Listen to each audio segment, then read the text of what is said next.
By working together, both looting and interacting can be done at the same time. It saves a lot of time and lets your team quickly move on to the next point.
Your order is here. Oh, thank you, thank you.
The type metal safeguards the superficial peace.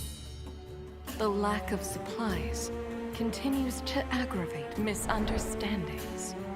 Familial conflicts that lurk beneath the surface never cease. Eventually, trade relations are cut off and contracts torn apart. Thus marks the end of the family bond.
the arrival of PUBG Mobile's 5th anniversary, Air Wrangle has added 2 attention-grabbing imagination plazas to the map.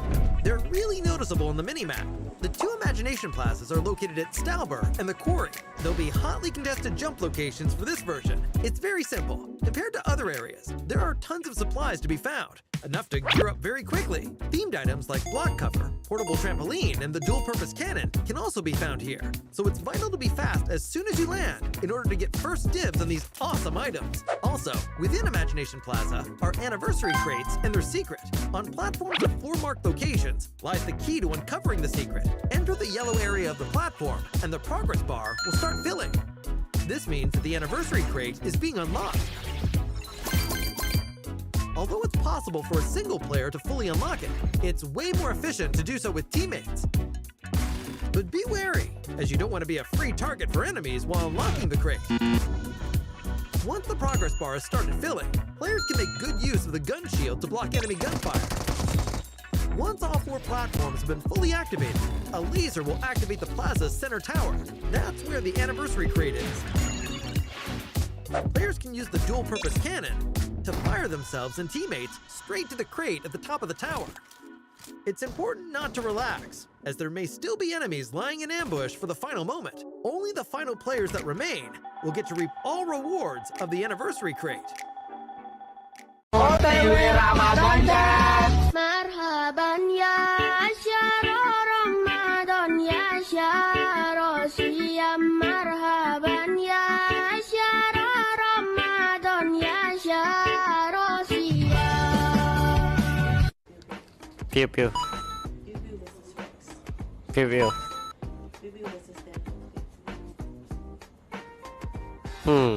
Damn good. Damn good. Damn good. Damn good. Ute. Ute the best, man. Bila esok datang kembali.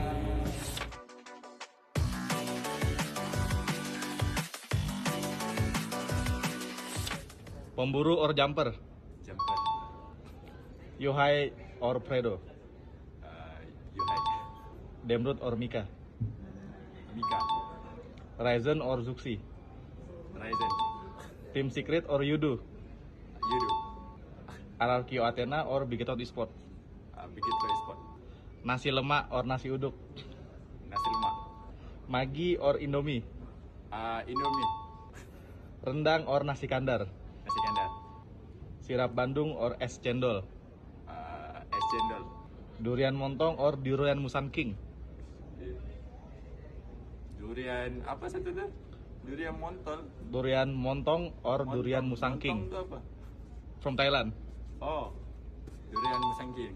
Okay. Thank you, Manpa. Okay, thank you. Locking is just like that.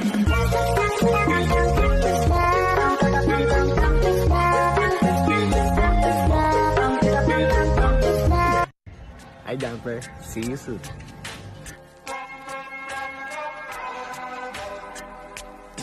Keep on trying to hide it, but your friends know. I only call you when it's high, but the only time that I be by. Said I only love it when you touch. Let's see what new content awaits us in Classic Mode, as well as other general improvements. In terms of firearm adjustments, we increased the DP28 and M249's damage and stability, as well as its default ammo count. It now comes with a full clip of 47 bullets when first picked up. At the same time, the DP28 and M249 can now be equipped with the gun shield attachment. Once equipped, it'll automatically unfold when players lay prone to help block enemy gunfire. We've made a series of improvements on the game's basic controls. Now, when the spawn island countdown ends, it plays a team assemble animation. Hurry and show off your team. The reticle has been added to the jump phase to make marking things easier during this phase. Concurrently, the light column that shows after marking something now shrinks as a player gets closer to avoid it blocking your view. Upon equipping a throwable in a match, the throw arc now appears immediately to better gauge where something will be thrown. Also, the throw arc is no longer interrupted by glass windows. We have added firearm ammo type descriptions to the pickup list to make gathering suitable supplies more convenient. The carry system has also undergone adjustments. When being carried by teammates, players players can choose to break away. After doing so, the teammate will be unable to carry the same player again for a minute. What's more, players can choose to enable sound visualization on the main gameplay interface. After enabling, footstep sounds, vehicle sounds, and other sounds will show directional information. You'll be able to have a better grasp on what's happening in a match. We've also upgraded creation mode. Players can now switch outfits, select loads of scene special effects, and display companions in creation mode. For more details, follow our official PUBG Mobile community.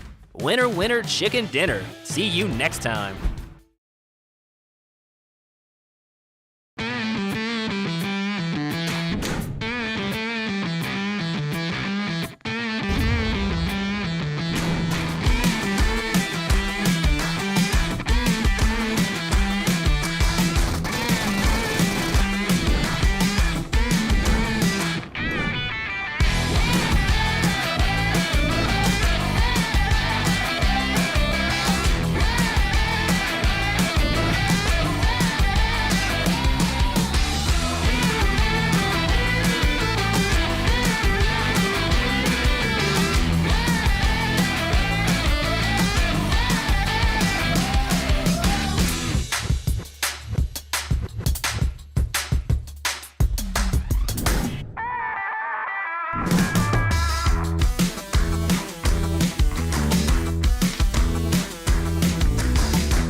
Hello everyone, Payload Mode is getting an update. This update brings a new, powerful weapon, the tank. Experience the adrenaline of Payload with all new tank battles. The new tanks will be found in Erangel. They have incredibly resilient armor and immense firepower. They can seat up to 4 players. The driver will control the tank's direction and can also look through the tank's gun sights to aim and fire at distant vehicles and enemies. The co-pilot can fire the tank's machine gun for even more firepower. The tank gun and machine gun can both rotate a full 360 degrees. The tank is extremely durable, and passengers will not take damage from gunfire, grenades, red zone bombing, vehicles, or other physical threats. But that's not to say that the tank is invincible. When the tank's durability is reduced to 0, it will explode, dealing damage to the passengers. Of course, the sturdy and powerful tank also has downsides. For one, its large size makes it easy for your team to be discovered. It's also quite slow, making it easy to chase down and surround. When you're facing a tank, firing on the heavily armored front doesn't deal much damage, but attacks from the rear deal additional damage. Shots fired at the tank at a 30-degree angle or less will ricochet, dealing significantly less damage. Attacking the tank's weak points and firing from an optimal angle are the keys to taking them down. You can also use a bit of strategy, lying in wait while within firing range, and launching an ambush when the enemy comes within range. In order to help players find tanks more easily, this update will also add a tank airdrop. Find the tank flare gun and use it to call a tank into battle. Aside from that, we've also added purchasable recalls. Players can now opt to spend shop tokens at shops to recall eliminated teammates. If it's too dangerous to get to a recall tower, this is another excellent option. So call your teammates and dive into Payload to experience exciting, all-new tank battles together. We'll be going over exciting new version content in just 1 minute. With the arrival of PUBG Mobile's 5th anniversary, the Imagiversary theme mode is about to commence. To start off, there are 2 themed areas of varying sizes on the map. Imagination Plaza, and Imagination District. They are simply brimming with creativity, with complex three-dimensional architecture and compact two-story layouts. Tactics that utilize high maneuverability are now more advantageous than ever. Several newly added items can provide extraordinary mobility. Freely build cover using block cover, which can be used as an elevator when placed directly below a player's feet. Use the dual-purpose cannon to launch throwables and yourself into the air. With portable trampoline, even tall buildings are within reach. Besides these items, Imagiversary also includes a supply converter that can be used to combine different item types. So explore for yourself and discover new crafting recipes. In PUBG Mobile's 5th anniversary, we will be officially welcoming the all-new World of Wonder mode, where you can play other players' creations. Countless maps that differs from classic mode await discovery. What's more, everyone has a chance to become a creator.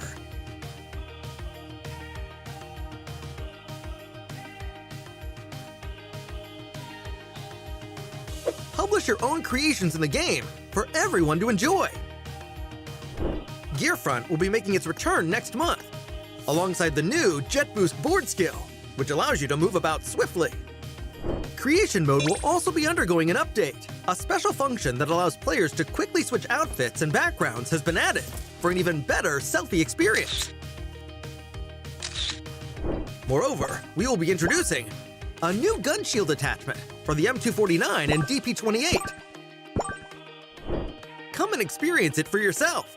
PUBG Mobile's anniversary celebration is about to begin. Get ready! PUBG Mobile's 5th anniversary is coming soon. Let's take a look at all the new content. In version 2.5, we'll be introducing the new World of Wonder feature, which includes tons of maps for different gameplay. Apart from the classic Battle Royale gameplay, you can experience unlimited possibilities in PUBG Mobile. In World of Wonder, even more gameplay maps will be coming in the future, so be sure to keep an eye out on updates for more details. On March 18th, the all-new themed gameplay, Imagiversary, will be available. In this new gameplay, players can use 3 themed items: block cover, portable trampoline, and the dual-purpose cannon. Use them to complete all sorts of creative maneuvers. Block cover can generate 3 different shaped toy blocks, which can be used as a bridge or cover. It can even be used as an elevator when placed below the player's feet. After placing it on the ground, you can touch it to bounce to higher ground. Players can launch themselves with the dual-purpose cannon to travel long distances, or launch all kinds of throwables as ammunition. It's way more powerful and effective than a regular throw. Get your creative juices flowing and come up with different combinations to unleash unexpected tactical effects. Furthermore, your backpack comes with a unique item, the supply converter. You can use the device to get new supplies by converting them 2 for 1. Give it a try, and you might just discover something unexpected. At the same time, the large new themed area, Imagination Plaza, will appear in Erangel, Stalber, and Quarry. Battle it out to occupy designated locations and compete for a vast amount of advanced supplies. The small themed area, Imagination District, will also appear in Erangel and Livik. Explore these areas and get your hands on supplies.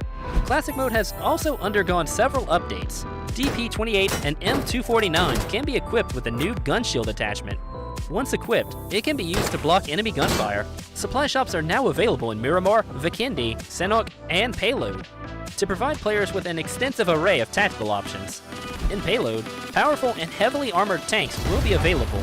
Drive them into battle. In Metro Royale, there will be loads of updates to items and mechanics for you to explore. Creation mode will also be undergoing an update. You'll have access to many creative functions, such as change outfits, emote change speed, scene effects, and more. More options will be added to the camera and chat, so showcase your brilliant captures. The all-new Nusa Tycoon event is available in the new version. During the event, each player gets their own island. Nusa coins can be used to upgrade buildings, which raises the prosperity of your island. As your island's prosperity increases, your island's appearance in the lobby also changes. Upgrade buildings and manage your island with friends now to unlock more advanced appearances. For more details, follow our official PUBG Mobile community. Winner, winner, chicken dinner. See you next time.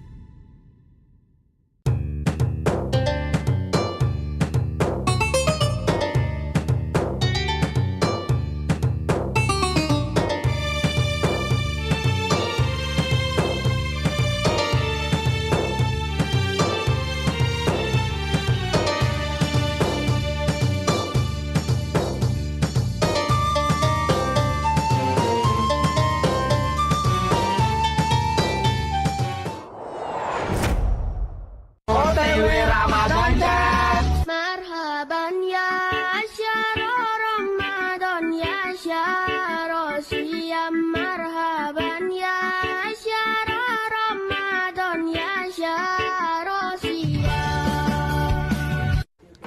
Pew pew. Pew pew.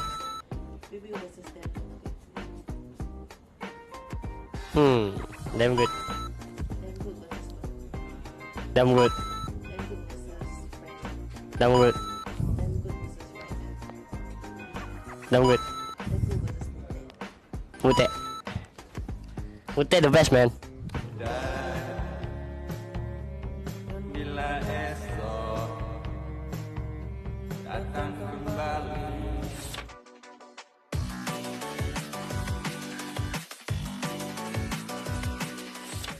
Pemburu or jumper? Jumper.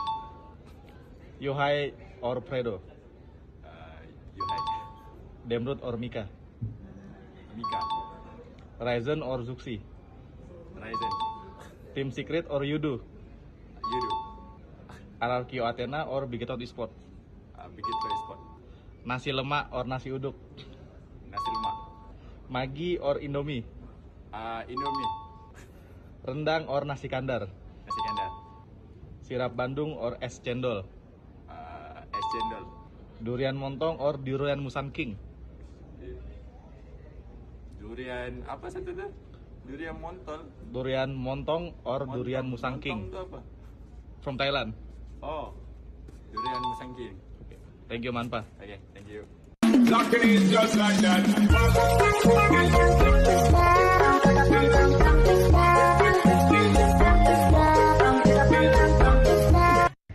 Hi Jumper, see you soon.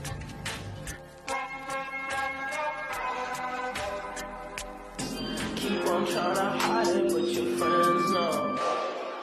I only call you when it's high. But the only time that I be by. Oh, said I only love it when you touch.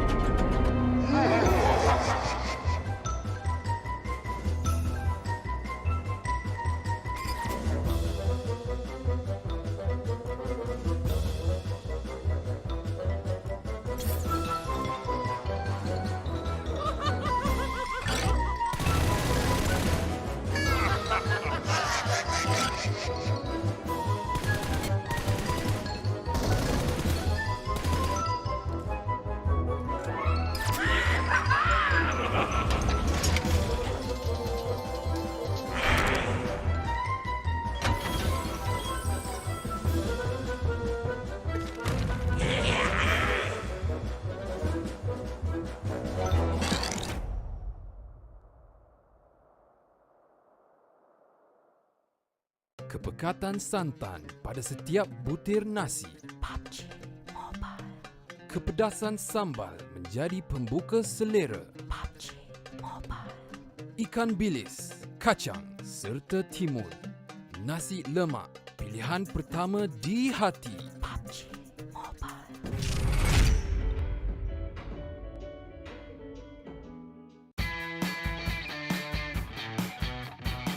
Halo semuanya, gua Rezan dari Bigetron.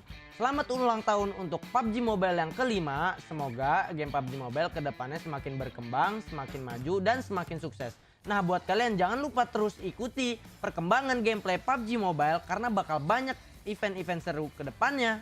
Thank you guys. Merhaba, ben Türkiye'den Solkay. PUBG Mobile'in 5. yıl dönümü kutlu olsun. PUBG Mobile'in yeni yıl dönümü etkinliklerini sen de oyuna gelip keşfedebilirsin. Hello guys, it's me Suvin Kumar Prajapati र म Tim DRS नेपालबाट खेल्छु र happy 5th anniversary PUBG mobile र हजुर नबिर्सिनु होला 5th एनिभर्सरीको event आउँदैछ हजुर स्योर खेल्नु होला thank you Hello everyone, here is Lord from Iraq. I'm here to wish PUBG Mobile a happy 5th anniversary. Really happy to accompany PUBG Mobile through the 5th year. Hope to bring more fun contents to the players in the future. By the way, remember to try the new anniversary gameplay and rich activities for the limited time. See you there.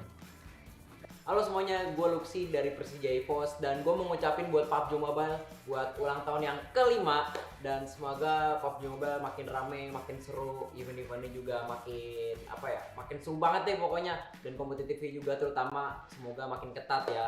Dan buat kalian jangan lupa ramein event nanti ada di game PUBG Mobile ya, di dalam game kita seru-seruan bareng di sana.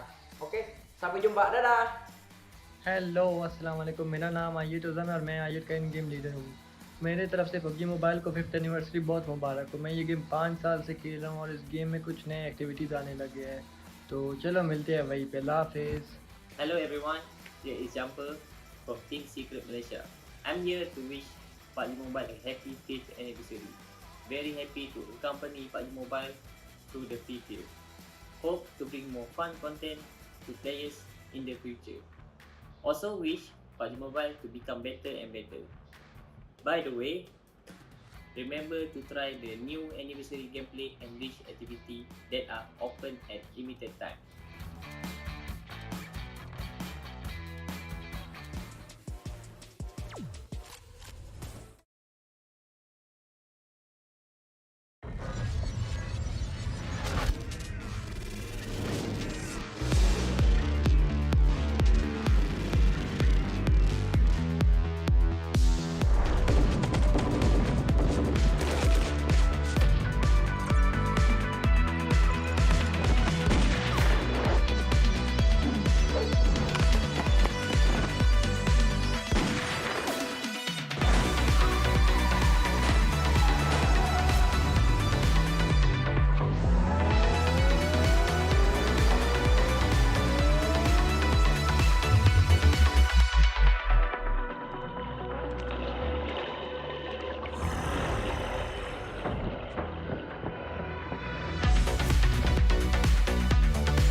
Teams, 6 matches, 1 champion. You're tuning in to the PUBG Mobile Southeast Asia Spring. My name is Flava, and of course, to kickstart our day for today, we're going to be doing a number of interviews before we begin. And of course, we're going to kickstart with Team U2 Alliance. And I believe the right individual we're going to call up for this one is Look. Okay, yeah, we're going to call Look. I think he was just observing and looking at me.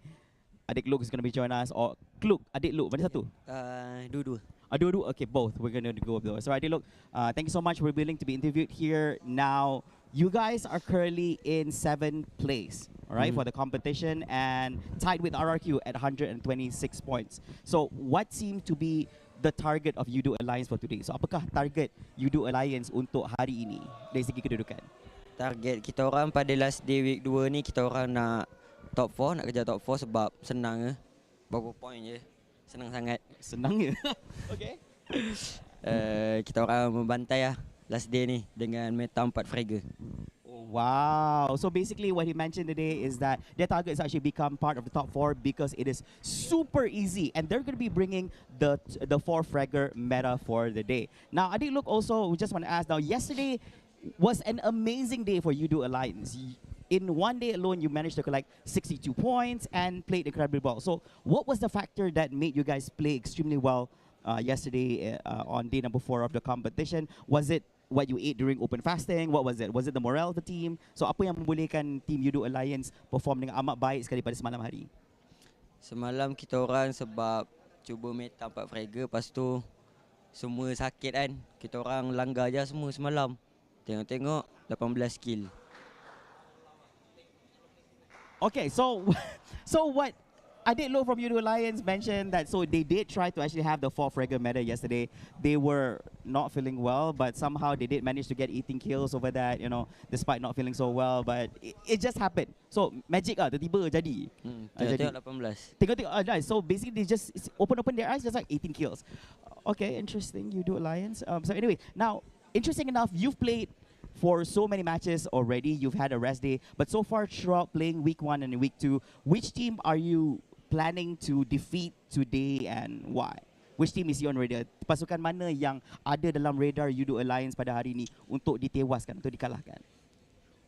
Kita orang nak bantai RRQ. Sebab dia orang kontes drop spot kita orang sekejap ada sekejap tak ada. Tak ada. Tak tahu, dia orang macam pelarian lah. Wait, okay, so let me try to phrase this properly. So basically, the team that you're targeting to beat is actually Team RRQ from Indonesia, and the reason is because they actually attack their drop spot together. Sometimes they're there, sometimes they're not there, and they're like pelarian. So they're like a fugitive. I mean, those are his words. Okay. Anyways, any words you want to say to all your fans out there who are supporting your team? Kepada fans-fans yang dekat luar sana, korang boleh support kita orang Yudo Lions dan tim-tim Malaysia lain. Yeah, there you have it, Yudo Lions. Thank you so much, Log, and all the best to your team and all the Malaysian teams as well who's competing for today.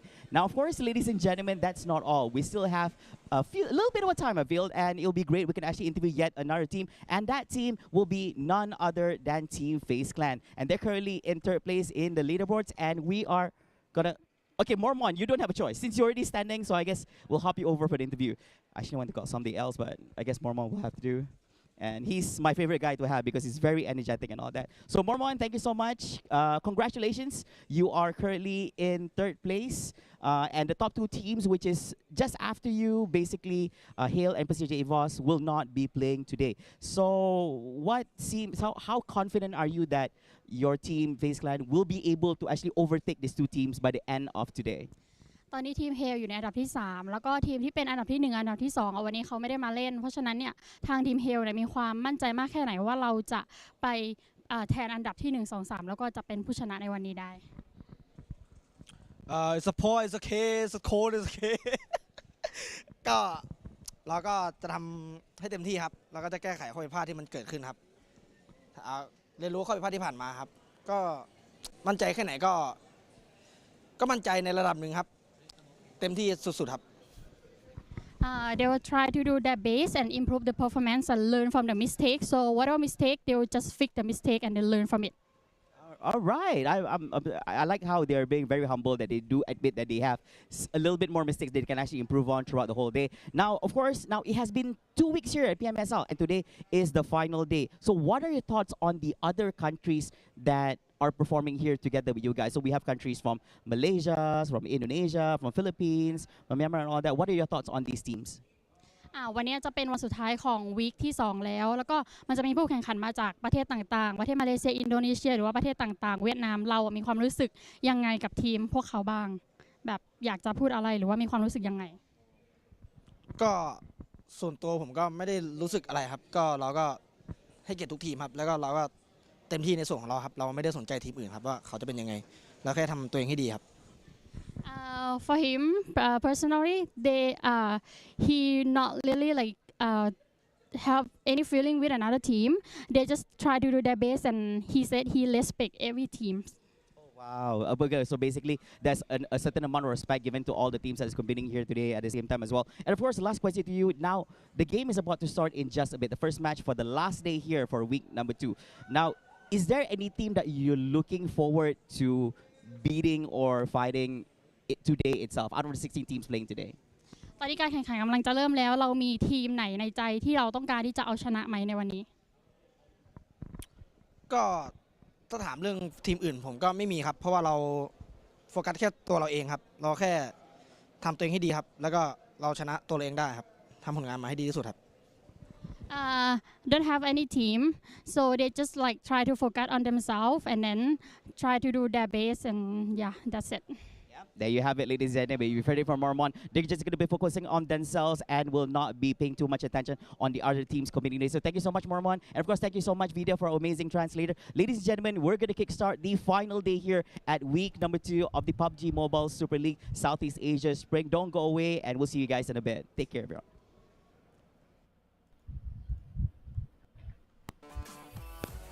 Hey, welcome back to the final day of week number 2. This is the PUBG Mobile Super League, and we're here, your storytellers. My name is Sir Cloud, together with the amazing Choo Choo, and today is the last sprint to wrap up week number 2.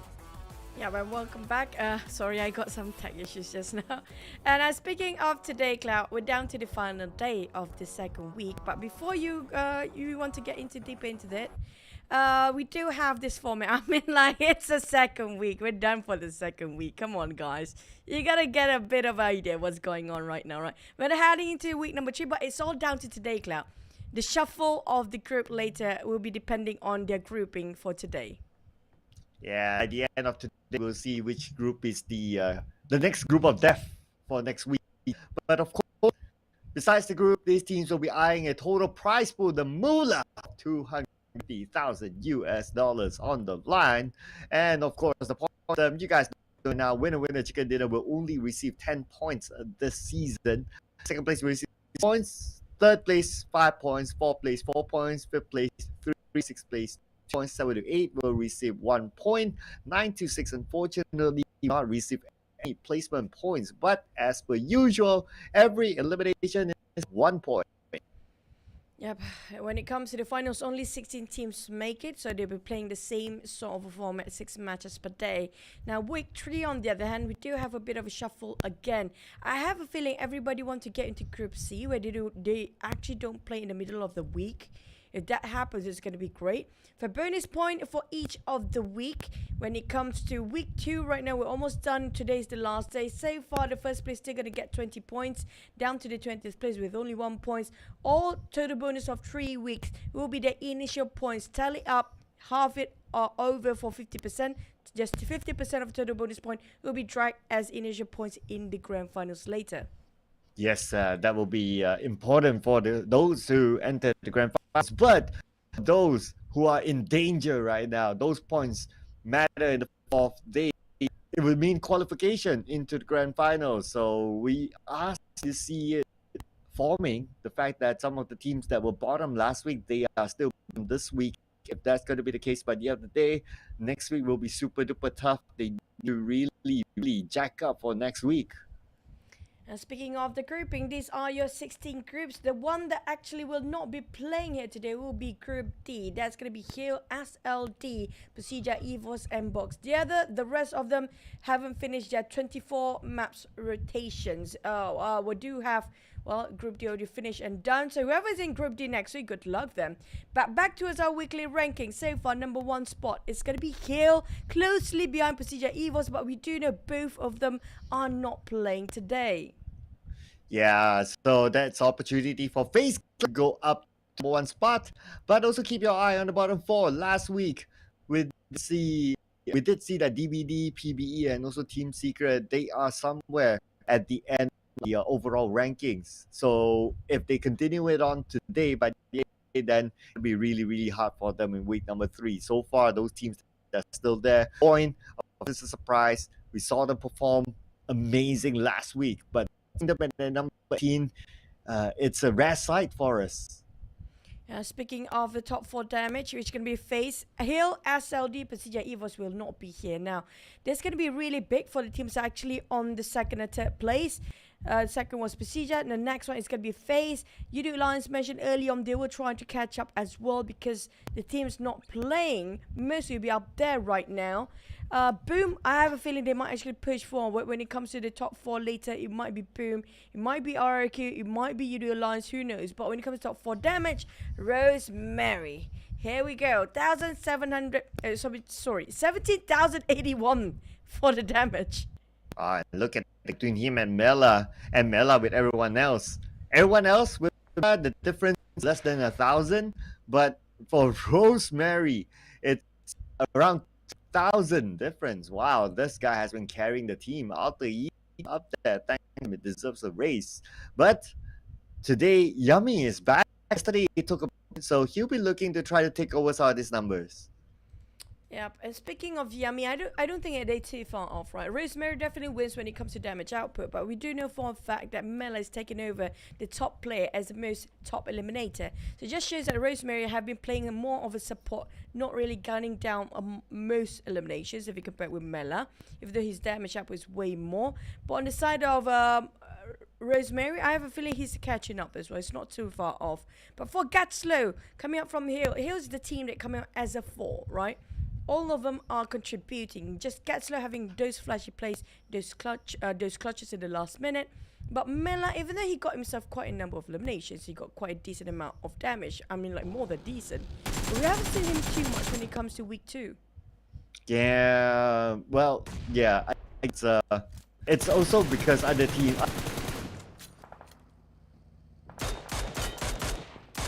Watch out! Watch out!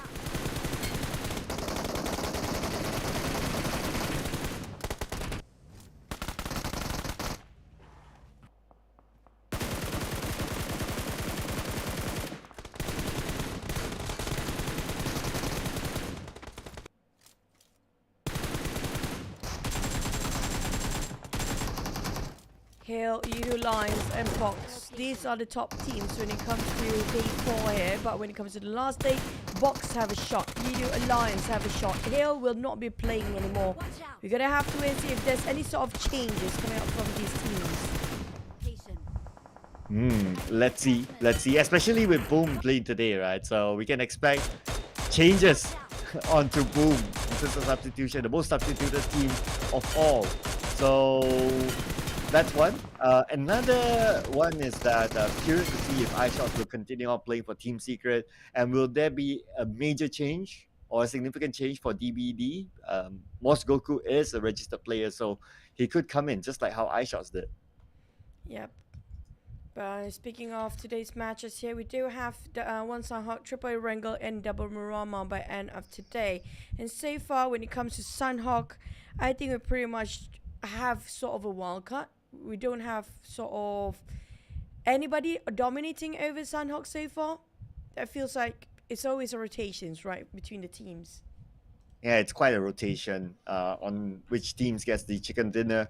It's also because that Sanhao is, well, it's played once in every day, that's one. And secondly, Sanhao is very circle dependent, and overcoming the circle is a big challenge for whoever who's playing. So far, we did see a couple of Camp Alpha circles, and if the circle is in Camp Alpha, naturally who drops into Camp Alpha, they have a big advantage. But let's take a look at these top Sanhawk performers. Persija Evos up there. We have Vampire Esports there, although Vampire Esports now they're on page 2, but they'll be looking to get back onto page 1 at least. Hail Esports holding the record of the most chicken dinners in the PMSL so far. It's in there too. And today we'll have Boom coming back. Well, like Boom has been really strong when it comes to entirety of week number 2 now. They were a bit, how do I say, a bit too safe when it comes to week number 1 compared with week number 2. It just shows that how much a difference. They start to adapt, they start to read out and revise throughout the entire week 1 and not make any more mistakes. But here comes our prediction, Cloud. I mean, we have to drop it, right? Yes, here we go.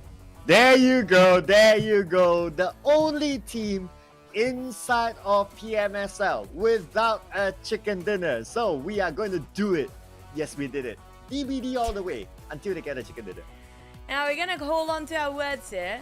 I mean, like, of all the 20 teams, all 20 teams are participating in PMSL. The only team that didn't actually get any chickens this week 1 is going to be DBD. Today, will it be it? Or will we have to go through this the entire week 3 until they finally land one? But come on, do something. It's already done. We're already almost finished in week number 2. There's no way they cannot secure one more within this 2 weeks. One, just one. Yeah, and it's not only us calling it out. I saw in the community groups as well, someone did post about the same thing, the same topic.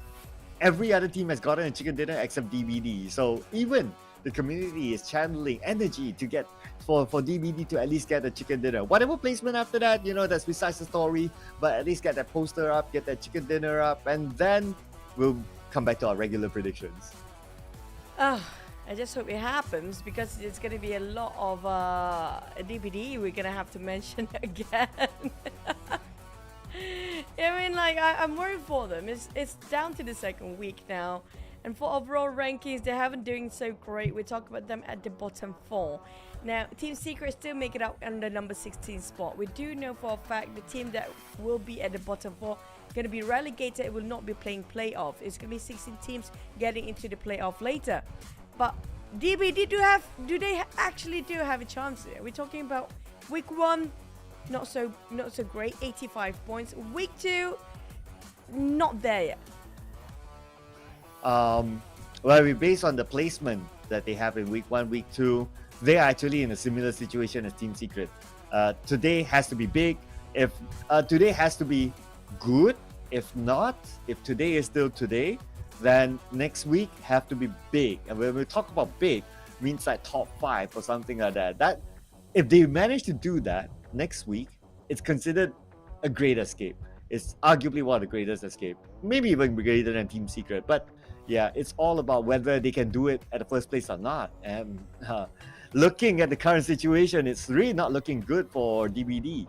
And we do have to start to speak about or talk about the teams at the bottom. There's going to be Box Gaming, DBD. Right now in the second week, yeah. But for the overall, we're going to say the overall first. When it comes to the bonus rank, Genesis, GE, PBE, DBD, and Box not doing so great here. I'm worried for them right now.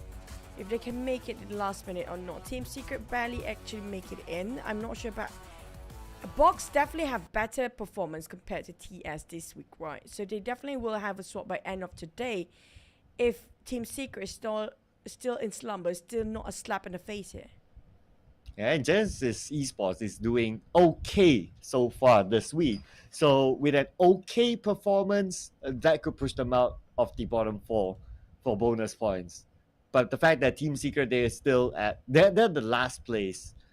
And last week is like barely make it. If we kind of average out, I think that overall GE is still okay, but they need another okay week next week to just kind of barely make it out. And they kind of need to hope that teams like Team Secret or DBD don't do big, or even PBE don't do big. That might push them down. So yeah, okay, but also kind of waiting for other teams depending on what they do. I mean, like top 3, it would be great. We do see a sort of a race here between Vampire, Void, FaZe, Hill, Beacon Time. They definitely have the top 5. Yeah, great. I mean, it's a good start for them for the race later on in the grand finals. But when it comes to the bottom 4, I'm so worried for these teams because it feels like very inconsistent.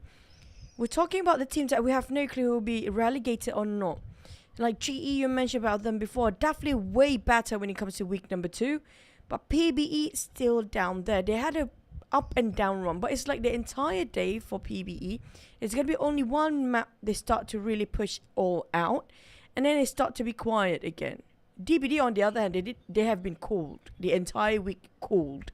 Box sort of coming back first week in the end of the days, but then second week kind of lost it now. Yeah, at least not as bad as a lot of other teams. So I think that this week is the difference between this week and last week is that a lot of points been pulled up on top. So you get to see like other teams like in the middle bracket, even they're in the middle, and their points are not as big as middle teams of last week because the points pulled up. But as long as the ranking, that is where it matters. As long as the ranking, they're able to stay somewhere in the middle, they should be safe enough. So I think that will be the case for Box later on, unless teams like Team Secret or PBE or DBD pull off something incredible today, then it'll be a whole different story. We don't get a visual on Team Secret's lineup just yet, so we don't really know whether iShot is playing or not. We saw DBD earlier on, so we did ask whether Mosgoku should play. Maybe he should. But as of round number 1, looks like he's not in the fray. Team Secret still a question mark. We might find it out inside of the game itself later on. As we jump into our first game today, it's going to be Sandhawk, the final Sandhawk in week number 2.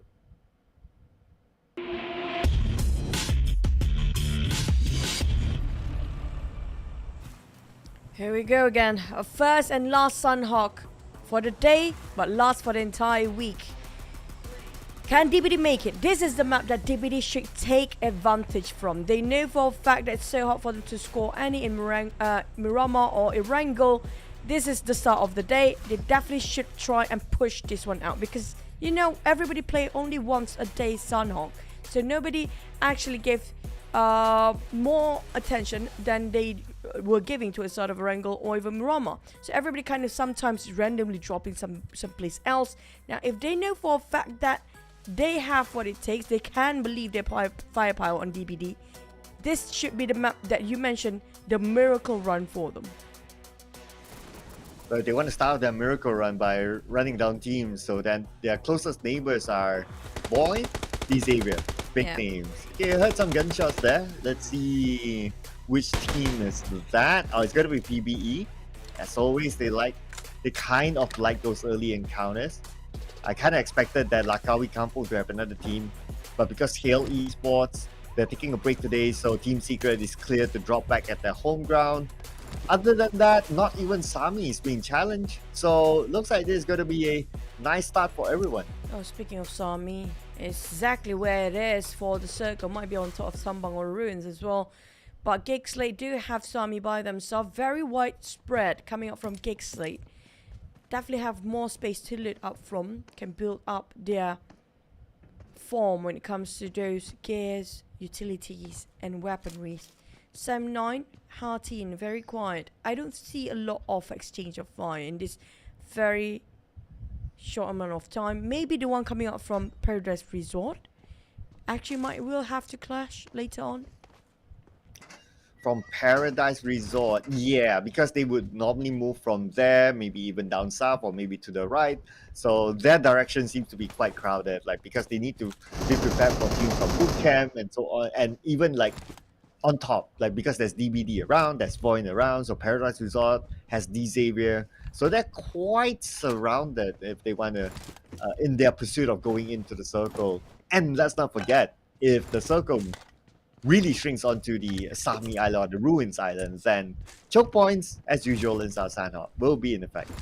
Personally, I think it's down to mindset here for DBD, whether they take this as a challenge, as an opportunity instead of being surrounded.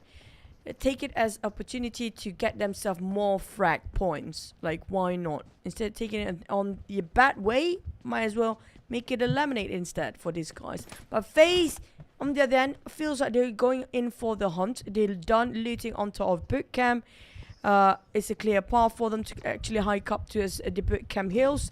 But for Boom, now they are one of the team that actually were down there, surprisingly enough, and now they're getting themselves in the top 5.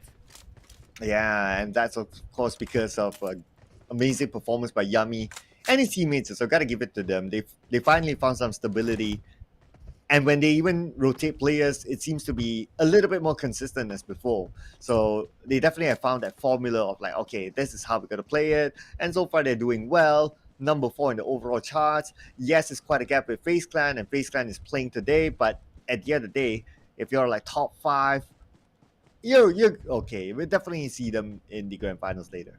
Yeah, speaking of average points, right? The one that don't have an average, like if you're very low last week, you need to get yourself super high up there.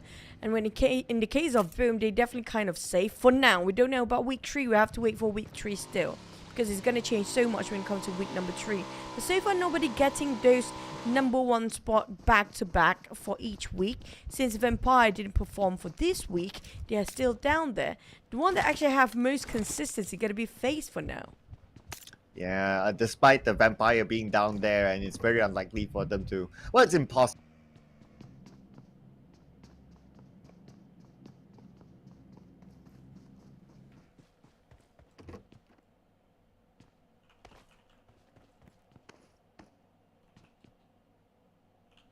Yeah, I think we're gonna have a Cloud back in the game later. But for GE, coming up from Boom, I'm loving how GE just performed yesterday. Yesterday was one of their best days, and the entire week too has been incredible for them. And it's just incredible in terms of how they've been improving. We saw how they built up their confidence. Just form this sort of strategy on the fly coming from GE and just getting any better. But I do want to see, can they just bring it forward when it comes to the final week? Yeah, for GE, it will be interesting though, to see whether they can continue on their campaign in week number 3, because that would definitely be the decider whether they go into the grand finals. But we did talk about Yummy, Boom, and there you go. Fortunately, Boom will lose one of their key players. Yummy in pursuit of that top eliminating the spot. One thing to take it over from Amela won't be happening this round. FaZe clustered in one long house. We talked about Mormon before. We talked with Mormon with that interview before.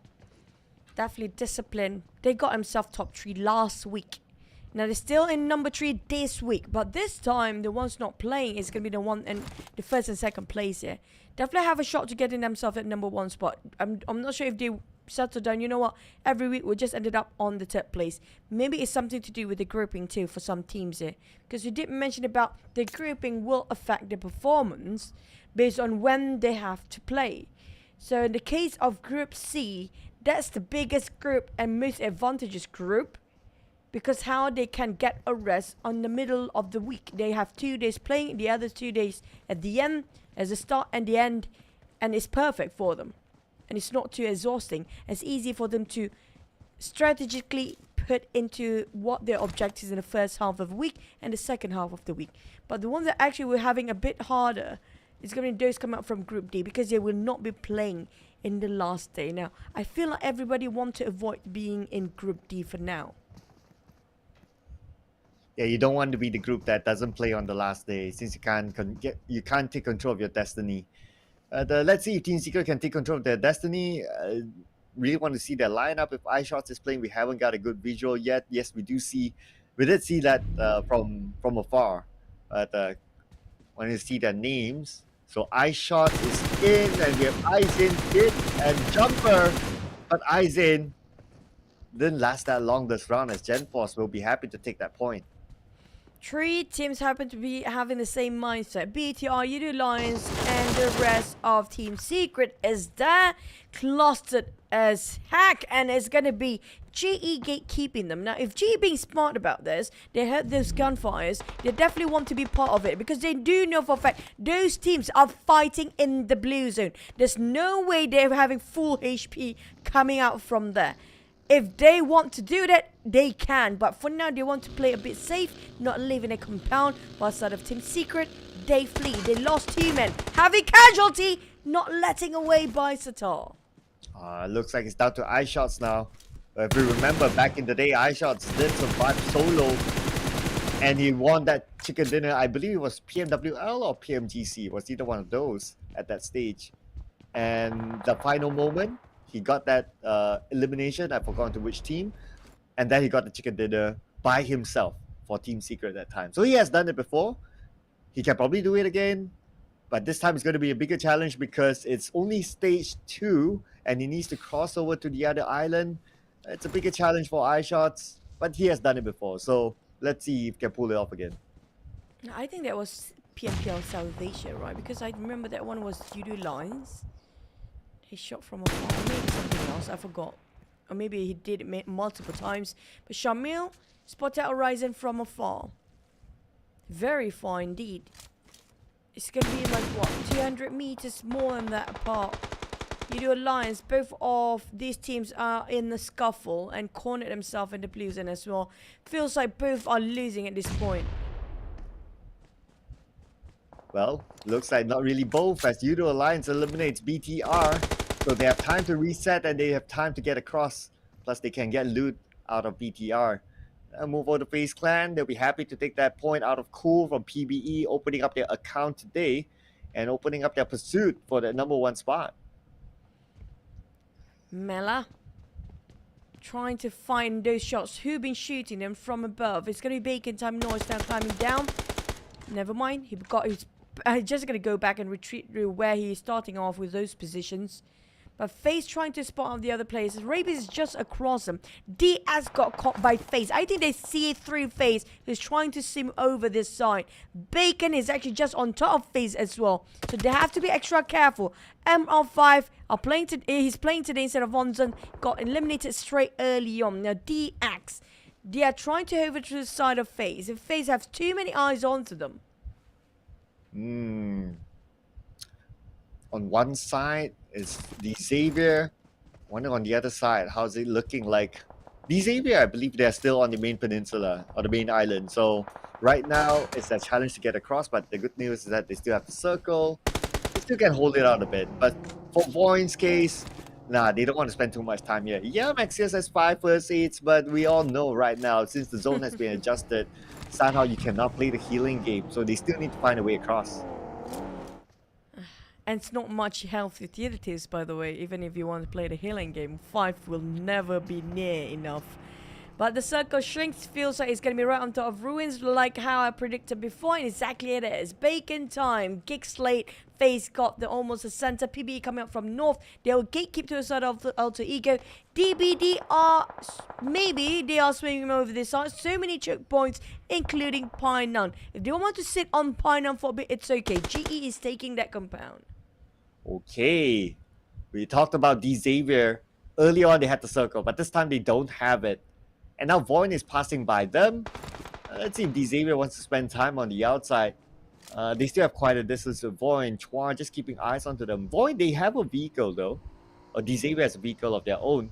But the next challenge is them for them to cross over, because normally at the L house you would expect a team will be there, and if they choose to go through that route, they have to take the fight. Oh, this is a very short game, supposedly. PBE taking on Alter Potato. Now, you mentioned about 5, so it's definitely going to be a big one here. We're talking about the 3rd stage and going to the 4th. Definitely going to be hectic. Jimmy OP coming up from the shoreline, trying to find if there's any safe route going into the circle without being harmed. But Yen taking on Alter Ego. Octade goes 1. I think Alter Ego will still have 2 more players. 1 being knocked down, not being revived just yet. Jimmy OP trying to push forward for the rest of the team to have more space while the others are swimming over this side.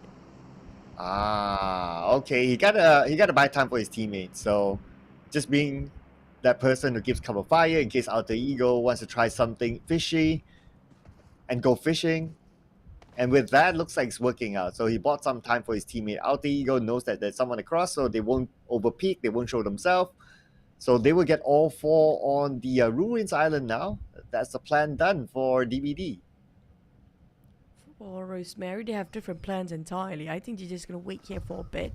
Setting off with only 2 players left on their side. A bit crippled on the side of Alter Ego. Rainy spotted out Yudo Lions. See them through the smoke.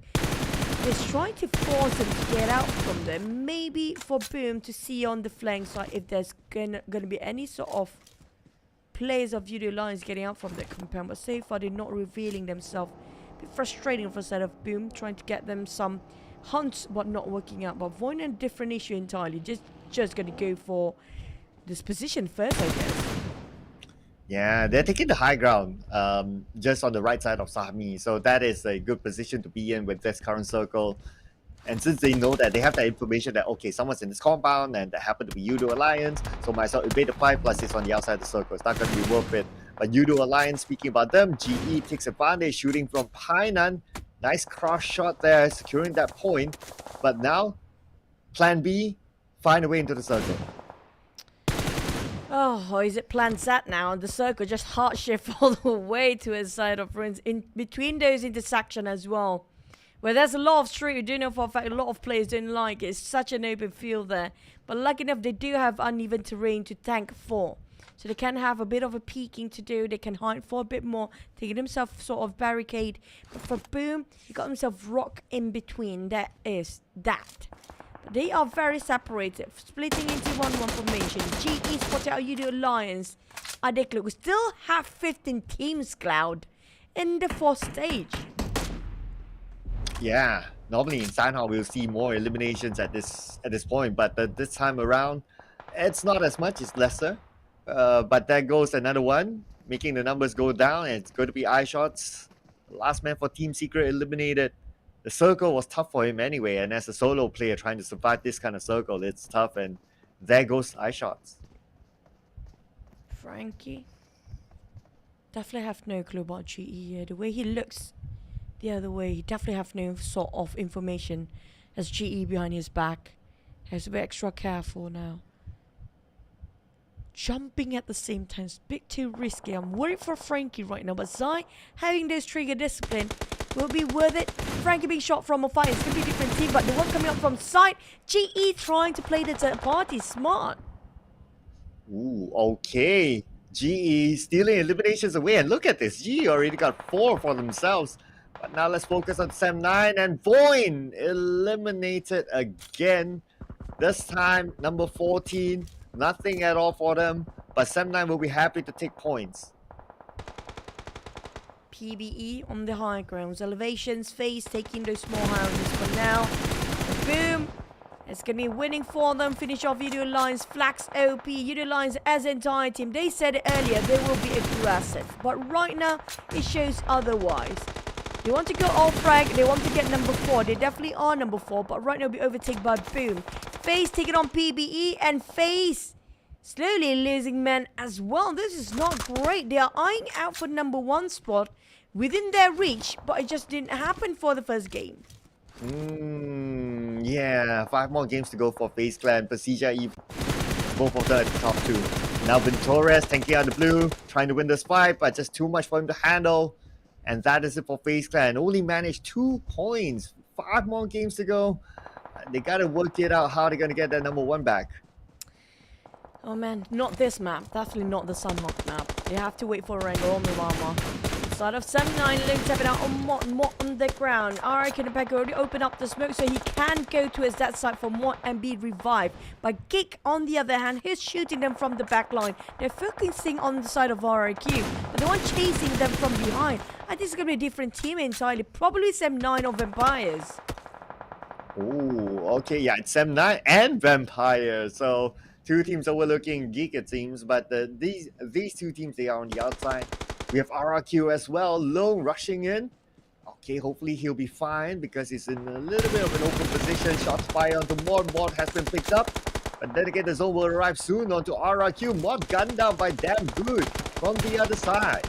And Mott bleeding out, the Blue Zone closing in the 5th stage. We're going into the 6th very soon. There's no way they can save him. The Pekko taking the Blue Zone at the worst timing possible. Well, Sem9 we're shooting him from above as well. They're giving away him easily to the side of Sem9 for the points. But Putra, slither of health remains with only bandage.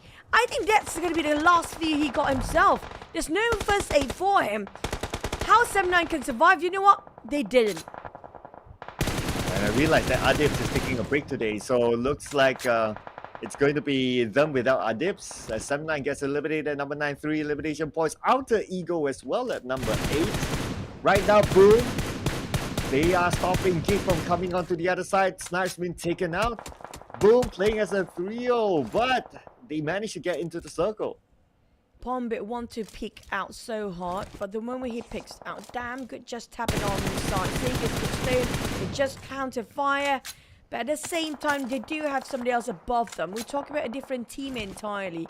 He's scouting right on top of them. It's going to be, I think, one of the Vietnam team possibly, or Kick Slate. Vampires going in for the hike. Ravenclaw making sure they're trying to clear up the corners. Those nades but open up the smoke as well. But DBD, is this it? They got a 3, they got 4 eliminations, but Boom leading with 7.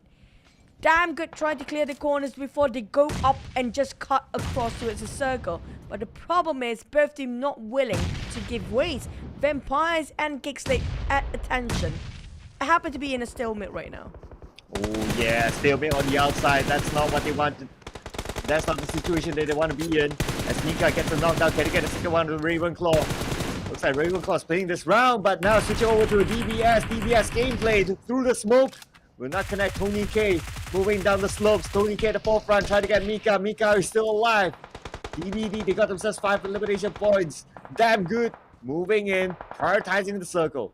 I can imagine the team comms right now coming from Gigs like, you know what, you guys happen to just stall a bit more time for Damn Good to push forward. Even though they can't make it as a team, at least they can make it for the position. But so far, they still got a trio. It's okay.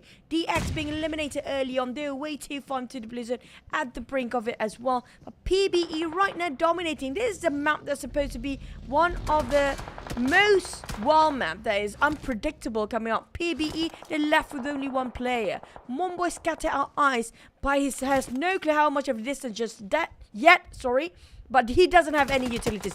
He has to force push forward. A boom come up from flank side. There's no way out just now, but PBE, this is a good run for them. Wow, so far, Boom, no yummy, no problem for them, but I spoke too soon as Razy got gunned down. Now Pombit ready to fight. Bacon time. Razy been eliminated by Ice. It's like bacon time. They might get surprised by Pombit, but now focusing on the Vampire versus King Slade. Water on the outside of the circle. Damn good with that spray. Gets a knock down to Shrubs, and Shrubs is out.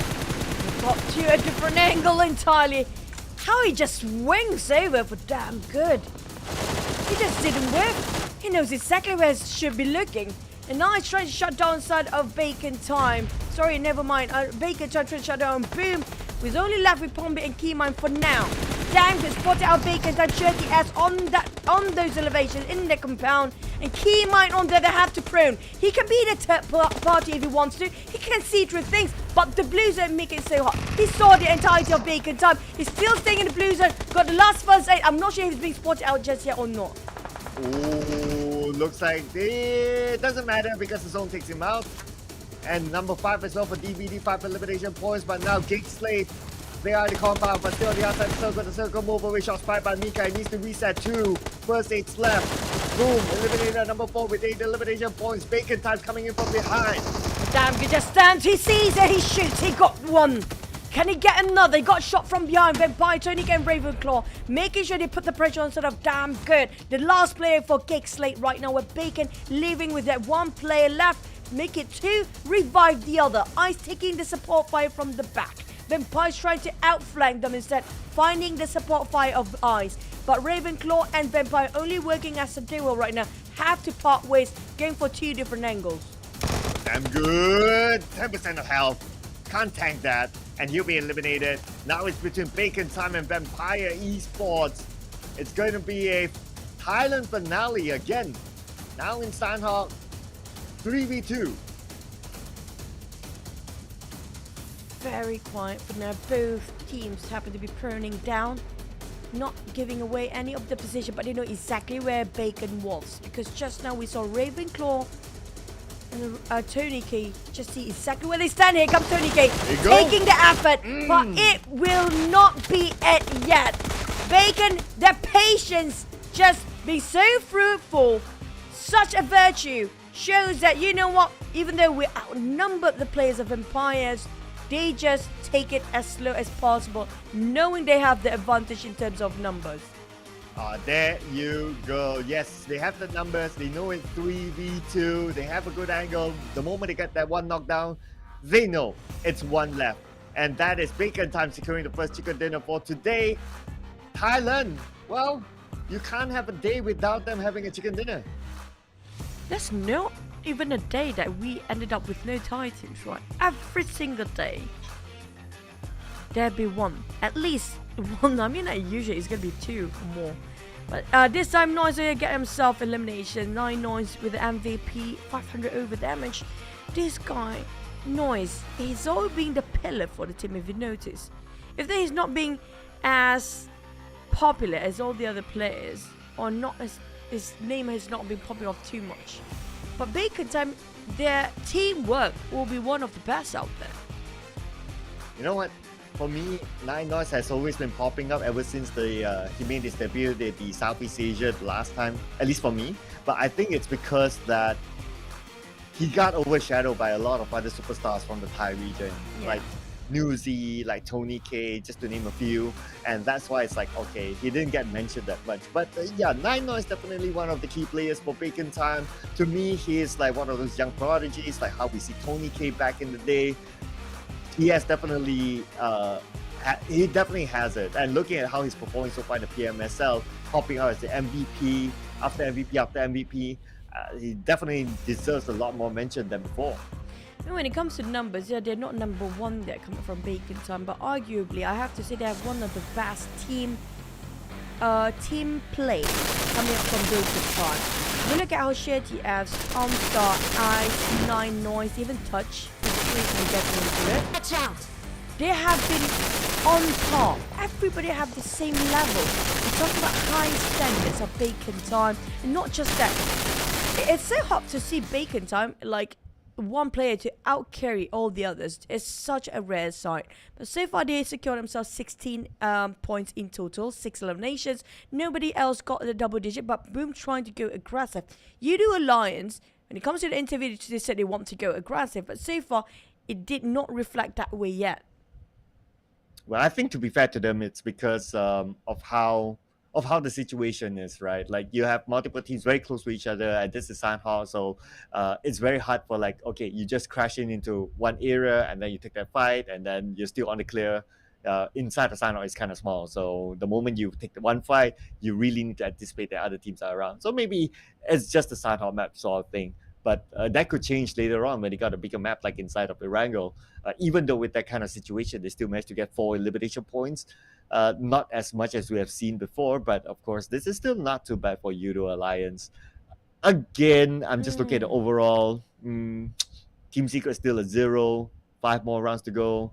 Number 20 seems to be, something that they need to be prepared for. But surprisingly, Voin is down there. I mean, like, of all the teams, right? Voin's not supposed to be down there.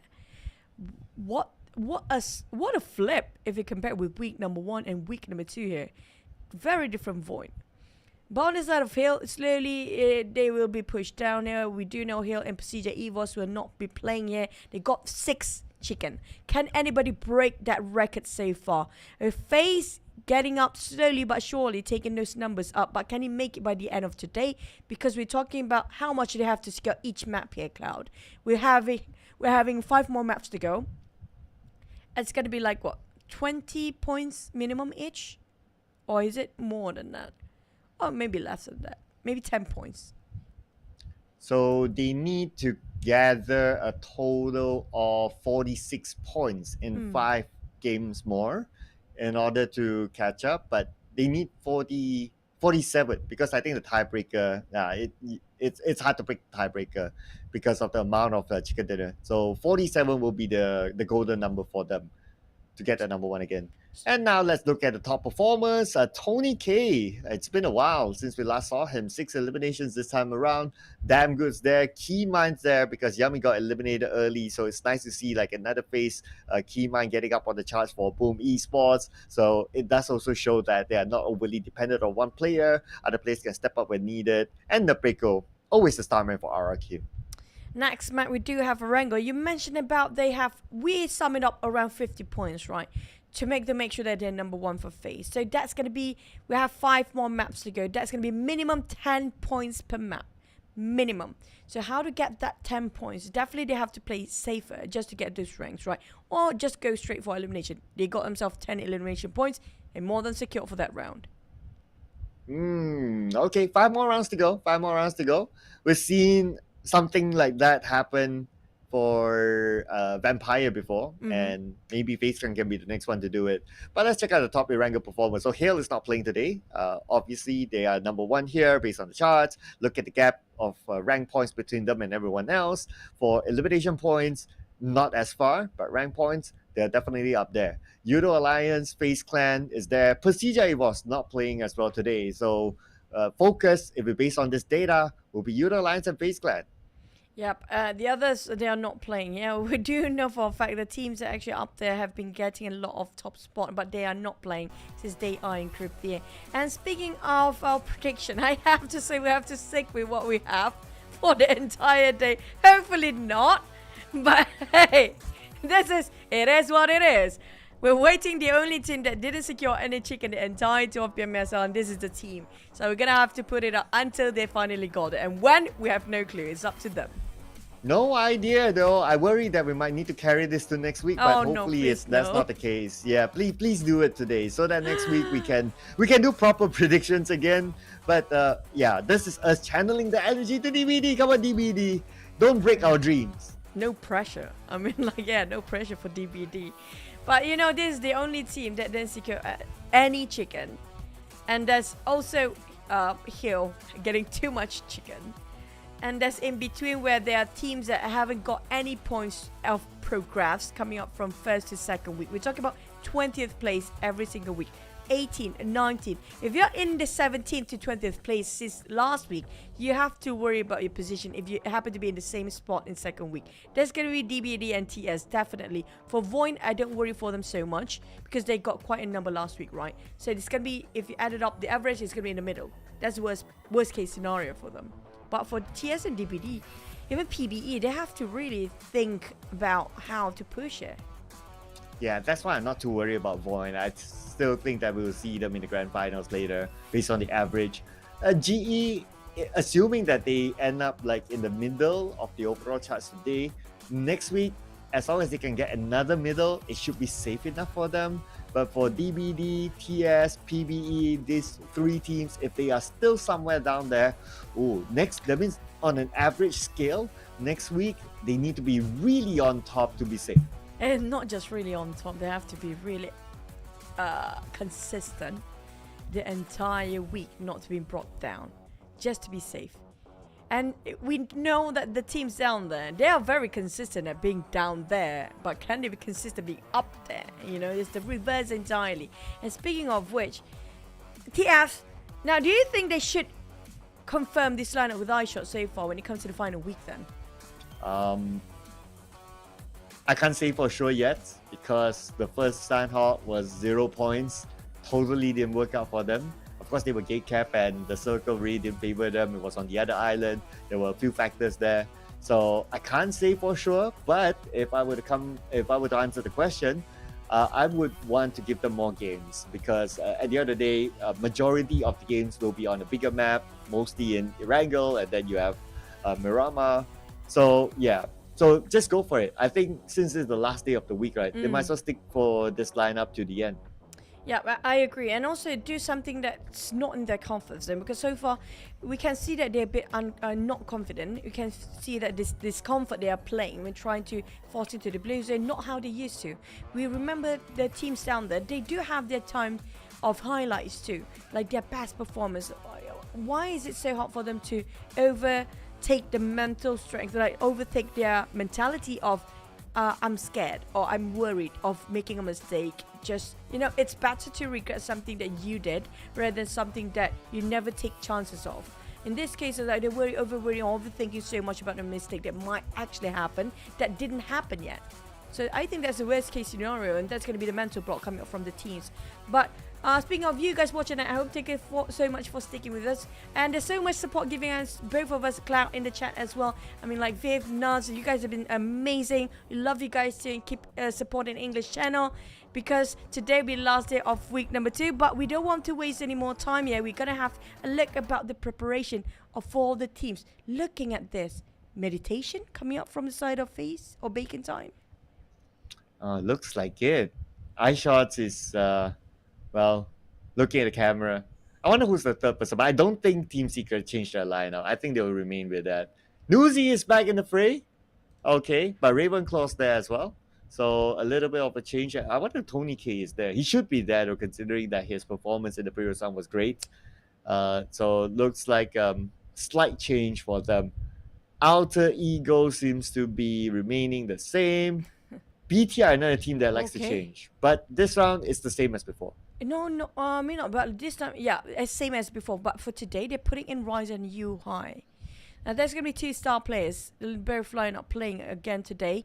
We've seen that in week number 1, they work out quite right. But I do want to see, can they pull it off again the last day here? DBD, no more Goku for you, Cloud. No more Goku for us. But at least please get the chicken. I mean, like, we need that. Really need it to change our predictions. Come on, Scott. Come on. We need different names up there. Yeah, even the cameraman is showing the DVD logo. Normally, we only show the players. So I think the cameraman is also like, can you guys please, we want to get, like hinting indirectly. Like, we want to get the chicken dinner shot of you guys. You guys got to do it. We want to see the celebrations. For FaZe just now, they definitely won the chicken, and also when it comes to the performance last Sunhawk map, they have to make sure they have minimum 10 points in a row, like straight back to back, or getting a 20s, and it's okay to, you know what, be a bit comfortable in the next one because they already cover up those points when it comes to one map.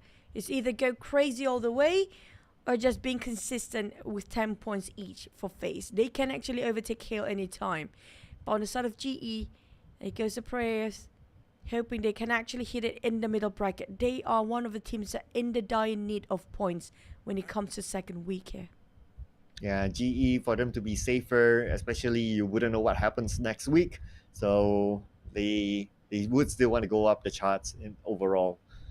For BTR is also somewhere down there. So BTR is not completely safe as well, because last week they were also on page 2. This week, also on page 2.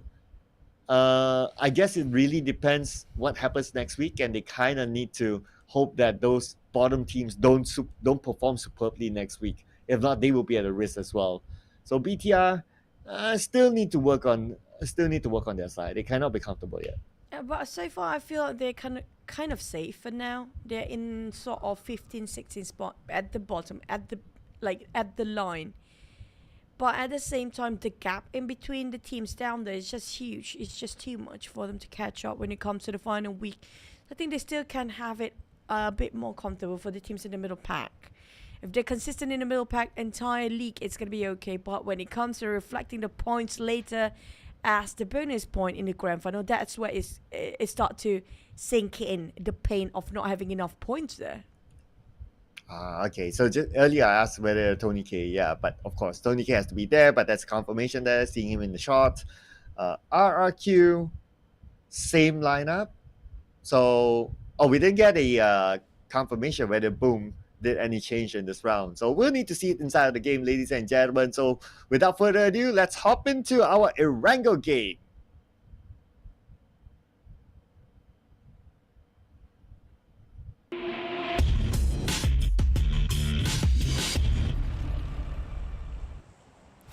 Now, we're starting our day here with second map of the day, done with Sunhawk. Now hopping back to a sort of OG Erangel map, the first one of the day. Speaking of the teams, you know what? If you notice, Boom, usually we get to see their swap. I'm not sure if, they purposely don't want to see Boom just now because they know there's going to be a lot of swaps. But usually it's going to be the second half of the day. That's where we start to see a lot of PM swapping coming out on the camera before we start the map, right? Yeah, I know, right? So maybe they didn't change anything. So the cameraman's like, oh, you're not changing? Oh, nothing interesting. Okay, it's fine. If the camera shows it's like, yes, there's a swap. It's always the Boom case there. But the fact they didn't swap, I think it's like, wow, Boom didn't swap any player. That's new. We're gonna have to wait and see the players that actually play. Maybe we missed it when it comes to the camera or the POV of the players early on, or the players camera view. We do have Razy Asar, and I assume that it's gonna be Boo Boo Who playing, or maybe not. But yeah, but usually it's gonna be after the second half. It starts to change, especially when it comes to Roman. It's going to be major changes coming up from them. There's Yasnaya, Poliana, Venice, Dalva, Rothhog. It's going to be the four towns, the four main towns that they want to take for the teams that want to get into the center of the circle. Team Secret Udo Alliance is always coming up from Nova and SMB, but there'll be a lot of choke points coming up to its side of north there. Yeah.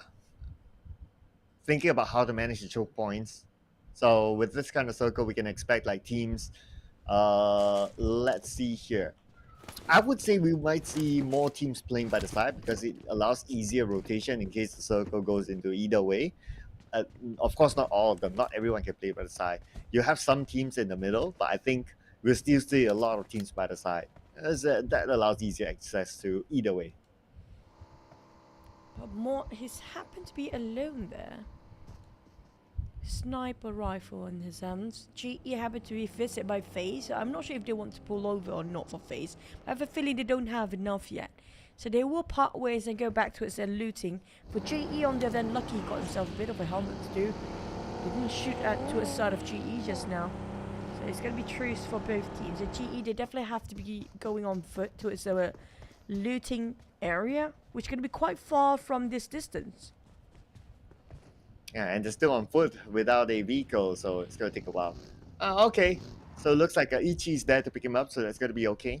So the last time we saw FaZe, they were like 1,000 meters away from the circle. So looking at the trend of how FaZe plays, they like to play in the middle most of the time. So for them to execute this, it's likely for them to take that north side middle rather than the southern side middle, because regularly southern side areas will have more teams. That's where majority of the team would drop. So they would take like the shooting range in, and I expect them to play somewhere at the bridge because that also allows them easier access to come on to the other side. Considering also that they are outside the circle, about 900 meters. So if they go down to somewhere that is a little bit more populated, their challenge will be bigger. So when they can evade those challenges, they can start smooth or they can start well on the north. Going down south is normally a little bit better. Then I think that will be the case for them. Yeah.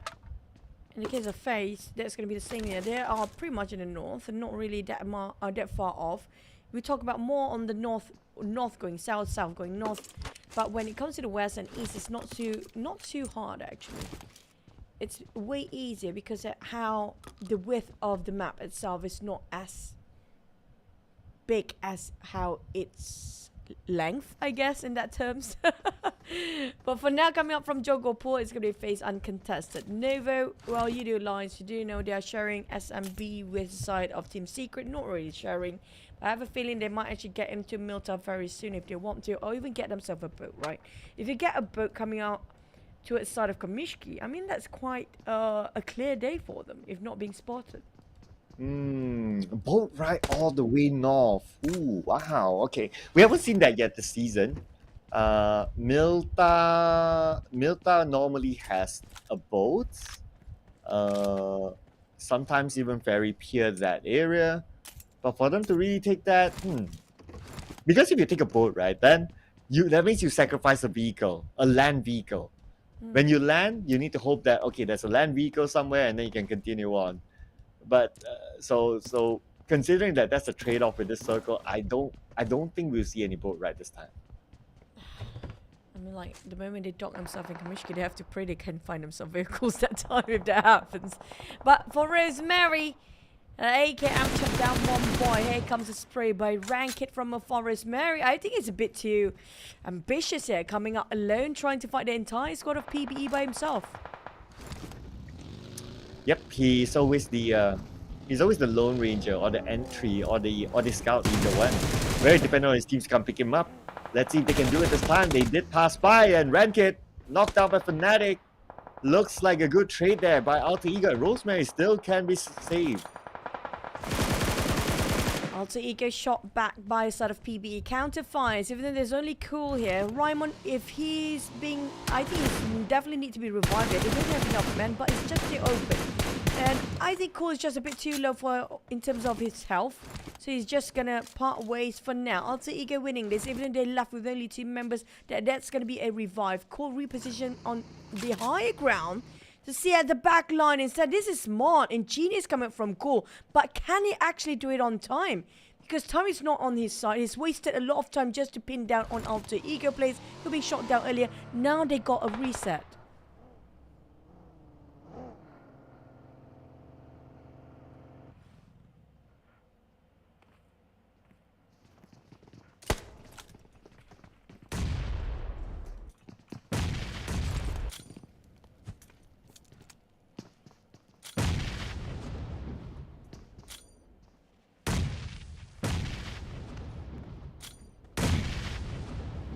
On side of, sorry, I think there's some issues coming up. Not sure why, but Cloud will be back with us. But Bacon time, and boom, Pombit, shirty ass will be healing up himself. Cloud is back, yeah, but Pombit coming up the corner. Feels like Bacon time, boom. Both actually have a shot to get himself in the top 5. Especially Boom already in the top 5. It will be dragged down by Bacon or not. Bacon in the 8th place right now, trying to take over the 5th position. Boom marching as a full squad and Bacon quite segregated amongst himself. Okay, but luckily this is an urban fight, so you would expect like there's a lot of hole unless you get a knockdown. Ice counter-fired, 50% health, so that will stop him. So this might take a while here, considering that it's an urban fight, so you don't get as much information as an open area. Tonbit in front all alone, but Bacon time, they might not even know that. Razy opening up the flanks, 3Touch doing the same on top. So we may expect this to be quite a long fight. Unless one knock happens, then we're talking. Finding entry frag, you mean? Yeah, that's definitely what Razy's trying to do here. Tossing over a couple of nades into the windows. Just a tiny bit on side of noise. Now they definitely will go for a retreat, knowing that they're going for the push for Boom. The moment they drop those nades into those compounds, into those windows, they know for a fact that Boom will go in for the rush. But here comes the circle, happen to be shrinking again. And a lot of teams not inside of it as well. Coming from Jogopur DBD. Singers for BTR coming in very late. Vampires not playing the center, surprisingly.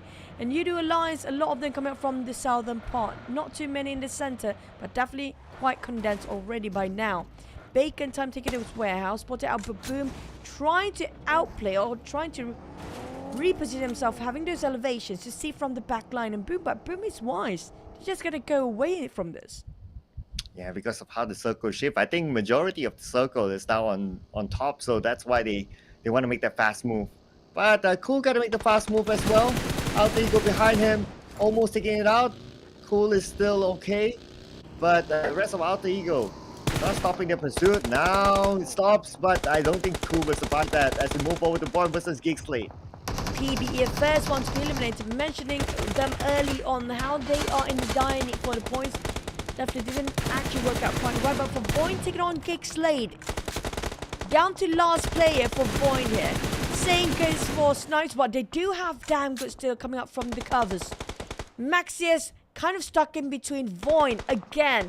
Well, they ended up with a 0 point this round, but at least they got himself one elimination secured for now. Mika, Snipes, and Damn going in triangle mode. There's no way Maxius can get out from here. Ooh, Mika closing in. Shots fired by Mika, countered by Maxius. Beautiful by him. And now Maxius, don't think he has enough time. Damn Good is so close.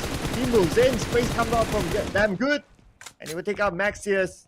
That means Void is out. Only 1 point. A disappointing round for Void. Geek Slate will be playing the rest of the round without Stuxnet.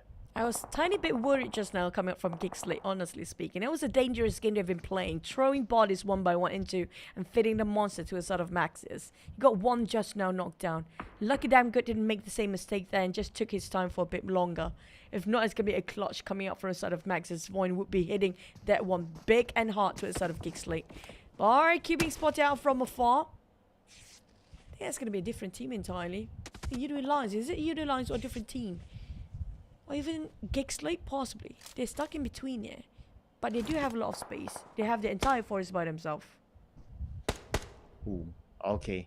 So I guess that's your answer, is Udo Alliance. And Nepiko, I think he's playing by the there's a small opening there that he can play. But Flex put the focus on the Voldemort. I kind of like the opening here by RRQ. Not everyone's in the one compound, so they don't need to worry too much about being crashed in.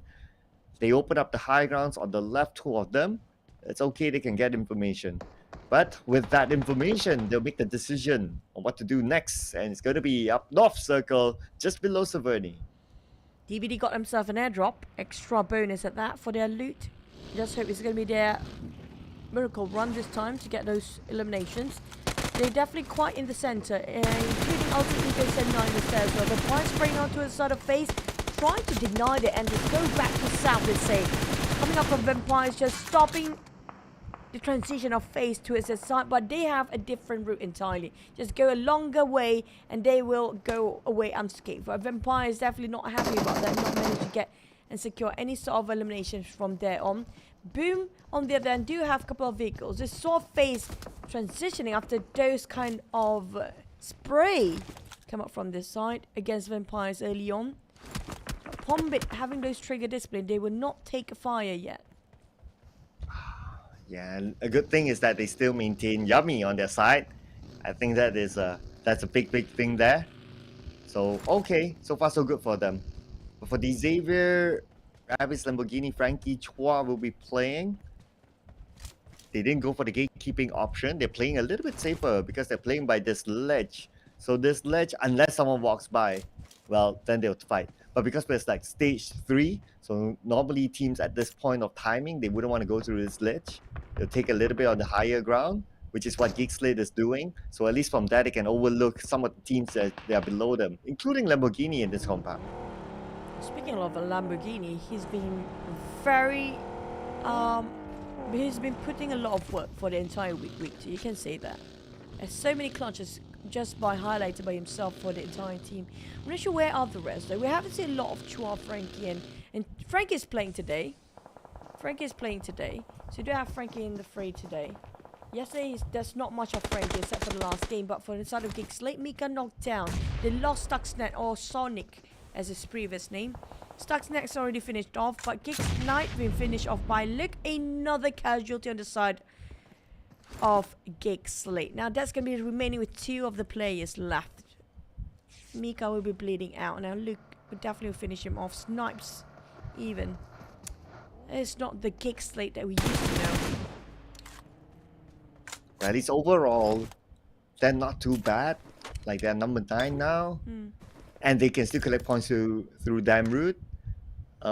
6 points difference than Bacon Time. But Bacon Time, the only thing is that they have a full squad. So their possibility of gaining more points is higher versus Geek Slate. Let's see if Geek Slate Dam Route can pull off something insane, which he has done before, to collect those points all on its own. For GE, yep, middle pack, so they definitely need the points. I can't wait to see the next Pixel Circle because of the road junction intersection. And yeah, you have like 2 different roads, 2 different major roads to deal with. 3 pieces of land separated by the street. Which one do you want to take? Because it's going to be down to the last circle here. If you got yourself in the north, if it happened to be hard shifting, great. It's you being blasted. But if you happen to be on the south, it just happened on the north later on, it's going to be a bit of a problem. Rosemary taking on Tony K. Vampires had to be got caught off guard by Sen 9, and there's another team Alter Ego in between in there as well. Feels like the third party is actually winning this one. Big Ravenclaw being burned down. The entire team of Vampires down to only 1 player left, possibly. Make it to... Well. Oh, Rosemary. Yeah, Rosemary, Beast Mary from afar, tapping it away, securing a couple of elimination points too already for him. And right now from his position, definitely they won't want to let go of this compound. They'll wait for team to come towards them. And it's possible that Sam 9 and Vampire, if they want to retreat, they could go there. But, well, considering that their current condition or their current location kind of open, if they do that, they're going to take a big risk. I see what you're doing there, DBD. They tried to steal away this elimination, but didn't score any just yet. One actually getting a lot of numbers on it. It's going to be coming up from Alter Ego so far. They got himself 5 eliminations already, dominating. For now, on the side of Alter Ego, going really aggressive. And though Rosemary got knocked out early on, they still survived. Team Secret on the other, not so great. They're in the open field, surrounded by FaZe, and FaZe just smothered them 1 by 1. It's leaving only Jumper and Aizen to do the plays here. They got himself quite a number of smokes to pop after, but can Aizen pick up on Kid? And Jumper is down to less than 50% HP. If MR5 trying to move just a bit more flank, it's done. They can see through Jumper from that smoke. They got some help from Boom and Bacon Time though, who shot down Vintores. But Boom, knowing that Team Secret is there, he wants points for himself, so he's prepping up the nade. We've seen Yummy with his nade. Will not connect to Jumper. Jumper's alright. Kid, it's alright as well, been picked up. Now smoke bridge being created. Gotta prepare for the next wave of circle. Boom is coming in. Boom wants those points for themselves. And Team Secret in a position that is difficult for them because they got like at least 2 or 3 pairs of eyes onto them. Boom going into the formation. They're going back. Not worth investing those actually playing outside because it's gonna be the circle pops in less than 1 minute here. Team Secret on the other managed to revive and have a bit of a reset. Thanks to Boom for a bit just now. They're giving audio cue with their vehicles, making the other teams to cease fire for a bit. Just to see if the third party coming in will open fire towards their side. The Udo Alliance spotted out 3 teams across them. RRQ, DX and Alter Ego. While Udo Alliance finish off last member of Geeks Lake, there's going to be Damn Root finish off at 14. Udo Lions taking a bit of a bold move. They're just cutting across TX straight into the compound and crash in. Oh yeah, without that much information. Well, you did say that during the interview. You want to play aggressive. They tried, but valiant effort. 1 by 1 going down. Lamborghini! As usual, this guy, he has everything with him. To be fair, Frankie helped him up, but now Lamborghini will help Chua up. And they just eliminated Udo Alliance, just like that. At the same time, RRQ is shooting to a side of DX. Remember, they got themselves some covers in the small shack.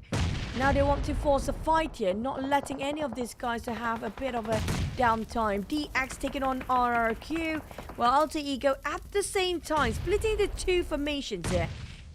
2 of them going on the north and the other 2 going on the southern part, working as pairs, coming up to just taking the domination on the eastern side circle. BTR taking a fight with Sam9. Sam9 being eliminated as the last member, with Alter Ego still struggling. Pincering with DX, who's taking in the center. Surprisingly, having such a strong pressure on both teams. Fnatic, can he make it? Okay, he'll be fine. He's kind of worried there because his back tire is punctured. Alter Ego at the same time, long range onto BTR. One of them went down. BTR in the circle. Team Secret in it as well. Okay so far. We're at the top 11 now. BTR need to hold their ground because GE will be coming in. GE will be interested to take over BTR's location. The circle just shifted slightly towards the right side as well. Alter Ego taking on Yen here. Yen and rest of DVD. I feel like we're going to have to stay and stick with our prediction a bit longer here, Claire. I don't see this one going well for them. They have to cross the road. It's so difficult because Alter Ego got the walls. The moment they step out from their hiding spot for DBD, it's an open area. It's anybody to see them. I noticed the elimination feed that Team Secret lost Kid and Echo lost DVD lost Echo. So now DVD with only one player left. And like what you say, it's a difficult location for them. It's like we'll be holding on to our prediction still. As Bacon Time now being shot down from afar by RRQ. And this is on the right side of the map. For Team Secret, tanking on the blue. 5th phase, going into the 6th phase. It's going to be tough for Team Secret as they will lose Jumper. Saw pressure on side of Bacon Time. One knockdown on Nice. RQ go into 2-2 instead of 1-3. As per usual, this is more got knocked down instead. Touch spot him out. Finish! Oh, what a clean execution. That's a beautiful spray coming from Touch. Oof, wow, nicely done there. They are holding this ground against RRQ. But Asa, waiting for the right moment, has an off-angle shot against Bacon Time. If only he stands up. I think Team Secret out only 1 point again for Team Secret. 1 point in 2 rounds now. Asa, can he be the one to shoot from behind and the rest of RRQ to take over Bacon Time's location? Too close to Bacon Time. Here comes Nepeko coming up with a bit of a different off angle. Asa got it. What a crossfire between Nepeko. What a duo with Asa as well. Got 1, got 2, and now make it 3. The entire team finished off by RRQ. That was incredible teamwork as a duo between Nepeko and Asa. They carried the heck out of that team. That was incredible play. Yeah, nice coordination there. Beautifully executed indeed. Nepeko did his part as well with that nade. And now with that, they are rewarded with not being too far from the circle. But speaking about being far from the circle, boom, needs to fight against FaZe Clan, let's go! Oh man, the crash is not what we anticipated. With a flip at that as well, and easily done by FaZe. Boom, they got Pombit left behind. At least it's not crashing with the rest of the team who went into their grave in an instant. Down to only Mormon to pull up Mela there. The explosion will buy Mela a bit longer time. He stole himself and got himself a bit of reset. Pombit on the other hand have to play this as safe as possible. He's the last, maybe got shot from behind. Oh man, GE taking the advantage, secures 1 elimination, trying to go for more. The entire cavalry of GE is here with BTR, I think. Sorry, never mind. It's going to be BTR done. But on the side of, I think it's going to, yeah, BTR is actually still there. Just next to each other. Yeah, but GE is not really interested in BTR. They're interested with Boom because closer by the circle. But if they take Boom's location, oh, look at the amount of teams around, FaZe Clan included.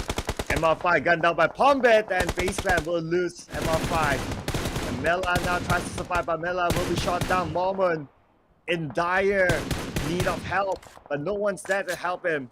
Nepeko will help him, but in a way of sending him back to the lobby. He got shot from the flank side. He has to take a cap with the axe spotted out Chua. They know for a fact now GE. They have 1 people just eyeing their back. Fingers for Boom. Boom scattered by the side of Zai.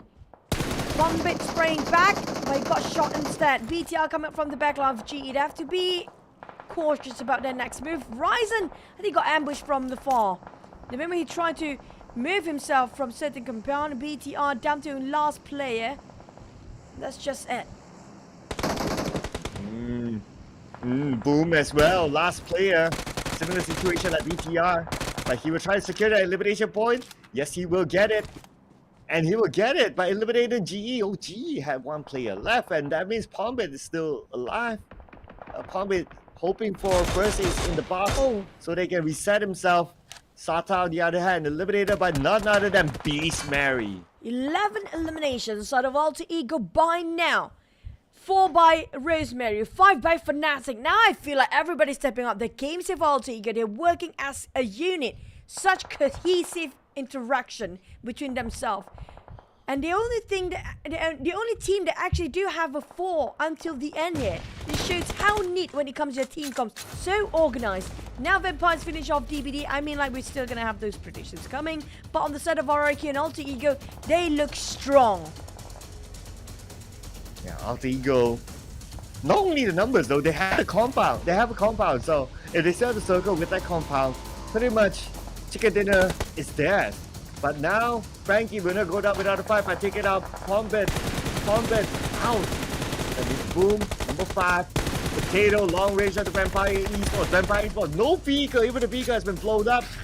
It's going to be Rosemary again. Taking out Newsy. That's going to be elimination number 5 for Alter Ego. I mean, yeah, I love Rosemary, but when it comes to Alter Ego today, this is one of my favorite of how they played as a unit. I'm loving how everybody contributing so much when it comes to damage, eliminations, and everything else. They work as so organized as it can be. Instead of RRQ, they're being cornered. They don't have a choice. They have to move first because they'll be close in by the blue, the nearest to us, the blue zone, and they'll be gunned down heavily on the side of DX and Alter Ego. The moment they pop right at the edge of the circle. Now, where to pop himself here? Ooh, Alter Ego. Wait a second. The circle shifted and Alter Ego still has the circle with a compound. So now, this is the moment to get that chicken dinner. But they still have a lot of bodies stopping them. Right now, Xavier at the high ground does have the circle. If they're choosing to crash into the compound, they need to be prepared to fight. Octos for the Attorney Day. That's the only one coming out from the side of West, and that's the last of Empire. Down to only 3 teams. Alter Ego getting themselves the compound. They have the 4 walls. The rest play in plain fields. That is just it. But DX put out, and I mean, like, Chua, left, right, center, he's been cornered all the way round. Oh yeah, I mean, such an open position. Nothing much he can do from there. But Frankie tries to survive. RRQ still need to move into the circle. It's possible that we might see an RRQ Alter Ego finale. And what's worse, this sort of circle, the terrain is not too shabby. I'm like, it's a flat plane almost even. Not really even out, but still can see through what's happening out in the outskirts. We're talking about Frankie, can see Rosemary just now. If only the rooftop didn't cover him out. But Rosemary still holding on to the last breath of that compound, playing on the rooftop just to give a better view and better intel towards the rest of the team. The last play of DX, Frankie spotted out. It's going to be coming on from RRQ. Down to 2 teams. Nepeko finish off. 6 elimination for DX. They're lying for a bit of laying down a bit just to rest. 7 in the terms of RRQ, but Alter Ego got those double digits. This 2 teams super aggressive. So far, RRQ being outnumbered by Alter Ego, but can they make a reverse out of this? Well, Circle seems to force Alter Ego to come out. So Alter Ego, now this is their challenge. RRQ has a high ground advantage, gets a knockdown to Potato. They need to get a knockdown back before an opening. And looks like Rosemary will be the one to get that knockdown. Can he get a second one? If we can get a second one, they can rush through. But looks like Octa is not stopping. Octa is starting to move in. Fnatic get knocked out to Asa. This is it. Alter Ego can definitely secure it. They just need to take out Nepeko and Baltimore. They got a reset. They got himself a rebug at the back line still. But here comes another spray. Feel like RQ living with only one player is so impossible. But Alter Ego, what a performance. What a teamwork. Such organized rush. It is one of the best team play, arguably, I have to say, coming from Alter Ego. Super clean, super short and sweet, and was amazing. Everyone step up their game here. We're talking about the comms coming up from the... I feel like it's so smooth. Everything just falls to its place, and it just unfolds such beautiful ending for Alter Ego. Yeah, very well coordinated. We saw how Rosemary was at the back line giving cover fire support.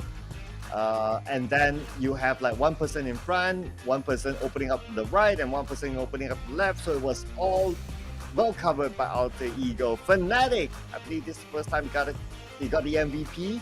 For Alter Ego, 6 elimination points, 1054 damage. It is well coordinated. Oh. And despite Fnatic being the MVP, but like what you say, it is everyone functioning their role really well. I mean, like, yeah, though when it comes to Potato, he's the only one that being finished off early on, but Fnatic just dish out the damage. The one tanking quite a number is going to be Rosemary and Octa. Feels like these two guys have sort of a middle range fight, but for Fnatic feels like maybe he's more towards those finishes this time. Maybe a bit more long fights coming up from him. But Alter Ego, they didn't travel as much compared to all the other teams that actually have to go through the entire day, but they are one of the pretty much in the middle bracket, but the full squad time is up to 27th minute. But if you compare with RRQ, they're starting off with the tree a bit earlier than the start of Alter Ego. DX on the other end, leaving with only what, 1-2 players in the last minute. Vampires, they haven't been shining at all when it comes to week number 2. Well, at least they got onto the teams to watch. So that also means for them representing the Thai region in the teams to watch, well, we can't have a stat without the Thai teams again. This time it's Vampire representing. But it just shows that, you know, despite majority of the week, they aren't really performing. Today, at least in this round, we can see them stepping it up, so they're not going down with all the fight. But I'm surprised how actually Alter Ego, things could have changed if Rosemary just a big finish off straight on. That's just how important to get the key players out. If not, Alter Ego definitely would not have the chicken if Rosemary were being finished off early after those knockdowns. Yeah, I'm liking how Rosemary is a very versatile player. Even at the front, he's good, he's effective. Long range, support, he's effective. It's pretty flexible there. And it's very nice to have a very flexible player because you always need to be prepared to be adaptable depending on what the situation is. And with this kind of situation, early on we saw 3 of their players going out. Yeah, he plays the support role and he played it really well with the knockdown. Just now we saw the accident come up from Boom. That was a tragedy. The car flipped all 3 players being shot out from the window as well. One of those days where you don't want that to happen, just happened. Just now we saw how Rosemary taking on the rooftop, just seeing through those horizons and the line. And this one fact, if somebody's picked, the other 2 will be given the information. We just shot down in title, just giving off the nades. 16 elimination, and they're still holding the highest elimination so far. It was 19, was it? And almost hitting those 20 golden numbers. But nobody else getting those double digits here this time, Cloud. And Void, PBE, TS, I mean, like, this is not newsflash anymore, still down there. But at least TS got 1 point and Void got another. PBE, not so much. Yeah, the bottom 4 in the overall charts, 3 of them getting the lowest number of points in the match rankings for this round. And we're counting on the rounds though. 4 more games to go. How are they going to get out of this? It's very hard. It's tough for them. I mean, like, I don't know. I don't know what else to say. oh god. At least like sort of a suspense, right? Like maybe you got the worst place possible in the first week. When it comes to second week, maybe you got in the middle pack, so you still have a shot at it for the teams. Like, we get it if the roles swap or the pages swap in between, but right now for the side of PB and TS, this is not so great, especially TS. When it comes to overall week number 1, they weren't great either. They were at 16th place, barely make it in, and now they're at the last place, which is worse than last week.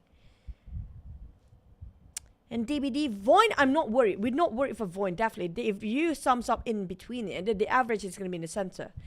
BTR, one another team that should be worried on. GE, they need to push it in the last day. If they got themselves in the top 10, they'll be safe for next week, I think. Possibly, maybe.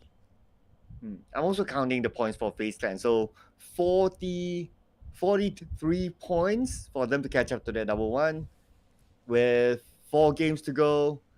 Yeah, it's still doable. But let's see how can they pop that up. So far, Tony K, 2 times in a row, he gets onto the charts. So he's coming back up again. But we have to give it to Alter Ego. Their coordination was just amazing. And with that final moment that Rosemary got took the support role and gave opportunity to Octa, Fnatic to be on top of that.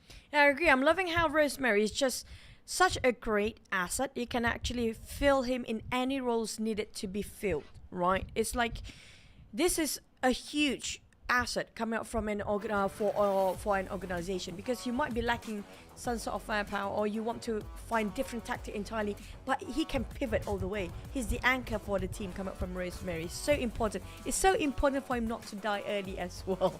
So they have to make sure of that. But next one, I'm going to hit into Erangel again.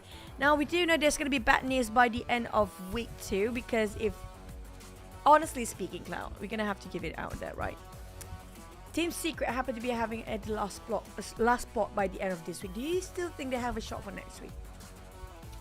If they get the last place, unless they pull off like a top 5 or top 3, then they will be eliminated. It's not a good day for Team Secret, because all around as an organization, at least for Team Secret Malaysia, well, if you know the news, you know the news. They already got one bad news today. Yeah. I worry that this will be their second bad news. But I'm sorry. Next week. I have to cut you off there. But speaking of bad news, we're going to go there later on. But next, we do have an interview with Flava. Let's see who's he's interviewing right now, heading into Flava. Okay, we're gonna go in again. All right, anyways, it is truly a pleasure to actually have you here, because recently, just a while ago, we actually had an interview together with Yudu Alliance, Adik Look, and then he did mention that RRQ itself is actually the team that they want to beat, because they say that it was easy for them to actually get in top 4. So what are your thoughts on that? Bahasa Indonesia apa? Ya, boleh. Ya, kalau untuk IAL ya mungkin Yudo Alliance ya hati-hatilah. Ya, kami bakalan memberi perlawanan yang keras lah intinya, dan ya kami bakal compete juga untuk bisa menjadi top 3 lah minimal di week ini. Wow. So basically what he mentioned is that for Yudu Alliance, you guys have to be a little bit careful, because they're going to be a little bit stronger and a bit harder this time about. And they are definitely going to be in that top 3 spot, not top 4, based on what Yudu Alliance is targeting for the week. And of course, big question for you is that last week itself, Thailand has shown their dominance throughout the whole week. So is this week 2 an opportunity for Indonesia to actually be the better team compared to the Thailand teams? Ya, jujur untuk minggu ini lebih besar kesempatannya untuk tim Indonesia compete di top 5. Ya, bisa kita lihat juga dari perolehan sekarang itu Boom, RRQ, ada juga kemungkinan dari Alter Ego dan Pejev yang sudah nggak bermain hari ini.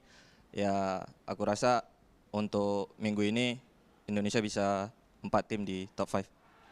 So basically what he mentioned is that so far the performance for Thailand has been strong in the previous week, but for this week itself, not just RRQ, but also his other brethren in Indonesia from Alter Ego, Boom ID, and then we also have Persija Evas is also doing exceptionally well, and there's a very high chance that those 4 teams might just take over the top 5 for this week. And of course, last but not least, your performance for this week is way better than last week, and I think all the viewers out there can actually see. So what changes did you actually make together with the team for this week 2 itself?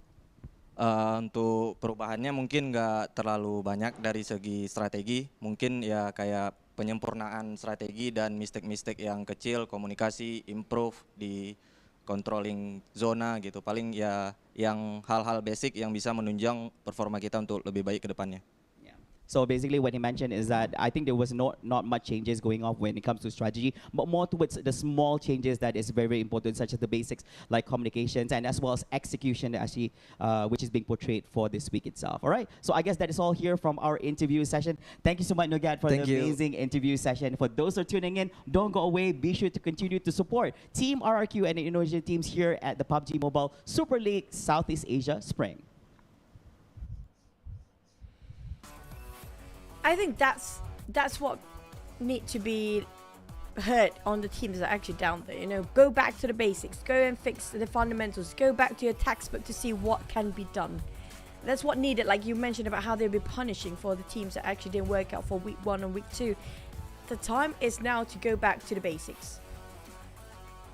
Yeah, and I do agree with that as well. And sometimes, like if you play for a very long time, you play professionally, you start to talk about some of the advanced stuff. But if you talk about the advanced stuff, then you kind of forget the basics. I always put it out this way, right? So even like if you take football, for example, why do professional football players, still play very basic stuff in their training, like passing the ball. It's because that you don't want to forget the basics, and that is what they do. They don't want to forget the muscle memory of the basics. So I totally agree with that. I think the drawing board is not about talking about like advanced tactics or what to do, rotations and stuff like that, but just basics of how to position yourself, how to communicate well as a team. And yep, I guess that message is also for DBD. Oh man, this team, the only team without a chicken still. I mean, like, come on, just get over with it. We need one. We need from these guys. Let's get to the next one. I hope it's going to be these guys. Because it's so hard to see them really perform in Marama. So Rengar's always a bit more comfortable map for the sort of DBD. But like you mentioned before, yeah, I agree. I mean, like, these teams have to go... Sometimes they overcomplicate things, right? You want to pull the strategy or the meta that's a bit unique, a bit out of the box, and thinking too much out of it. They forgot to go back to the simple life, go back to how things are supposed to set up. If your foundations is crumbling, what's the point of getting sort of a very, how do I say, very unique sort of outstanding performance in the future if even the foundation is not solid enough? Yeah, so that's a good reminder for like everyone, whether you're playing in the PMSL or whether you're playing on your own professional leagues or whether you're playing on tier 2 leagues and so on and so forth, is that at the end of the day, you got to take a step back, you got to reflect on some of the basic stuff, and it's not wrong in doing that. It's a-okay. Professional sports people do that as well. So yeah, I think with that message, hopefully it's sent out to the teams at the bottom 4, especially teams in really dire need of points. I would say now the top 3 that really needs to perform, if not next week, is going to be a really tough week for them. PBE, Team Secret, and DBD. I think for the teams actually on the side of FaZe and Hill. Yeah, I think FaZe and Hill so far, that's kind of secured themselves the slot into the grand finals. But for Void, I would say the same if they actually do pull off the same sort of performance like last week. But so far, not so great. So they're kind of in the middle bracket so far. Like you mentioned, it's going to be only 4 teams relegated. The one that actually be repeating the mistakes or repeating their history in last week. Right now, definitely going to be TS and DPD. PBE, on the other hand, have their ups and downs. We can see the improvement, but they are not budging from their original spot from last week as well. So they need to make a bigger sort of impact. Yep. I think you got a point there, because averagely, DBD might be the worst, or it's PBE. It's either one. But anyway, we will be looking at the bottom 4, so it's going to be the same situation for those teams that we just mentioned. Oh man, I can't imagine next week, and we still have to see the grouping as well next week, like whether they'll be in the group that favors them, whether they'll be in the group that they'll be in teams that they don't want to play with, that they always clash, or similar rotations, or always side by side in the maps, in the drops. That is going to be another factor, but we'll leave that conversation for the end of the day. Right now, just look at the player shots. Sem9 still maintaining Putra in the lineup, and Adips is still taking a break today. For me, there's so many teams like trying to... Personally, I feel like Group C is going to be the most advantage. If you guys have no clue how the group shuffles happen, so it depends on their overall rankings, right? Like the 1st, the 10th, the 11th, and the 20th place will be in Group A. So Group A, the one we'll be playing, I think when it comes to grouping, they start playing on, when was it again? They will stop playing on day number 2, so it's quite okay. Just having a bit of first day and then all 3 days straight. You don't want to be in Group D. Nobody wants to be in Group D, I guess. I mean, like, I don't know if they actually want to be in. But they definitely will not be playing the last day, though. So Group D usually is going to be the 4th place, 7th place, 14, and 17. I think that's what everybody wants to avoid, getting this 4th place, possibly. Yeah, but sometimes, because you got like 20 teams, and points are moving like a stock market. Yeah. Sometimes it's just out of your control, right? Like you can try to aim for that, but because of how 20 teams, the level of variable is that, and it becomes very difficult. So I guess at the end of the day, but if you're like a team, you're just like, okay, we just play our game. The bigger priority is to finish as high as possible, get those bonus points in the bag, and we'll be happy with whatever. I'm scared for these guys, but definitely prayers needed for sort of you to Lions stay close to getting those top 5 here. I mean, at this point, if you're a strategy thinker, right, you're the coaches, you definitely want to see your teams in certain days that they can perform. It's one of the way to actually think about your objective of weekly. I'm loving how they put it in like this for every week now, because they have different sort of objective for each of the team. Whether you want to go for the extra points, or you willing to exchange your points with your seating, like not getting number 1, but maybe getting a group C, which can be number 4 or number 3. Yeah, number 3. You have to give away your points for a better position when it comes to playing the entire week. Is that all? You know? Well, I'm trying to think from a player's perspective, right? Like, would you want to give that away? I'm not too sure about that. I do feel that the priority will still be the points at the other day. So if it's like whether you get I'll put it a bit more significant, right? Like if it's the other end, right? Okay, I'm starting to lose the count of the numbers, but if it's like the other end and maybe like two ranks difference, like, or would they take the 2 ranks difference, or would they take the grouping? Since you can't really tell like what's going to happen next week, right? You might as well take the points and be happy right now, and then you just figure it out next week, and maybe because of that few points, you know, whatever happens next week, you'll still be okay at the end of the day. So maybe the points might be a little bit of a priority for the teams. But at the end of the day, those are theories from us, and those are theories outside the game. Now we get back into the game. The game before the break will be a wrangle.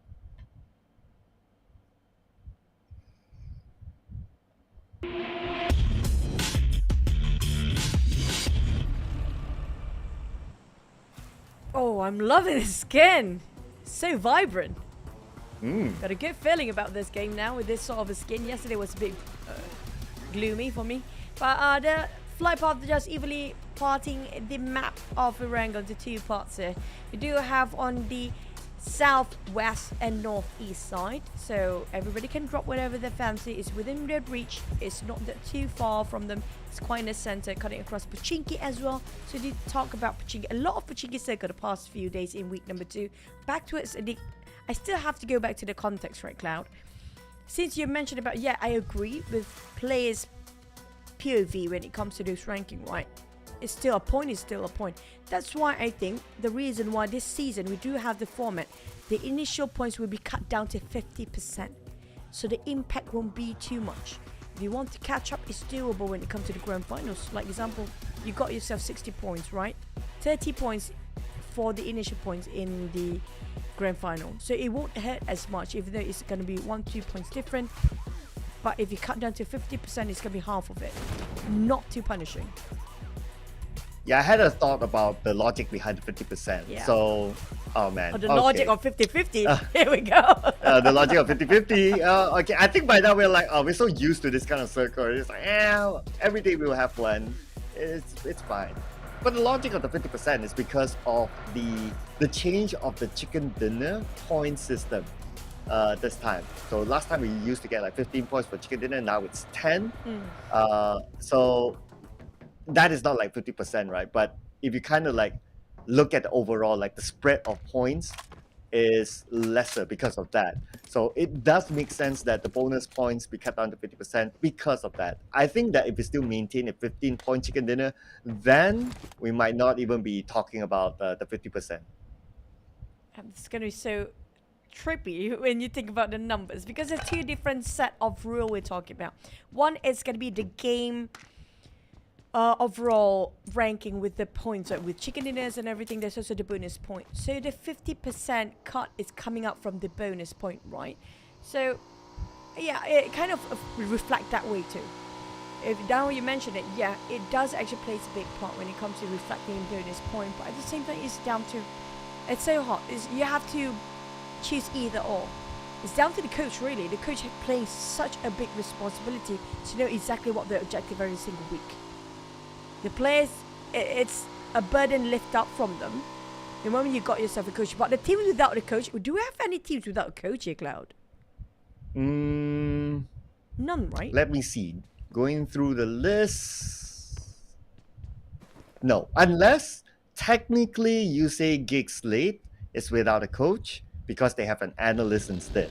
Then, yeah. But if you want to say that, oh, do they have any coach or analyst, someone technical behind the scenes, then I think everyone has one. Now, honestly, I have to say the analyst of Gigslate going to have so much responsibility over this season. He's the one who will trying to dictate for the other players whether to go which and what, which is more important. How do you want to be about the grouping, or do you want about the points? Do you have the confidence to fight against this grouping, or do you want to have certain days playing? There's so many factors here when it comes to this sort of format. Very complicated, but the bias, Tony K might clutch 2v1. Okay, he's going to start it off with 1. It's going to be first split. Tony K, Nepeko. Oh, but Tony K, he has more to deal with right now with the rest of R2 coming in. Nepeko making Tony K super duper low, but he's still, wait a second. Okay, so he still get a knockdown. The rest of Vampire, they are going to come in because they know that Nepeko is down, so they have the man advantage still. A bit of a trait by Tony K, close enough getting those clutches done. But the entire cavalry of Rokia happened to be there in the last minute. A bit later for the side of Vampire. If not, they can actually save Tony K from going down. Nepeko, will he be saved though? That's a different story because RQ got there earlier. They have enough loot. They didn't have enough gear. No helmet on the side of players of RQ. But Nuzi already got himself a DBS. We do know DBS need and deserving to go back to the airdrop. But you know, it's everywhere now. Yeah, everyone has a DBS over their own. And the sound is just so familiar by now. Let's see with the DBS gameplay by Nuzi, can he pull off by taking out RRQ here? And if RRQ order gets eliminated, it's going to be 0 points, 1 point. But now RRQ, they are not giving up without a fight. Managed to get the knockdown. Traps now finished off by Mort. Baltimore can't seem to find his angle, but finally he got it. The smoke didn't really help. Now Nuzi knows that someone is on the outside. Then Nuzi got a little bit of help there by Ninos from Bacon Time. Oh boy, he got himself a DBS by shooting from afar. Oh, wow, the Mort and the Peko managed to just heal. Oh no, no way. Hello. This is not happening. Oh boy.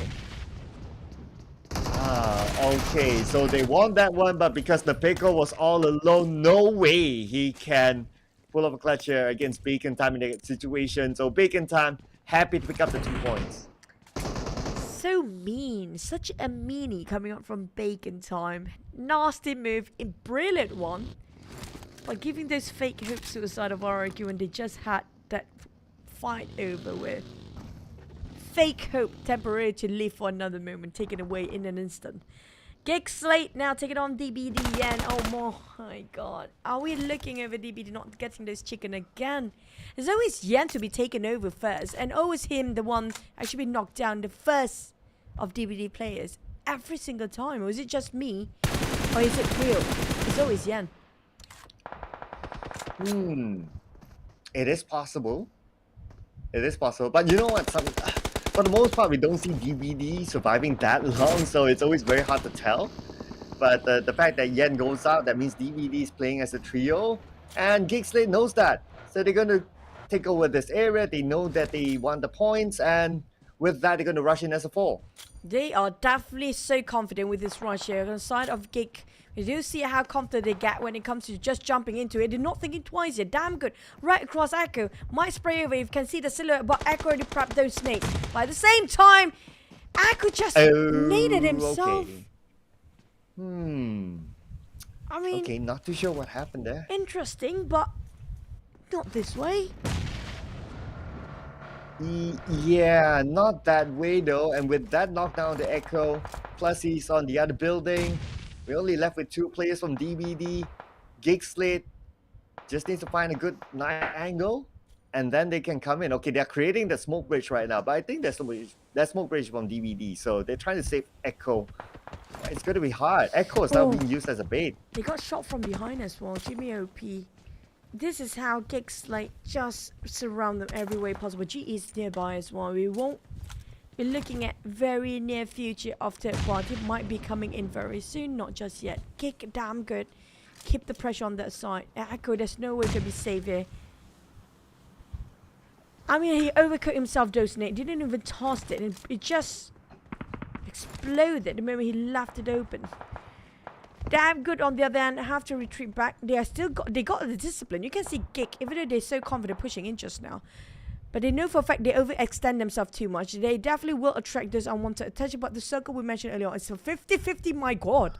It's still a 50-50 with the land and the ocean. Not just that slightly tiny bit on Fairy Pit. Just that slight tiny. Yeah, I have a gut feeling we're going to see that the type of circle that's going to be tucked at the edge of military base. We've seen that before. It wasn't an easy circle. And with now the second phase of the circle like this, imagine teams on the right. At least teams on the left bridge, you still have some space to play with. But on the right, they need to just, just go across quickly. If not, it's going to be overcrowded. Hopefully they can find a boat coming up from the right side. If not, they can go through the bridge. But now is the best time. But it's still the second stage, Cloud. Second stage is already such a big hardship. But about timing, they have a bit of time. The Blues is not as painful as the third stage. So it's still bearable for these guys to take a bit more longer time to find this vehicle to keep on moving. Son of Oracle and Vampires definitely lost early on. And surprisingly, Vampires going really down so fast. Rosemary, imagine he couldn't afford to be the first one to be knocked down. What might be Octan next? Slither of the health remain. Noise got down by this short range shot. Bacon time having a bit of a trade. They did fight back for Alter Ego. Oh, but Bacon time coming in. Alter Ego. Left it only Fnatic, it seems. Alter Ego, ooh. From getting the chicken dinner now to a solo player in this round. And plus, he's quite far away from the circle. He's starting to move in right now. He has a zoom pass. And I believe, oh no, Fnatic, oh no.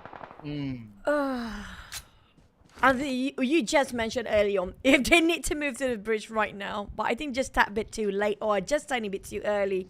Because the only bridge camper here is going to be utilized. The moment you left, then just get yourself in SMB. There's so many gatekeepers already. But the worst part is, these guys can't even gatekeeping too long. They have to make a move because the circle just on the left side of the bridge mostly. Nowhere near the right side.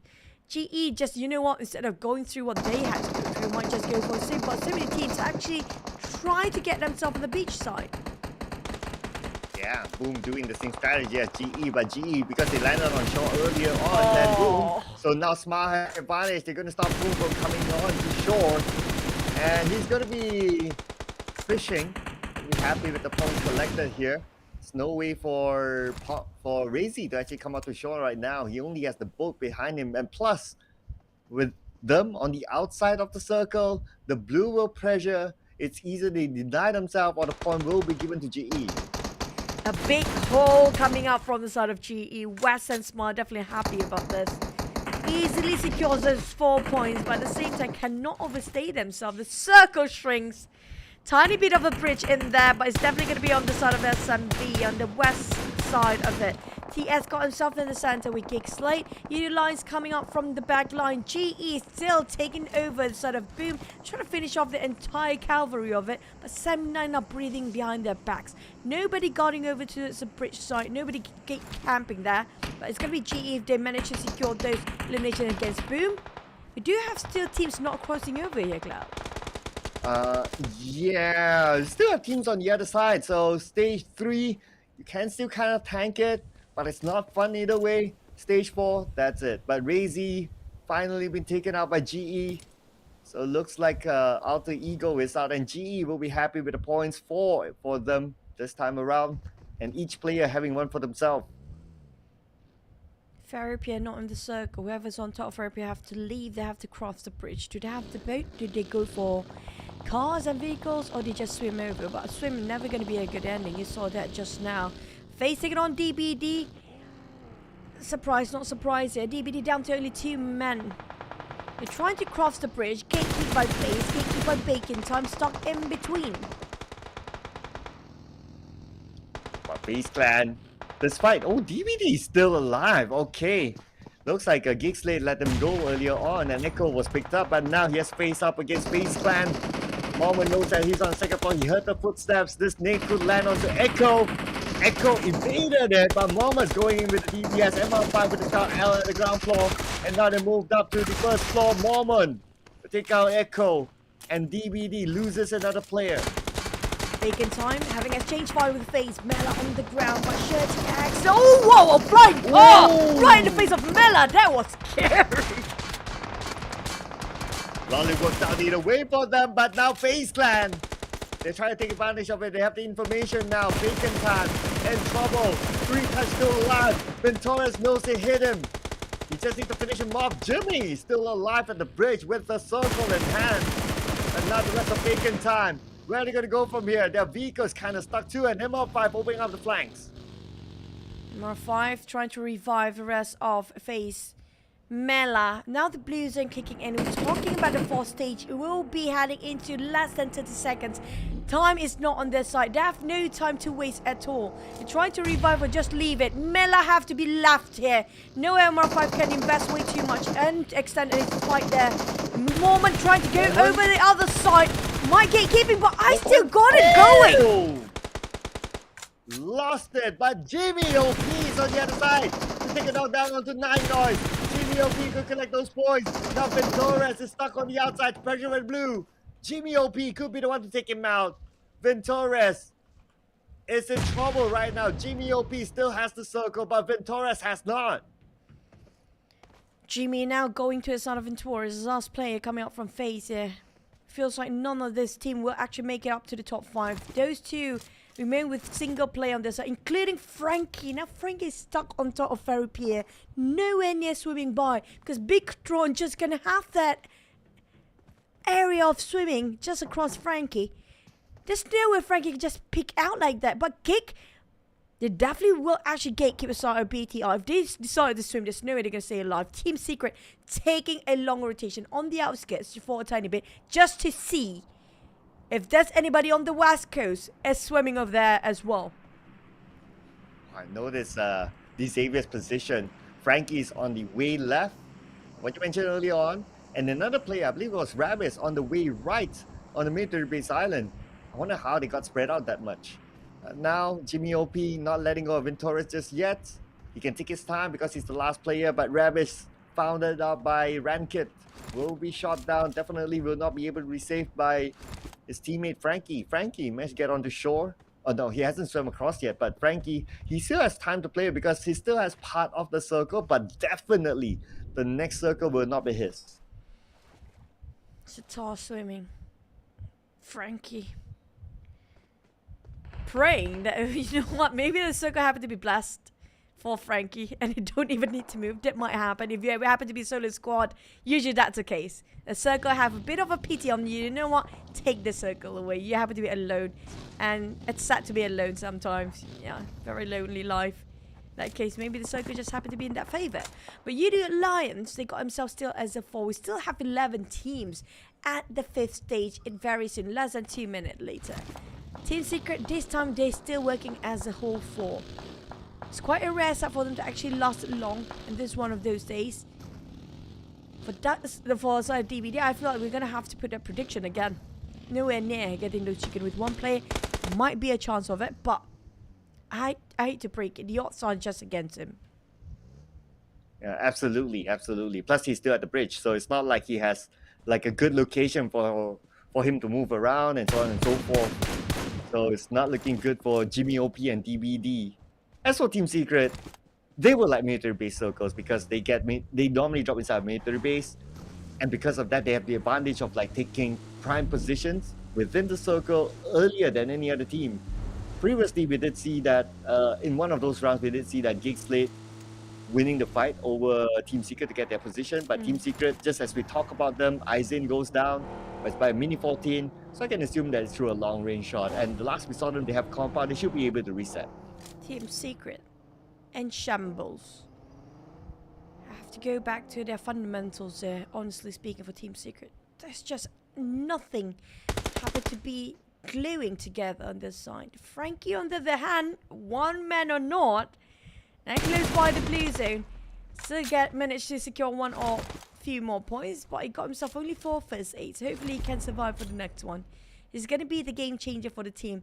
There's going to be the bridge right on top of Ferry Pier, the pier itself. And Frankie want to cut across by making it so difficult for the side of BTR. Team Secret on there then got 1 player down. It's going to be Void from the back line, but they have to be extra careful. BTR now climbing up from the shoreline as well, while Gig got himself in the center. And Neutral Alliance, a good position as well. Some elevation to play with. A Team Secret, this should be their home ground. Let's see how will they deal with the challenge right in front of them. They have Boyne to deal with. They're going to crash in on the Boyne. And right now, Boyne, they have an off-angle shot. Isaac will be nailed down by Alva. Boyne might lose Keenan as Kid tries to get the next one. And it's going to be Keenan. Points secured by Team Secret. 3 points for them. Sort of Jamie and FaZe Venturas, they are still having a bridge fight. The moment they won this one, the moment they're done with this, GE waiting at the other end. That's why I'm saying this is going to be a loose list for now for both teams. And Jimmy OP with the DBS got one finish up. Okay, now, moving forward. Go for the rush. Go for whatever needs to be done just to cross over, but not too late here. Frankie, on the hand, just resort to swimming. Gen Force, you know what? You got our back just now. And you now taste a bit of your own medicine. Because BTR, never mind, they're actually taking a swim as well. Okay, now Frankie. Let's see if we can secure that elimination before Gen Force gets away or before the blue takes out Frankie. Now Frankie sees Gen Force, he has an idea, shots fired onto Gen Force. Gen Force is now super duper low by Frankie, pressure from blue as well. He will need to jump in at some point, and yes he will. No space for him to play with, and now we move Sem9 and PBE. PBE losing the fight against Sem9. Last thing of your fall inside of Frankie, but PBE cool getting on the entry with that Nate knocked down inside of Logan as well. It's going to be 1-2-1 trade. Sem9 trying to finish off and wrap things around, but still retaliating, but never mind. PBE. At least this time they got more points than before. They got himself quite a number of eliminations. The entirety of today for side PBE just go for those eliminations. DBD plays himself in the 8th place. At least got himself 3 eliminations as well, not going empty-handed. But the ones living still is going to be Team Secret. Gig Slate is there as well. While BTR just docked themselves on the shorelines. Now they have to fight against Gig Slate.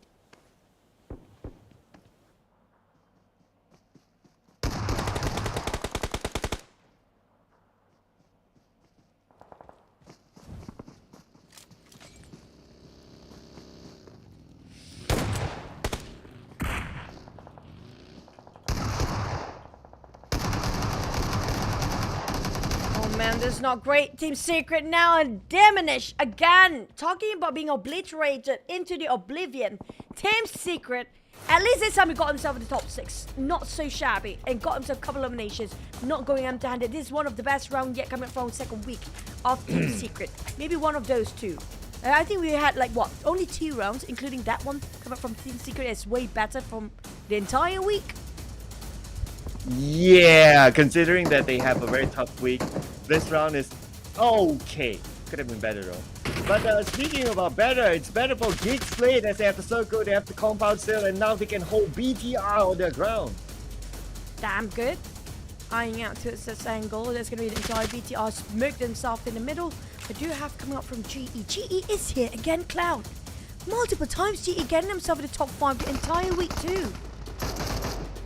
Ooh, yeah, GE is here still, playing as a trio, but they still able to do it. But let's see if BTR can do. Okay, now GE, Sem9.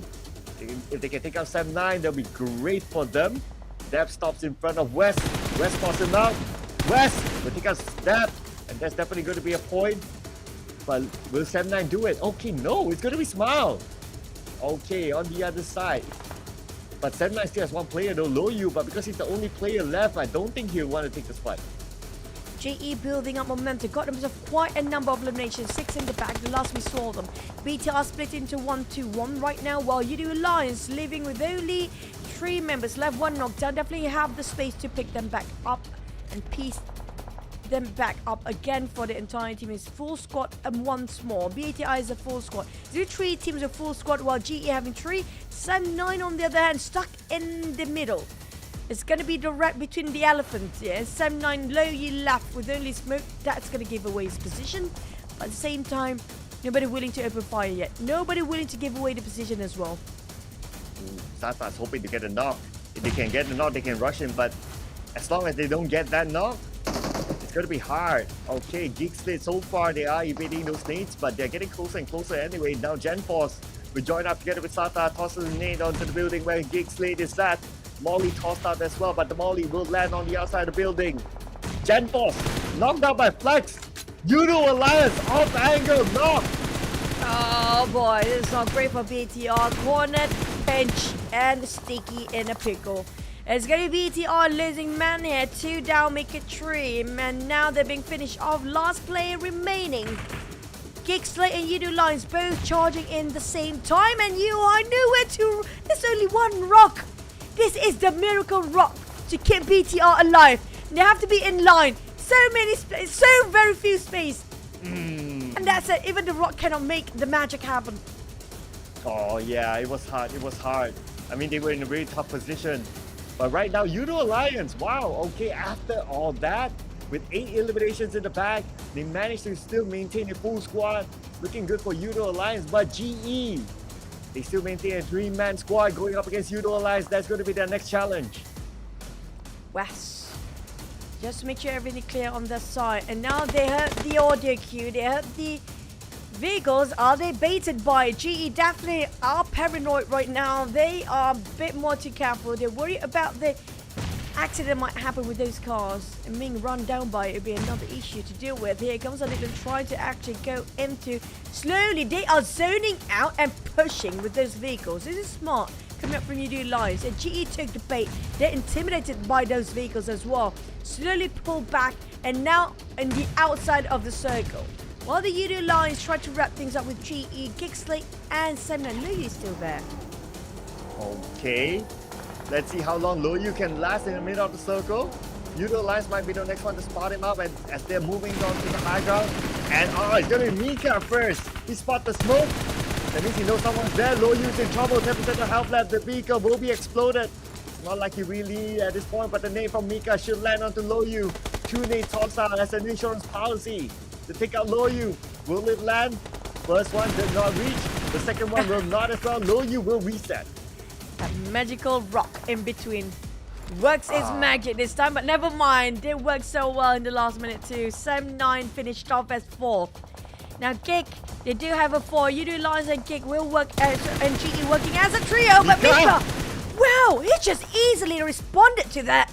Such quick response from this guy after one swing to the other. Casually tracking it down one by one. What a response from Mika. Clean one as well for the sprays. Yeah, if only he got that knockdown, that would be perfect for him. But without that knockdown, GE will be able to reset themselves. And now it's a 3-way war. So, as we always theorize, if it's 3-way, who makes the first move will lose. And the other team can take advantage of this. But GE, however, they'll be forced to move into the circle. They need to move further forward. Judo Alliance still has the high ground to play with. It's likely we will see Gigslate and GE fighting out first. But Judo Alliance also spotted out by Gigslate. Right now, who will make the first move? For Gigslate, I feel like they want to wait for a bit longer. They are running dry with their hand grenades and probables for now. Health, utilities-wise, still have enough. But probers, not so much. Running out dry, long time ago at the moment. They tried to flush out so many kills just now. Shamil, they definitely rich when it comes to probers. For now, they want to go in for the kills. GE are in between. Damn Good taking the advantage of knocking them down. Double down by the side of Damn Good. Snipes taking the shots from off angle. Can they secure this as Yudu Alliance trying to take advantage to his kick at the same time? They were running out of space anyway, so it was tough for GE. GE might be the next one to go out. Only one player still active. Now Gigslate and as well as Judo Alliance, they want a point. West the last man standing or crouching behind the airdrop.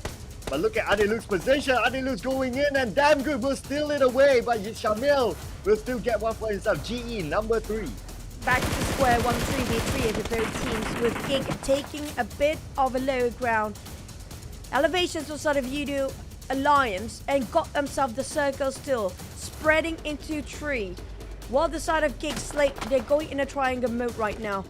Just to be sure they're a bit more solid when it comes to those defense. They are on the lower ground, don't mind that. They do have rock and only vegetations in between, nothing else. It's definitely a smooth slope coming up from Yudu Alliance if they want to climb down. But Gig, they don't have throwables, Cloud. It's so hard for them to clutch this if Yudu Alliance decided to go for the rush. Yeah, they're fairly low in all departments right now. Judo Alliance opening up the spread. They have more control of the circle. Looking over Geek Slate. Number of manpower, the same between the both of them. And right now, Judo Alliance seems to be in a position of waiting. Styles will be shot down. No, he'll be taken out by the zone. Maybe he'll deny himself, but damn good is within the circle.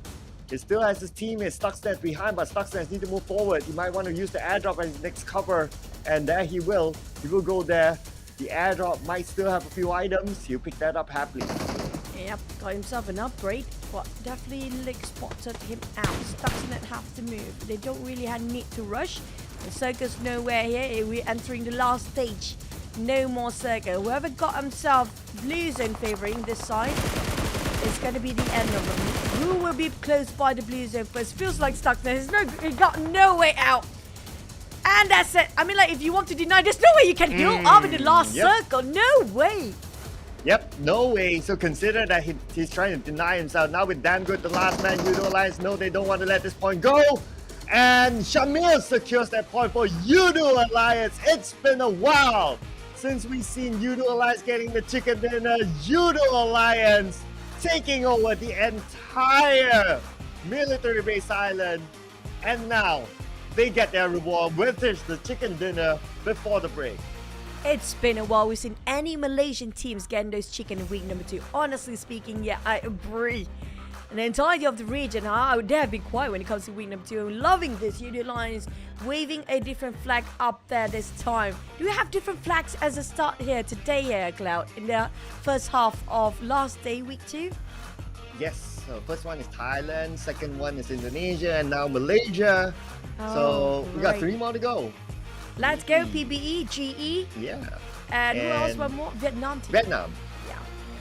Perfectly.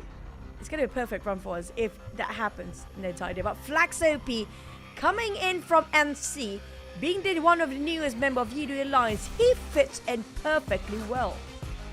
Yeah, absolutely. Absolutely. I mean, this guy, very underrated before because he was in an underrated team, but right now he's in Judo Alliance and showing why he deserves to be within it. And look at the stats, everything favors towards him. The highest eliminations, the highest knockout, the highest damage dealt, and the lowest damage taken.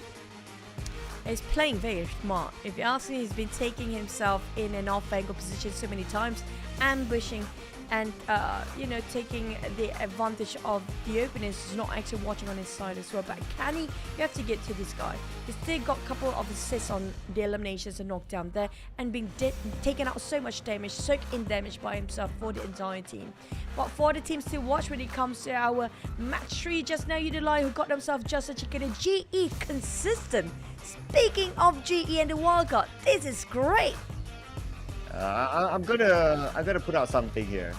I text Flex last night for something unrelated to PMSL. We're talking about something else, but he got the MVP. So if you want your MVP, come on, let me text you. You'll probably get it next. It's a blessing of cloud there. But so far we do have the top 4 teams. Out of the 4, 3 of them are Malaysian teams. Now it just shows that they're really trying to push themselves up there. And speaking of the interview we had earlier on the start of the day with Judo Alliance, now it shows. Now it's starting to show and reflect and manifest when it comes to their performance here. Yeah, looking good. And Judo Alliance, it's not like, well, they got the circle on top of their head, right? Like they have to move from Novo onto the left, and at the Novo, they had to take out the bridge.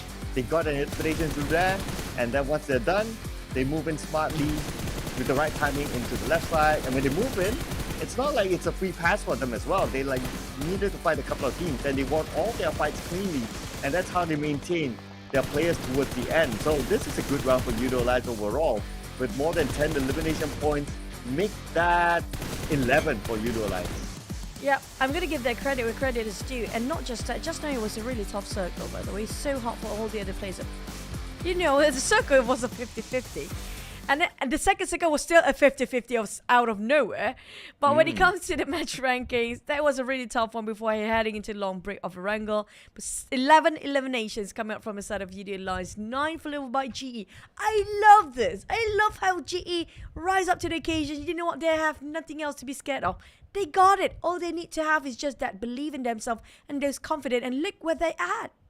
Yeah, and I'm sure our viewers would love GE as well up there. I noticed that when they got a chicken dinner, a lot of our viewers were celebrating. But if you're a fan of Voin, again, another 1 point round for them. So I don't know. I don't know Meng. I don't know Meng at this point. At least for Team Secret, just look at them. They got like 5 points in total. So it's an improvement as compared to the previous rounds. At least we see something there. But for them to climb out of that dreaded number 20 spot, Team Secret needs to do a lot more than that. But back to the board here, we do have FaZe slowly pushing in. I mean, like the top three will not gonna botch anytime soon. Definitely FaZe the only one that can actually close the gap between Pasija, Evos, and Hill, because Hill and Pasija will not be playing here. They played last game yesterday. They finished off 21 matches for those remaining here. Ascent is slowly being pushed down. Definitely, we talk about them pushed down to second page. I'm looking also for FaZe Clan. Like now they still need 39 points. 39 points more to overtake Hill at the number 1 spot. 3 more games to go. 39 points is the mission. So it's actually more than 10 points per map for the side of FaZe if they want to overtake the number 1 spot. Or maybe their plan was all day long was just staying at number 3. Because they want the group C to stay in the middle of the week to have those breaks, you know. Maybe that's the main reason of, we don't want to get too much point, but not too little, so you don't get pushed down, you know. It's so hard to balance out if you really want that number 3. Because FaZe ended up with number 3 last week. I mean, like, it kind of makes sense now, right? Well, yeah, I guess you can think of it that way. I guess you can think of it that way. But hey, you know what?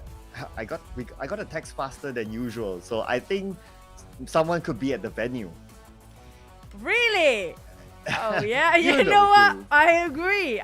Maybe. I mean, like, I wish we were there as well. But maybe, hopefully in the future, why not? But you know what? We're gonna head into the very long break. So you guys have been staying with us. Keep on staying with us till the end of the day, because today is gonna be the last day of week number 2. Do tell us your opinion about the team so far, who will get into the grand final, who get relegated, or even just take a bit of a break with us within that 1 hour and get your fast break in. For those who you guys have been asking why the break is super long, it's been the month of Ramadan. For us Muslim and Muslims around the world, it will be celebrating this by having the fast. So the fast will be broken the moment we got our sunset.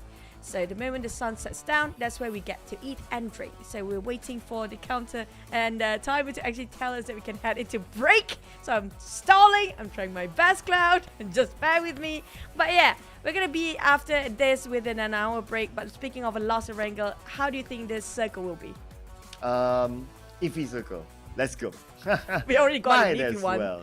Yeah, might as well. Give us an iffy one the entire day. I mean, we've seen it in the wild card. We're so used to it by now. This season, I don't know. Someone just made that crazy change in the Erangel circle. So is it gonna be iffy circle or just a generous one? We're gonna have to wait and see. We're heading into a break right now. See you guys in a bit.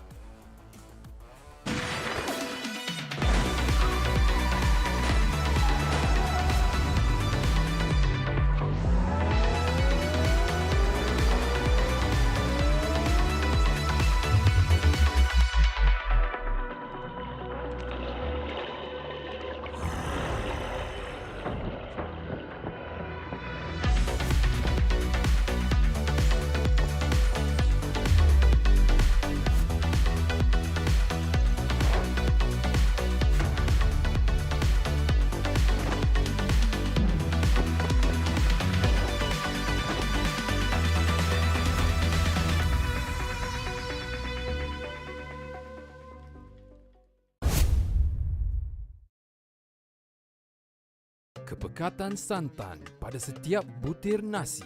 PUBG Mobile. Kepedasan sambal menjadi pembuka selera. PUBG Mobile. Ikan bilis, kacang serta timun. Nasi lemak, pilihan pertama di hati. PUBG Mobile.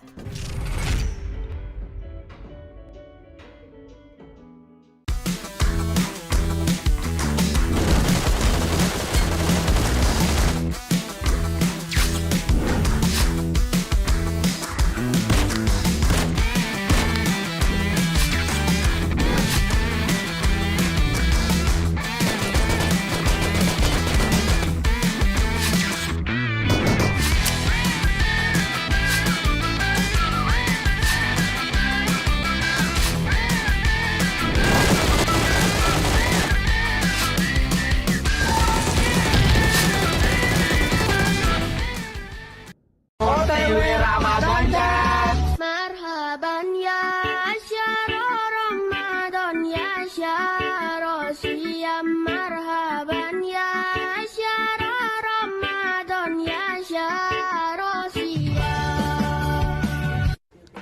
Pew pew. Pew pew.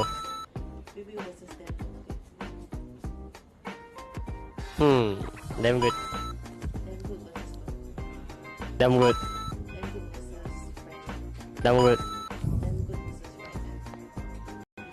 Damn good. Mute. Mute the best, man. Bila esok datang kembali.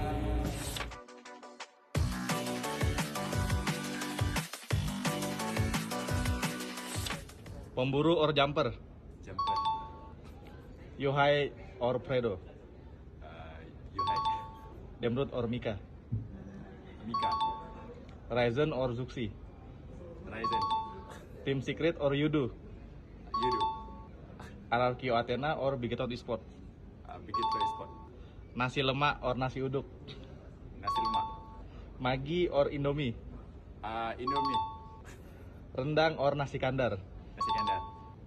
Sirap Bandung or es cendol? Es cendol. Durian montong or durian Musang King? Durian apa satu tu? Durian montong. Durian montong or durian Musang King? Montong tu apa? From Thailand. Oh, durian Musang King. Thank you, Manpa. Okay, thank you. Locking in just like that.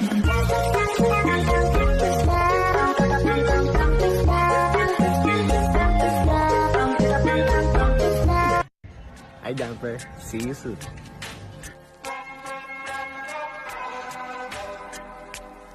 Keep on trying to hide it, but your friends know.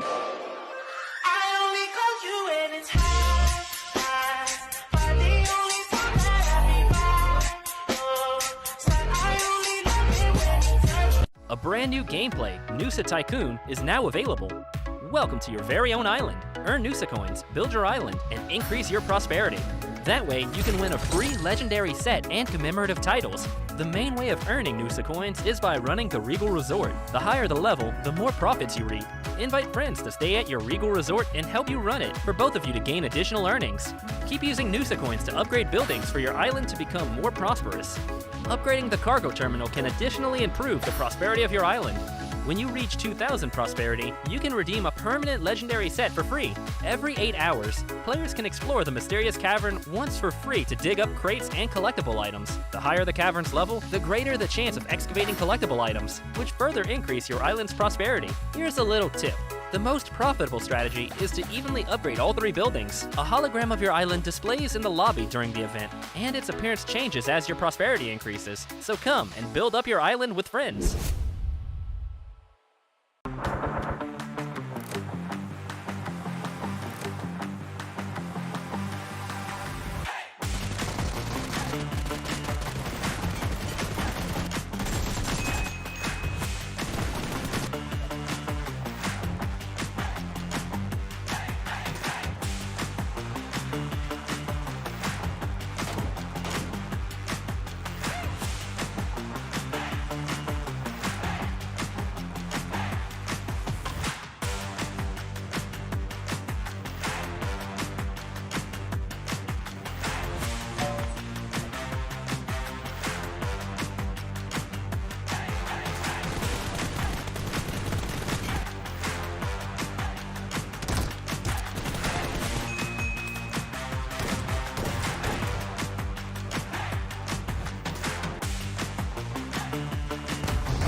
The well-loved creation mode has gotten a major update. Now, a function that allows players to quickly switch outfits and backgrounds has been added. When you enter creation mode, you will notice that there are 2 new options. They are the function that allows players to add screen effects, and the function that allows players to switch outfits while in creation mode. The function to switch outfits has greatly improved the player experience. All you have to do is prepare different outfits in your portable closet. You can switch between them at any time while in creation mode. Combine various camera effects at the same time to smoothly capture a fashion show and further enrich your shots. It's now also easy to reach certain spots. Furthermore, you can now display companions in creation mode. They also have their own dedicated photo and video taking templates to better capture them up close. That way, you can capture beautiful moments from more angles.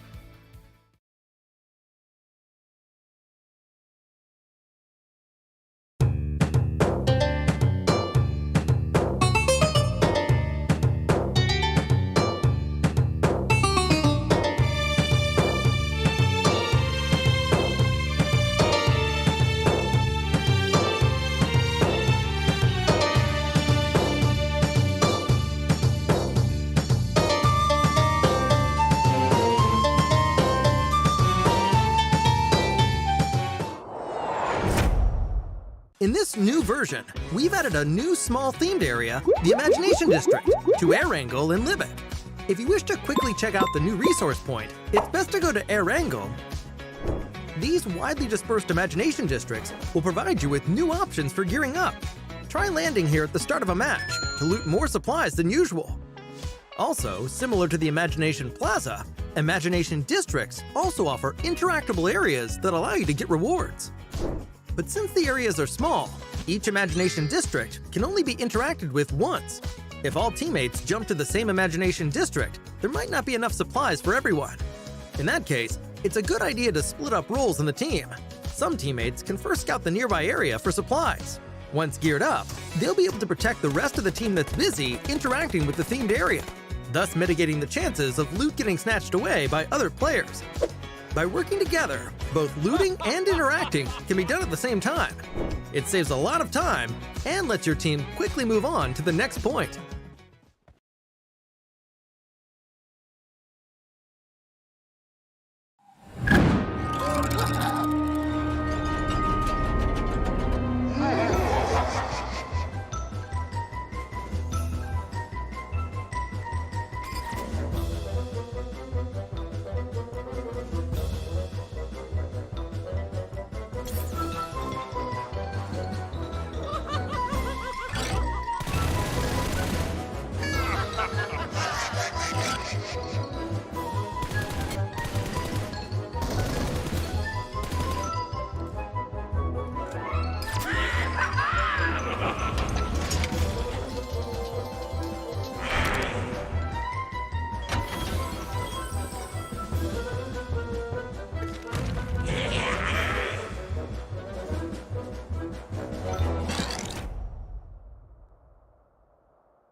Your order is here. Oh, thank you, thank you.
The Tide Medal safeguards the superficial peace.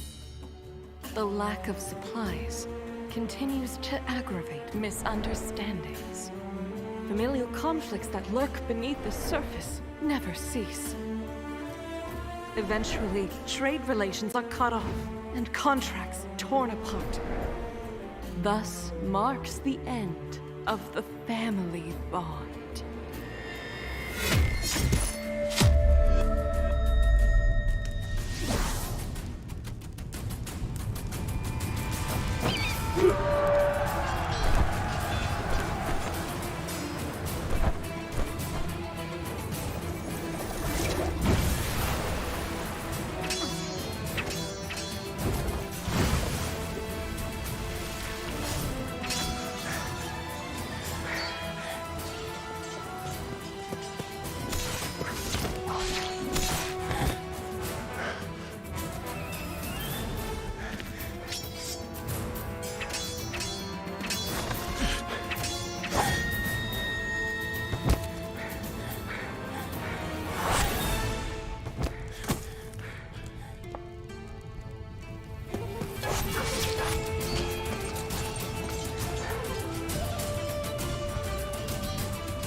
With the arrival of PUBG Mobile's 5th anniversary, Air Wrangle has added 2 attention-grabbing imagination plazas to the map. They're really noticeable on the mini-map. The 2 imagination plazas are located at Stalber and the Quarry. There'll be hotly contested jump locations for this version. It's very simple. Compared to other areas, there are tons of supplies to be found, enough to gear up very quickly. Themed items like block cover, portable trampoline, and the dual-purpose cannon can also be found here. So it's vital to be fast as soon as you land in order to get first dibs on these awesome items. Also, within Imagination Plaza are anniversary crates and their secret. On platforms of floor-marked locations lies the key to uncovering the secret. Enter the yellow area of the platform and the progress bar will start filling. This means that the anniversary crate is being unlocked.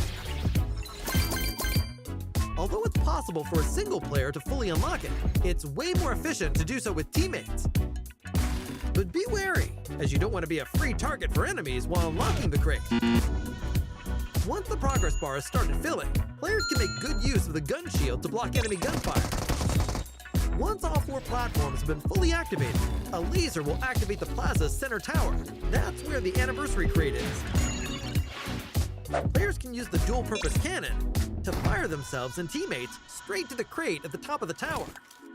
It's important not to relax, as there may still be enemies lying in ambush for the final moment. Only the final players that remain will get to reap all rewards of the anniversary crate.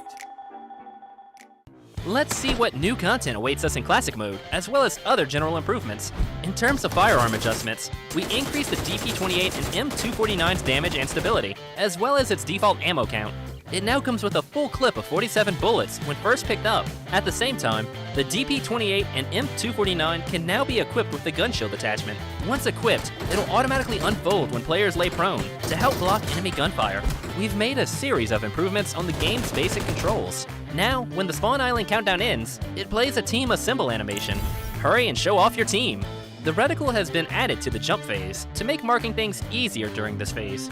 Concurrently, the light column that shows after marking something now shrinks as a player gets closer to avoid it blocking your view. Upon equipping a throwable in a match, the throw arc now appears immediately to better gauge where something will be thrown. Also, the throw arc is no longer interrupted by glass windows. We have added firearm ammo type descriptions to the pickup list to make gathering suitable supplies more convenient.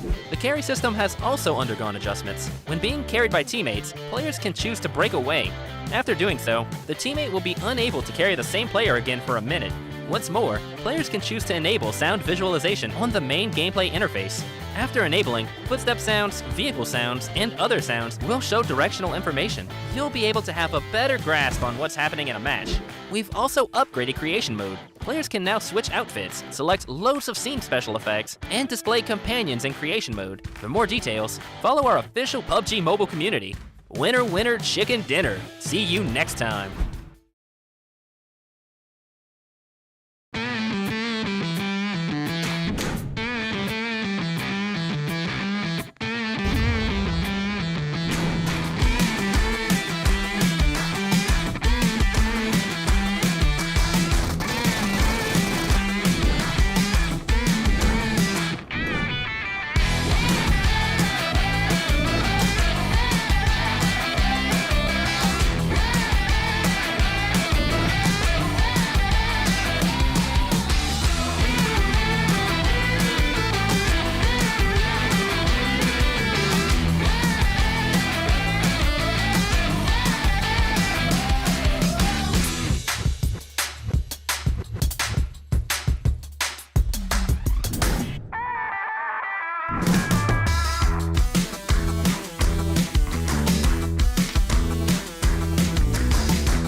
Hello everyone, Payload Mode is getting an update. This update brings a new, powerful weapon, the tank. Experience the adrenaline of Payload with all new tank battles. The new tanks will be found in Erangel. They have incredibly resilient armor and immense firepower. They can seat up to 4 players. The driver will control the tank's direction and can also look through the tank's gun sights to aim and fire at distant vehicles and enemies. The co-pilot can fire the tank's machine gun for even more firepower. The tank gun and machine gun can both rotate a full 360 degrees. The tank is extremely durable, and passengers will not take damage from gunfire, grenades, red zone bombing, vehicles, or other physical threats. But that's not to say that the tank is invincible. When the tank's durability is reduced to 0, it will explode, dealing damage to the passengers. Of course, the sturdy and powerful tank also has downsides. For one, its large size makes it easy for your team to be discovered. It's also quite slow, making it easy to chase down and surround. When you're facing a tank, firing on the heavily armored front doesn't deal much damage, but attacks from the rear deal additional damage. Shots fired at the tank at a 30-degree angle or less will ricochet, dealing significantly less damage. Attacking the tank's weak points and firing from an optimal angle are the keys to taking them down. You can also use a bit of strategy, lying in wait while within firing range, and launching an ambush when the enemy comes within range. In order to help players find tanks more easily, this update will also add a tank airdrop. Find the tank flare gun, and use it to call a tank into battle. Aside from that, we've also added purchasable recalls. Players can now opt to spend shop tokens at shops to recall eliminated teammates. If it's too dangerous to get to a recall tower, this is another excellent option. So call your teammates and dive into Payload to experience exciting, all-new tank battles together. We'll be going over exciting new version content in just 1 minute. With the arrival of PUBG Mobile's 5th anniversary, the Imagiversary theme mode is about to commence. To start off, there are 2 themed areas of varying sizes on the map: Imagination Plaza and Imagination District. They are simply brimming with creativity, with complex 3-dimensional architecture and compact 2-story layouts. Tactics that utilize high maneuverability are now more advantageous than ever. Several newly added items can provide extraordinary mobility. Freely build cover using block cover, which can be used as an elevator when placed directly below a player's feet. Use the dual-purpose cannon to launch throwables and yourself into the air. With portable trampoline, even tall buildings are within reach. Besides these items, Imagiversary also includes a supply converter that can be used to combine different item types. So explore for yourself and discover new crafting recipes. In PUBG Mobile's 5th anniversary, we will be officially welcoming the all-new World of Wonder mode, where you can play other players' creations. Countless maps that differs from classic mode await discovery. What's more, everyone has a chance to become a creator.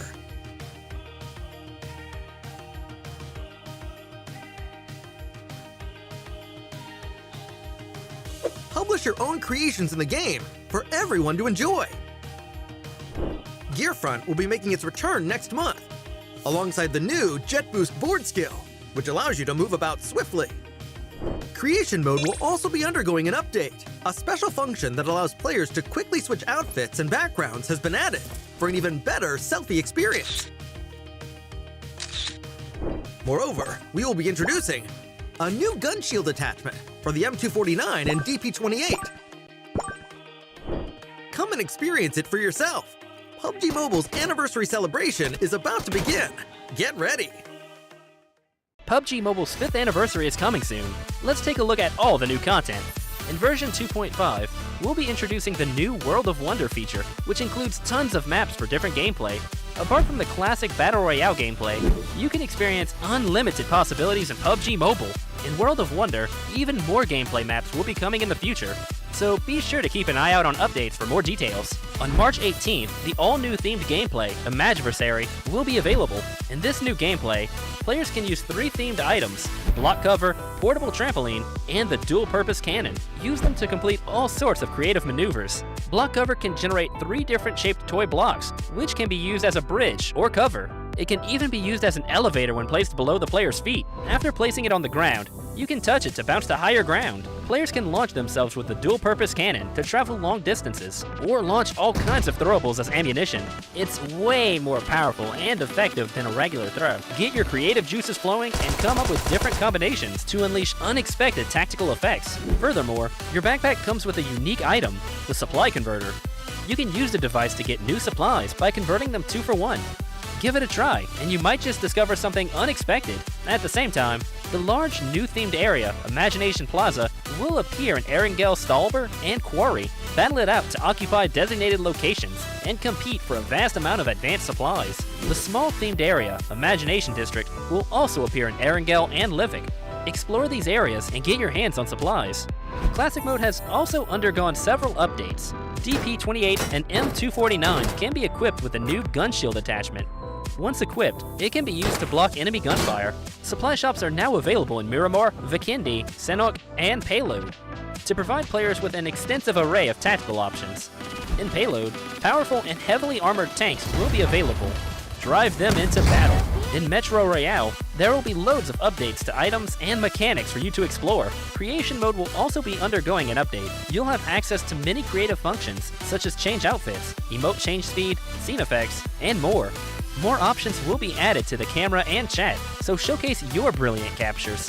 The all-new Nusa Tycoon event is available in the new version. During the event, each player gets their own island. Nusa coins can be used to upgrade buildings, which raises the prosperity of your island. As your island's prosperity increases, your island's appearance in the lobby also changes. Upgrade buildings and manage your island with friends now to unlock more advanced appearances. For more details, follow our official PUBG Mobile community. Winner, winner, chicken dinner. See you next time.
Pew pew. Pew pew.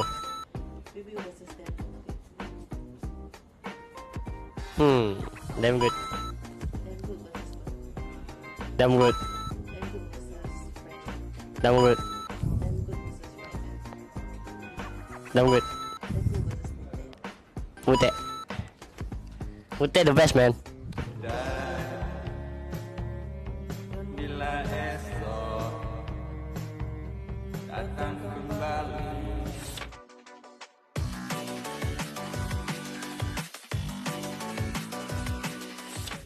Pemburu or jumper?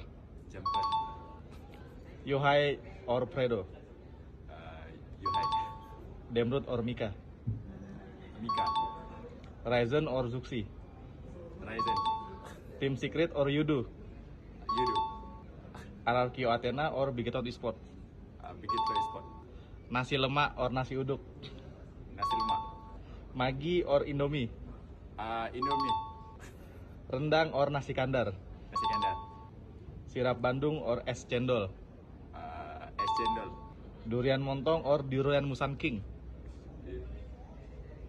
Durian apa satu tu? Durian montong. Durian montong or durian Musang King? Montong tu apa? From Thailand. Oh, durian Musang King. Okay. Thank you, Manpa. Okay, thank you. Locking in just like that.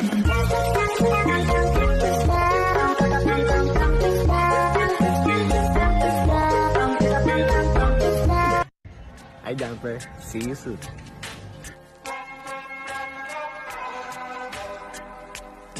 Keep on trying to hide it, but your friends know. I only call you when it's high, high.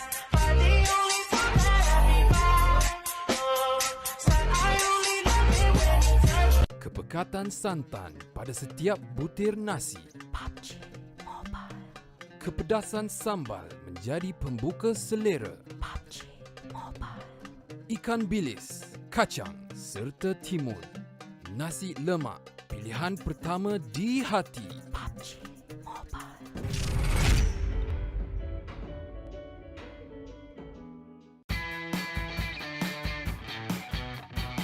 Halo semuanya, gua Rezan dari Bigetron. Selamat ulang tahun untuk PUBG Mobile yang kelima. Semoga game PUBG Mobile kedepannya semakin berkembang, semakin maju, dan semakin sukses. Nah, buat kalian jangan lupa terus ikuti perkembangan gameplay PUBG Mobile karena bakal banyak event-event seru kedepannya. Thank you guys. Merhaba, ben Türkiye'den Solkay. PUBG Mobile'in 5. yıl dönümü kutlu olsun. PUBG Mobile'in yeni yıl dönümü etkinliklerini sen de oyuna gelip keşfedebilirsin. Hello guys, it's me Suvin Kumar Prajapati र म Tim DRS नेपालबाट खेल्छु र happy 5th anniversary PUBG mobile र हजुर नबिर्सिनु होला 5th anniversary को event आउँदैछ हजुर स्योर खेल्नु होला thank you Hello everyone, here is Lord from Iraq. I'm here to wish PUBG Mobile a happy 5th anniversary. Really happy to accompany PUBG Mobile through the 5th year. Hope to bring more fun contents to the players in the future. By the way, remember to try the new anniversary gameplay and rich activities for the limited time. See you there. Halo semuanya, gue Luxi dari Persija EVOS dan gue mau ngucapin buat PUBG Mobile buat ulang tahun yang kelima dan semoga PUBG Mobile makin rame, makin seru, event-eventnya juga makin makin seru banget deh pokoknya, dan kompetitifnya juga terutama semoga makin ketat ya. Dan buat kalian jangan lupa ramein event nanti ada di game PUBG Mobile ya, di dalam game kita seru-seruan bareng di sana.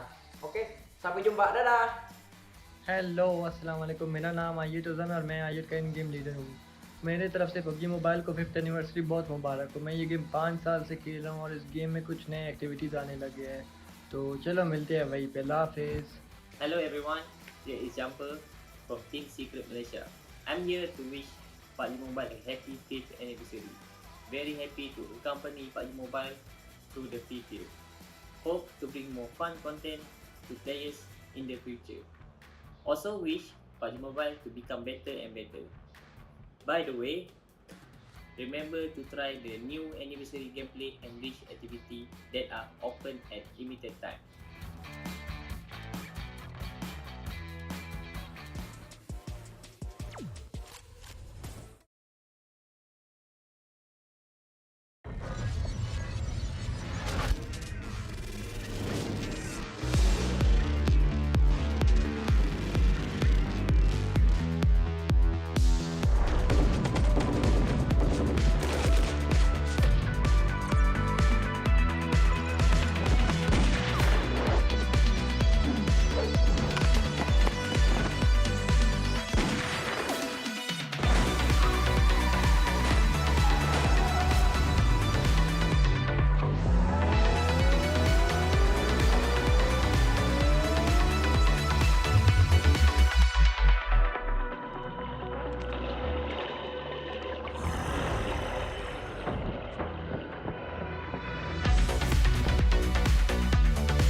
We back after the ladies and gentlemen. This is the PUBG Mobile Super League. My name is Zerk, together with the wonderful Choo Choo right beside me, and we'll be heading to our second half of the day. And after all that is done, we'll be wrapping up week number 2.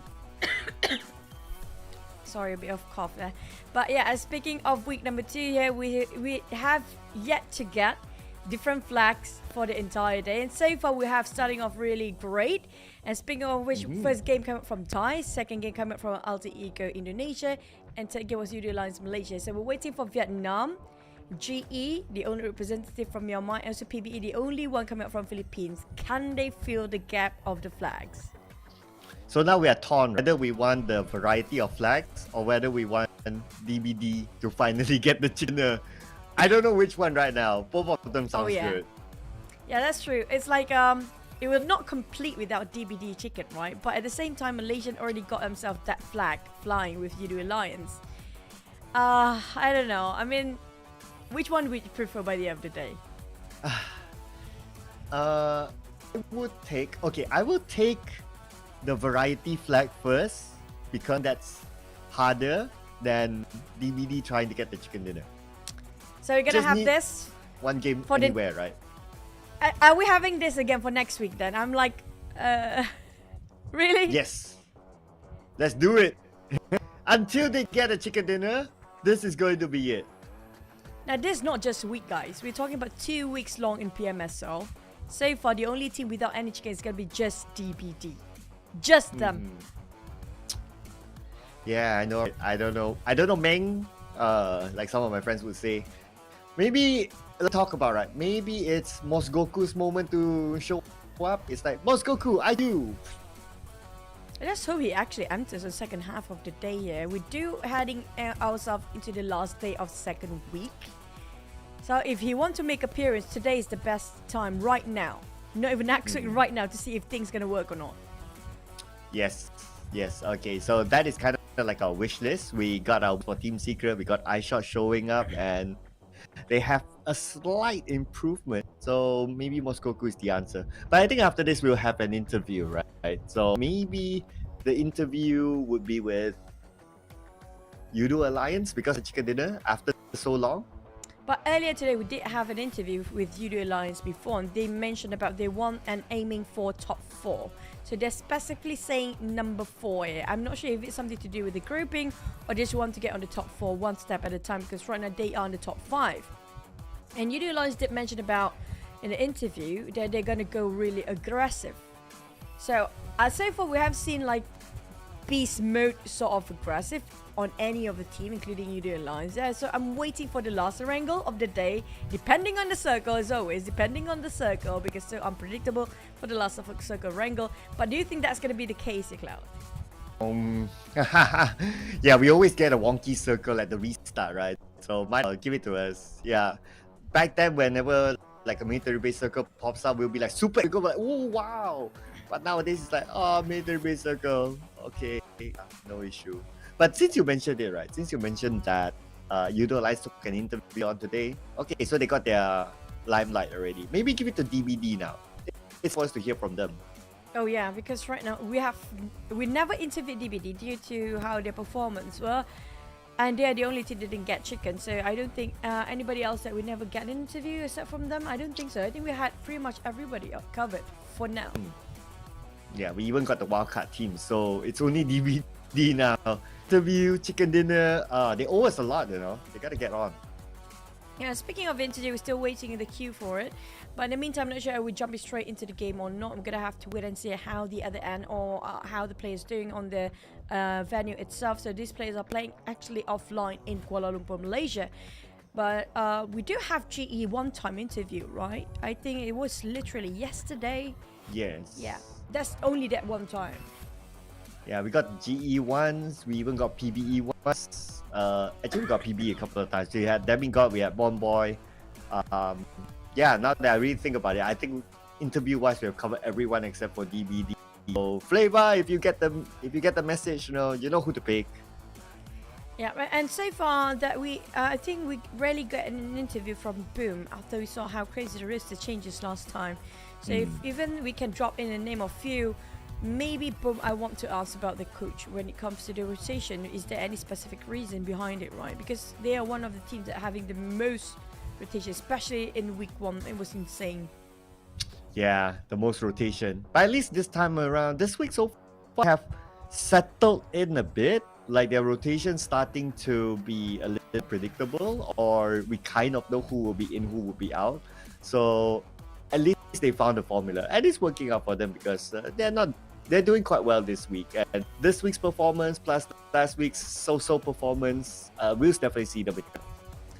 I know there's a bit of hold up because we have to wait and see if there's any interview or we're going to jump straight into the game. I'm waiting for the other end to actually give us a signal, but we're waiting. So you guys be patient for a bit because I swear to God, in the comment section, after a 1 hour long break, we have to wait for more. And this guy is like sea-dye us. What do you call it? Sea-dye, drying us out, I guess, in English. Yeah, I think there's an actual... Hanging? Yeah, Leave them hanging hanging? out to dry. Yeah, hanging out to dry. Is out that the right dry. meaning? Yeah, Yeah, it's I such need a to long double word for check one. that. I think it is that, hanging out to dry. Yeah, basically it's just hanging. So Yeah, or was hanging out to dry meaning accusing someone? Okay, I need to fact check that. Okay, my English teacher, sorry if I butchered it, but yeah, I'll come back to class soon. we all need English class. I know for a fact, yeah, including myself. But back to our, we have a bit of a topic to cover here. Definitely, we talked about early on regarding do you go for the grouping or not. When it comes to final day, it's so important to get in the right group at the right time because the player will be super exhausted. It's already 2 weeks long of this marathon. They have to head for another week. That's why I have to break it. Like Group C, coming up from 3rd place, 8th place, 13th place, and 18th place. When it comes by the end of this week, they'll stay in Group C. They have the first half in the early, second half in the late. The best group there is. But at a place where you actually have to give away your points, do they fight for that or not? You know, that's kind of things that coach should be thinking about. Yeah, well, if I were to base on experience, so I did went through the format of something like that whereby we swapped the group before, and back then it was no conversation about, oh, we want to aim for to be in this group and all of that. It was just like, okay, whichever it is, okay, we will just take it. But mostly it's like collecting those points at the other day. Hey, wait, Clark, I think we do finally have an interview. I think we're going to toss it back to our host in the venue. It's going to be Flava. Here at the PUBG Mobile Super League Southeast Asia Spring. My name is Flava, and we're ready for match number 4 for the day. But before that, we're gonna have some interviews with some amazing people here at the interview session. On my right here, which is none other than representative from Team Genesis, I have Wes, and of course we have our amazing substitute who's also going to be helping us in terms of translation. We have Flame, and of course on my left here I have none other than our representatives from UDO Alliance, our MVP. Oh, jagi, tunggu dulu. Our MVP in just a bit. Before that, we start off with Wes. Now, Wes, this week you guys performed really well, really well, and of course, in the last match, in match number 3, you guys managed to get 9 elimination points as well. So great, outstanding performance for week number 2. So what actually helped you in performing better this week compared to the previous week itself? မင်းတို့မက်စထရီမာတော့အားတဲ့မင်းတို့ကေးက6 point ရခဲ့တဲ့အပြင်နဲ့ကေးက6 point ရခဲ့တဲ့6 point ရခဲ့တဲ့အပြင်ကိုမင်းတို့V1 မှာထက် V2 မှာပို့ပြီးတော့ကောင်းအောင်လုပ်နိုင်သေးတယ်မင်းတို့ရဲ့လက်ဝက်ချက်လေးတစ်ခုတော့ပြောပြပါတဲ့ကျွန်တော်တို့လန်နေကိုတခြားပြန်ဆွဲရတယ်ပြီးတော့ V1 မှာဆော့ခဲ့တဲ့အသင်းတွေဟိုပြန်လေးလာလိုက်တော့ကျွန်တော် V2 မှာဆော့ရတာတော်တော်လေးအဆင်ပြေပါဗျwe make our landing and we land at the same place time and then we can play well in V2. Right, so there we have it. A lot of improvements coming up from you guys. And of course, now we have, as you know, we only have 3 more matches remaining today. Or should I say the last week, or so the last day for week number 2 itself. No, we have 1 more map in Wrangell, 2 more in Miramar. So on which map do you think you guys have confidence that you're able to actually score a lot of points? မင်းတို့ဘယ်မဲ့မှာ point များလုံးရနိုင်တယ်တဲ့။ဘာကြောင့်လဲတဲ့ ranking ဘက်မှာတော့ပို့ပြီးတော့ point များရနိုင်တယ်။ဘာလို့လဲဆိုတော့တခြားအမှတ်တွေထက်ပိုကျွမ်းလို့ it's simple, it's sure, it's Iranga because we know very well Iranga man. Right, so I guess Erangel is going to be coming up literally right after this itself, and they have such confidence into coming into that match itself. Of course, last but not least, I just want to ask now, in terms of achieving better scores in not just today's remaining matches, as well as upcoming weeks, what kind of improvements do you guys think you guys need in order to perform better for the remaining matches? မင်းတို့အသင်းမှာတဲ့ဘာ improvement ဖြစ်ဖို့လိုအပ်ဆုံးလဲတဲ့ ကျွန်တော်တို့ဒါပို့ပြီးတော့ဒီတက်ပြစ်မယ်ဆိုရင်ကျွန်တော်မှပို့ရမယ်လို့ယုံကြည်တယ် The more we dare to shoot, the more we get the point. Right, simple yet complex coming on from them as well. Now, of course, we want to say anything you want to shout out to all those people who have been supporting Team Genesis throughout your journey here in PMSL. Genesis ကိုအားပေးနေတဲ့ fan တွေကိုမင်းဘာပြောချင်သေးလဲတဲ့ ကျွန်တော်တို့အားပေးနေတဲ့ fan တွေအကုန်လုံးကိုကျေးဇူးအများကြီးတင်ပါတယ်ကျွန်တော်လည်းဒီထက်ကောင်းတဲ့ performance တွေနဲ့ဆော့လာခဲ့ပါမယ် Thank you to everyone who support Genesis, and we show our best performance in next match. All right, there you have it. Put your trust in them. Genesis is going to come out stronger and even stronger in the remaining matches itself. Thank you so much. And of course, next we're going to go to Flax coming on from Team You Do Alliance. So let me just get this microphone for a while. So here you go, Flax. Now, big important thing here for you is that congratulations, you managed to actually get winner chicken dinner on the last match itself, and also you are the MVP. 5 kills, 4 knockouts, and in the last match, now during match 3, it was a 3v2 situation, and you had to go up against another brethren from Malaysia, which is Geek Slate. So could you share with us what kind of communication that was actually happening between you and your teammates during that time? So tanya disebabkan korang dapat winner chicken dinner, dan korang bukan sahaja dapat chicken dinner tapi Flex juga dapat MVP, 5 kill, 4 knockout, dan dalam match 3 tadi dalam circle yang terakhir You Do Lions berlawan dengan pasukan Geek Slate. So apakah komunikasi yang berlaku di antara Flex dan juga rakan seperjuangan waktu ketika itu? Masa tu kita orang santai je sebab kita orang dah tahu game tu akan chicken. Tapi adik lah dia nak kill apa semua. Lepas tu gig tu mati zone kan. Lepas tu tak dapat. Kita orang dah tahu game tu akan chicken. Macam tu je.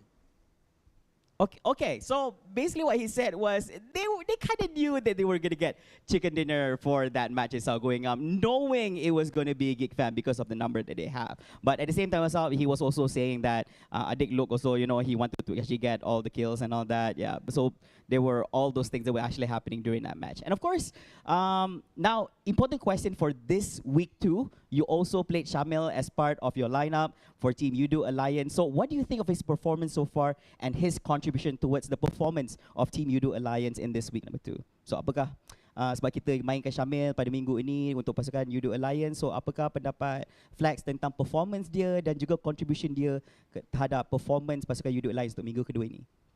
Bagi saya Shamil main bagus je sebab dia dengar cakap power pun ada. Dengan meta ni kita orang dapat bantai semua tim kat sini.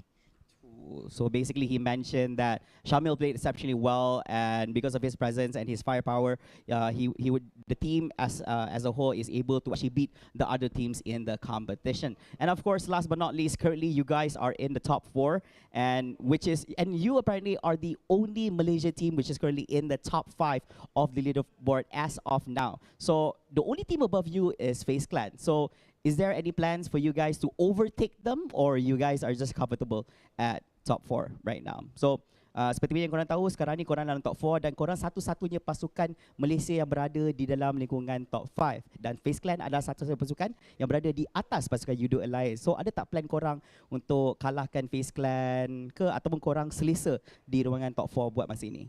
Alhamdulillah kita orang bersyukur dapat top 5 pada kali ini.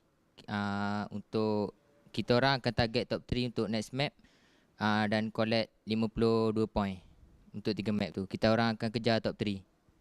Alright, so basically what he mentioned is that he is very grateful for his performance so far, and definitely they're going to be taking over that 3rd place spot from FaZe Clan by getting 52 points in the remaining 3 matches of today's competition. Alright, so I guess that's it. Thank you so much, Flax. Thank you so much, Wes, for an amazing interview. Ladies and gentlemen, there you have it. We have from Team Genesis as well as You Do Alliance. Right after this, we're going to kickstart match number 4 here for day number 5, or should I say the final day of week 2 here at PMSL Southeast Asia Spring. We'll see you guys in a bit.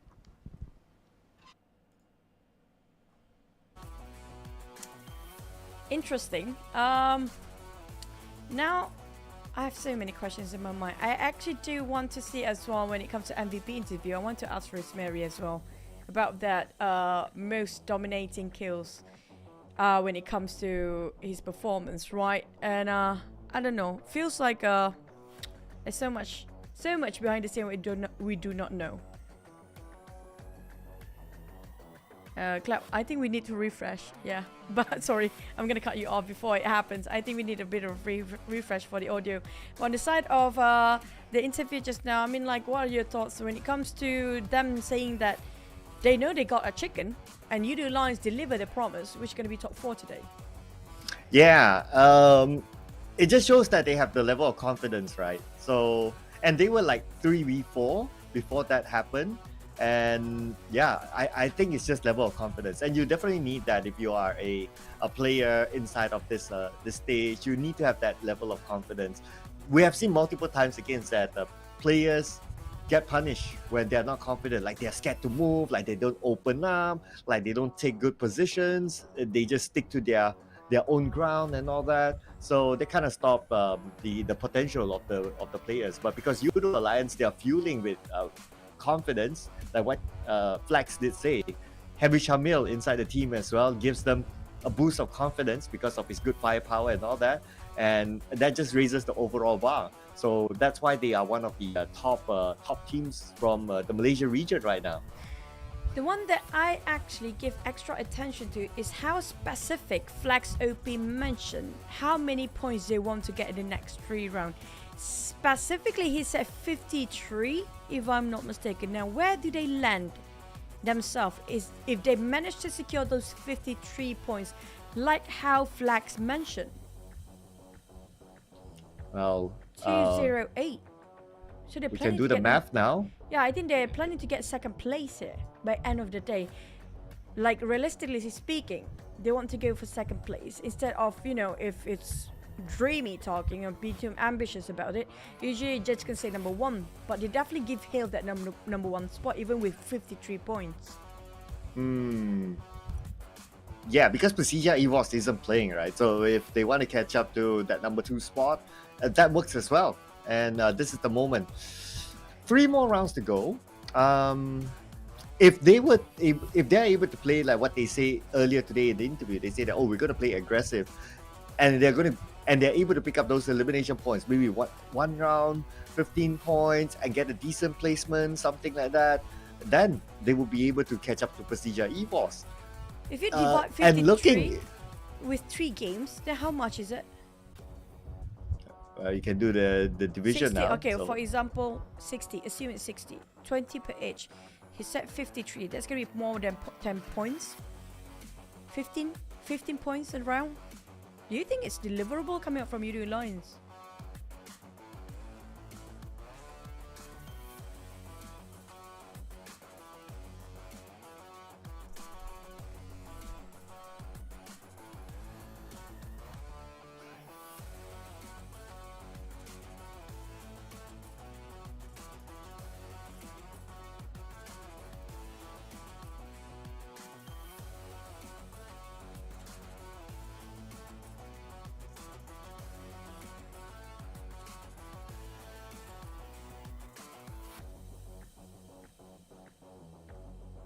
It's all down to the next map. Yeah, I agree. Because if they can actually redeem it in the 4th map after this, the 4th match of the day, they cannot actually have 30 sort of eliminations in a map, right? So far, it feels impossible. We don't hit that 20th mark for those eliminations yet.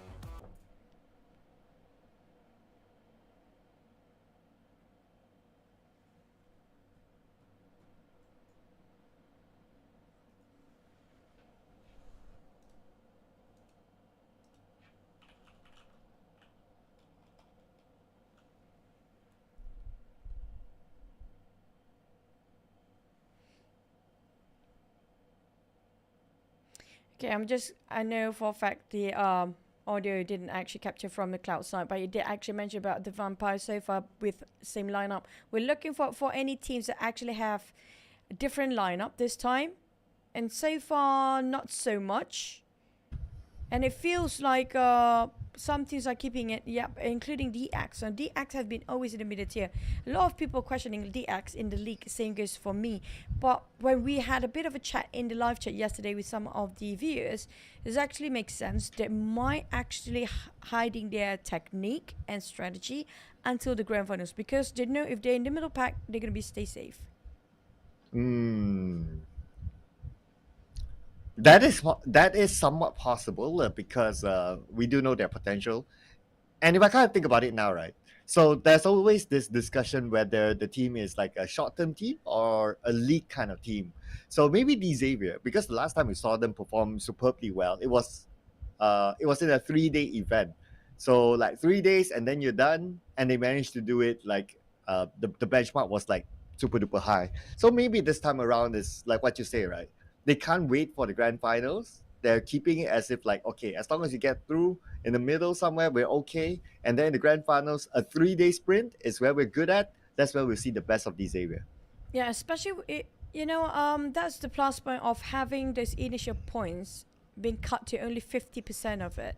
That the gap is not too punishing if you didn't perform as much in the league, which kind of give an advantage even though you're in the middle pack or place yourself in top 16. But here we go. The moment we mentioned about Boom, we're having a swaps, right? As always, it's going to be the second half. You should notice, Bunny, it's always after the second half of a long break. Yeah, I do notice that. And Hexas is coming in. I wouldn't be surprised if he only plays this map and then the next map he gets swapped out. Yeah, so that happens for Boom. Not only him though. Okay, yeah, it's only him. It's only him this time. So looks like the rest of them, they're going to maintain their lineup. Yummy, unmovable. Despite today, we haven't seen the best of Yummy just yet, but there's still no strong reason to move him out. And the side of Sam9, they are barely make it to top 16. They are at 15th place right now, not breaking those triple digit yet. But today, when it comes to the progress of the score cloud, do you think it's a bit slower than last week or pretty much almost the same? Because we're heading almost across the board of top 16, all getting this triple digit. But right now, Sam9 might ended up with a triple digit as well at 94. BTR close enough. But the gap between DBD and PB is just huge. Well, I personally won't call it slower than last week. I personally would say that it's not as exciting. That's not the right word. Okay, I think it's a bit of an anticlimactic, like on the last day today, because like last week we had that vampire catching up to number one, and the gap is closer than this, and it's way more realistic. This one, yes, you still can catch up, but it's not like they are really zooming in. So yeah, that's why we get that kind of feel, right? But who knows? Maybe the last 3 rounds they will go all out crazy and suddenly give us a surprise. Let's watch what happens inside of Erangel.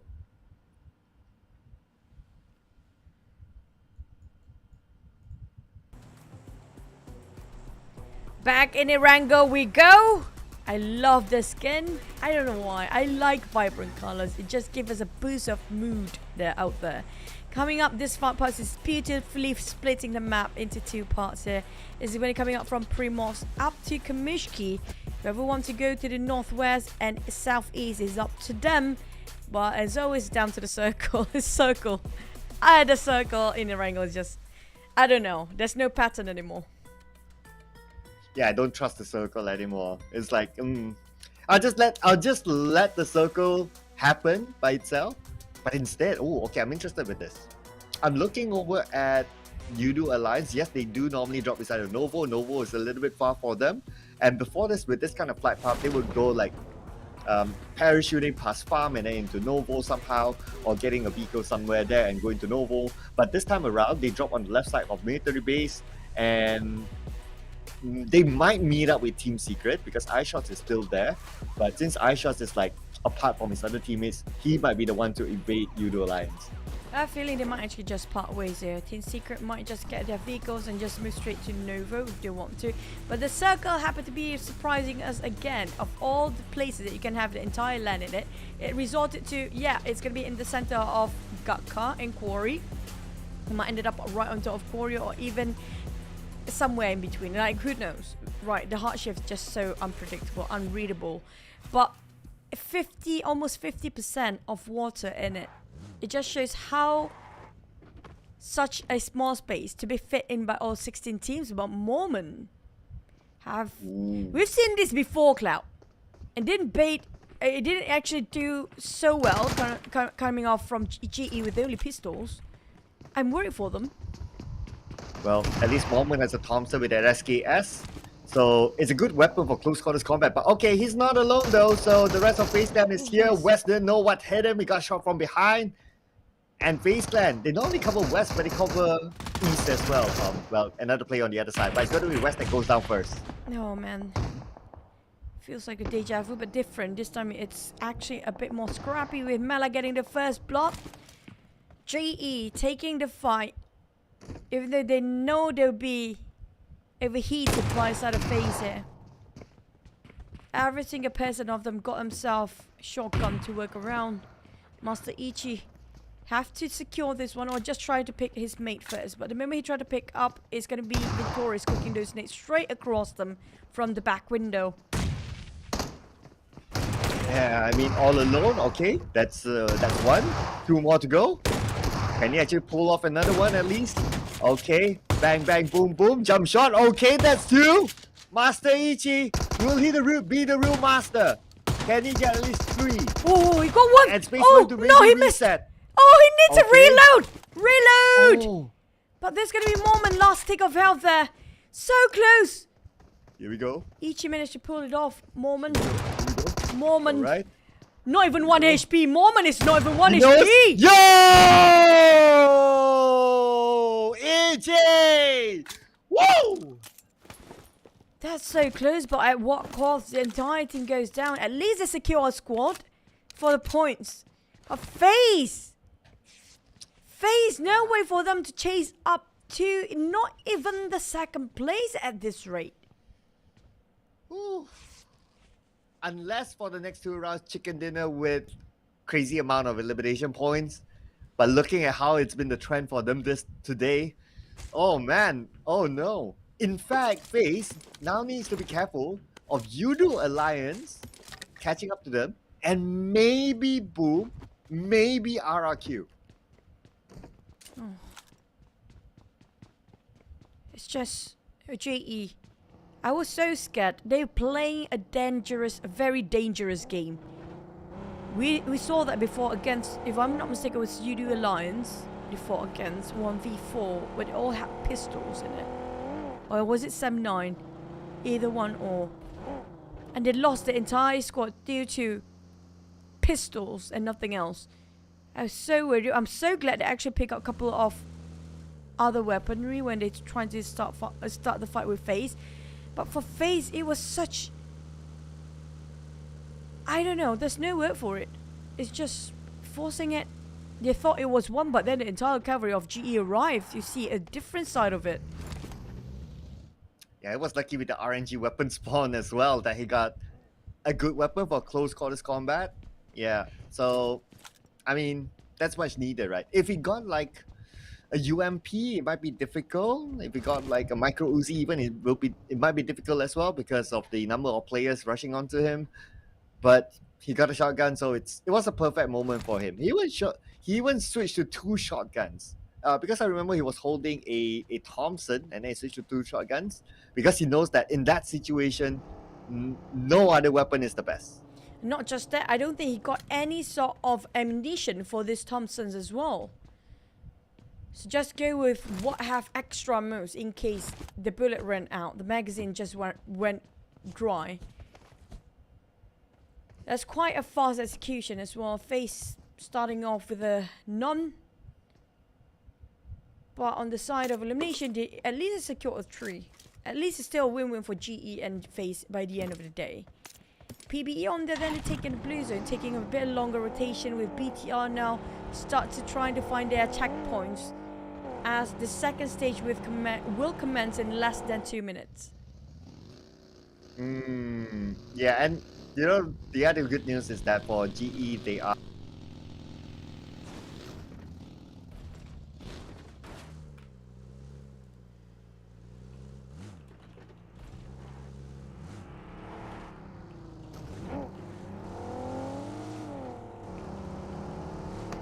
Now looking at bacon time. Happen to be visited by BTR in between. They're just passing by, but the thing is, they are pulling over for Bacon, so they want to go for the charge. It's caught outside a straight line of sight. Spray. Last stick of health remains, but Bacon time knows. Do he commit? I think he wants to commit, but will it be a bit too dangerous for them to play this game here? BTR got shot from afar again. You are almost close to being knocked down. 2 of them. Slither of health remains. Oh yeah, here we go.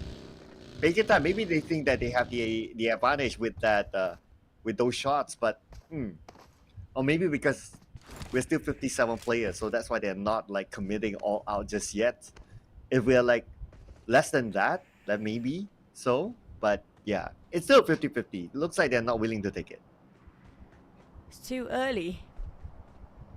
Cannot afford to lose any points, especially for PBE. In the blue zone, same goes for DX. We haven't seen a lot of DX. I'm waiting. Maybe in the grand finals, yes. But Master Ichi taking a small shack after that brawl against FaZe. Yeah, they won. But at a great cost at that with GE left with solo player. TS on the other end just crossing the border towards the main peninsula. We saw the circle just now heavily to the side of Corey. I have a feeling a lot of team trying to get into around Corey by now. If they already looted up, why not? Just prepare himself and camp up. In case they got extra eliminations, there's going to be bonus for them. But Team Secret, on the other hand, never mind. We just shifted a bit on the center. That's going to be interesting plays there. Yeah, because you got like the quarry area that's that has that high ground, and then you got a lot of flat ground on the left by the beach. So you got a good variety here in this kind of circle. And this circle still has like what, 40% of water in it, so that's kind of unplayable until the next circle shifts, and then we see how what happens there. So this circle is going to be challenging. We've seen this kind of circle before, somewhat tucked in on the left. In fact, twice. So this is like a return of this kind of circle for these teams. What I was kind of surprised as well, based on the rotation that we saw from Team Secret, is that Geek Slate didn't gatekeep them like what they did before. They have a 50-50 win rate for that kind of gatekeep for Team Secret, but this time around they're not taking it. Yep, but we do hear gunfires. They are going to Pecco spotted out boom players. DBD on the other side. There's going to be a beautiful spray coming from Nempeco, but just attracted on the side of Combat to shoot him down. 1-2-1 trade for Boom and RQ right now. Where are the rest of RQ? DBD shooting from afar. Mark coming up from behind, trying to save Nepego. Thanks for DBD on the side of RQ right now. They are grateful due to DBD how they managed to save Nepego in that moment. But now, we talk about Team Secret, right? Just when they thought that, okay, Geek Slate is not there to stop us. Now we have Boom. Okay. DBS gameplay from Combat. Now switch over to an M4, but he has to reload. He doesn't have an extended mag. Continue on by Hexas, and they will get killed. Team Secret. Oh no. Again, not a good start. Now, how the rest of Team Secret want to respond to this? Do they want to commit to the fight again? Because it's right now we do have 5 teams. Maybe 4 or 5 right now around different corners entirely. Hexas and Pombe in trouble. They're right in the line of sight of Vampires. Remember they pull over in the open field. Lucky enough they have small hill in between them to take covers. But Geek Slate is shooting from afar as well. They caught themselves in a trap. Hexas and Pombe nowhere out. Left and right, center, everywhere. It's going to be somebody actually trying to pin them down. Is it worth it for them to chase it out just now? Oh, and Beacon time with the high ground. They took advantage of it. They managed to get a knockdown. So that's going to be one that might be in the back for them. Beacon time, because they got a good position here, so they can hold it on for now. This kind of position allows them to get information all around. They might just be the housekeeping team here for Bacon. They know exactly every single team that's standing where and what are they doing. They can see through everything. Boom. The moment the smoke dissipates, it's going to be the end of them. I have a bad feeling. Pombe already down here by side of Stucknet. But the circle shrinks! Oh boy. Did Boom just being obliterated as an entire team? If there are only 2 of them kind of stuck in between just now, they caught even the support of the backline. Well, it was him alone at the compound, so that nade was all they needed to take them out. So it was a little bit unfortunate to them. They were caught in that situation, but now Hang on a second. GE, the last man. 2 teams went past by, but no one knew he's there. Lot of interesting rotation coming up from the teams here, not being spotted out even. Maybe because they're too busy doing something else. Secret shooting with that Mini 14 against that pixel shot it is. Straight away popping up the smoke for the teammates, making sure they can save him. No man left behind as 79 approach to the side of that being knocked over. But Secret is very diligent about this. They want to go for it. They spotted out Alter Ego Fnatic with a flying car just now. Splitting into 2 team formation possibly for their best rotation here if Team Secret really wants to go for the eliminations. But they're losing Kit early on. And just picking fight with a lot of team at the same time. This is not great for Team Secret, honestly speaking. If they're being charged in later on, they're just tasting their own medicine. But looking at the current circle, that place may not be the focal point. I guess that would be good news as well for Team Secret because maybe lesser teams will be interested to take that area. But yeah, you're right. In case any team just wants to like, oh, we don't care about the position. We just want the points. We just want the eliminations, and they charge it on Team Secret. They will be playing with a handicap. I just wish they're not being crushed. Still better a handicap than being crushed all rounder like that. It's like Boom actually just showcased to us just now how they were too overcommitting about a certain fight. Getting that one elimination, yeah, but is it worth it for the entire team to go down? BTR with Bacon time. Having a different angle when it comes to this hill right now. At the shoreline as well. Bacon tried to climb up. They do have elevations a bit slightly higher than BTR. Right on top of them. But Gen Force and Bacon Noise already cook up the nade. But they've got Satar on the flank. Bacon spreading out into 2 different angles entirely. Here comes Ice from behind, and Ice is playing this time. Oh, that nade for Gen Force up to the high ground takes down Ice just as when you mentioned his name. Now 3 times with the DBS, no counter fire upon them. Yuhai will be taken down. Same time Keenan goes down somewhere else to Gig Slate's hands. And now BTR only with Gen Force and Ryzen Shirley at the lower ground. He has a nade prepped up, but his position compromised. At the same time, the zone will arrive onto Shirley. They've got some tiny space, but here come BTR. Gen Force making a play, but double shot down by 2 guys of Bacon time. That's it. BTR wrapped around by the side of Noise, who managed to get the front liner by the end of the day. So early, still on the 4th stage, never mind, not too early. Now we do have 3 teams out, remain with 13. With Bacon time having a reset, they need to get out from here. Do they have vehicles? Can they cross the street? Because they are the furthest away from the circle. Yeah, it looks like they do. And they're well stopped up with Snoke, so looks like it's going to be okay for them. It's just that they need to be careful for due to the fact that Vampire is across them. We'll see how they'll manage that. Move over to Foyne. Foyne taking the high ground against Yudo Alliance. And Yudo Alliance, well, they're kind of busy with Alter Ego somewhere else. This is perfect timing for Voin there. If they happen to be charged at the back, they're driving away from it just to be careful. But Voin definitely had the gunshot coming from Yudo line just next to them, but they're just passing by. But they definitely put over on different angles here for the side of Voin. Look at how they just pulled over and just want to go for those advantage. Being the third party, why not? Alter Ego return fight to the side of Yudo line. Safe fight is going to be 1-to-1 trade. They spotted out Gigs late instead. Dangerous game they play Voin if they park themselves in between 2 teams. Very dangerous. Doing some scouting work, trying to get information, and looks like they decide to clear their backs.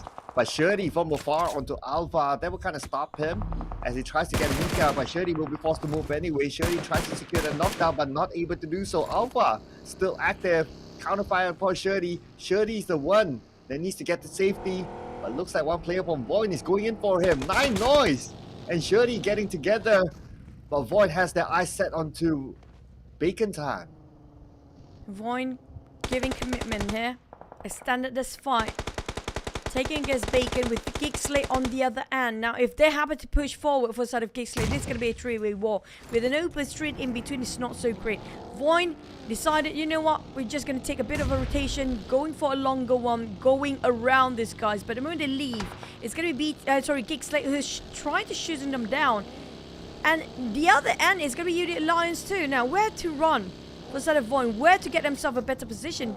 They're trying to get on the southern part, but they have to take on the challenge against UD Alliance now. Oh, okay. Let's see. This might be a necessary fight now. But time's not on their side. We are talking about stage 4 of the zone. Maxius comes out of his vehicle. Can't get a good view onto Kenny. Kenny getting information.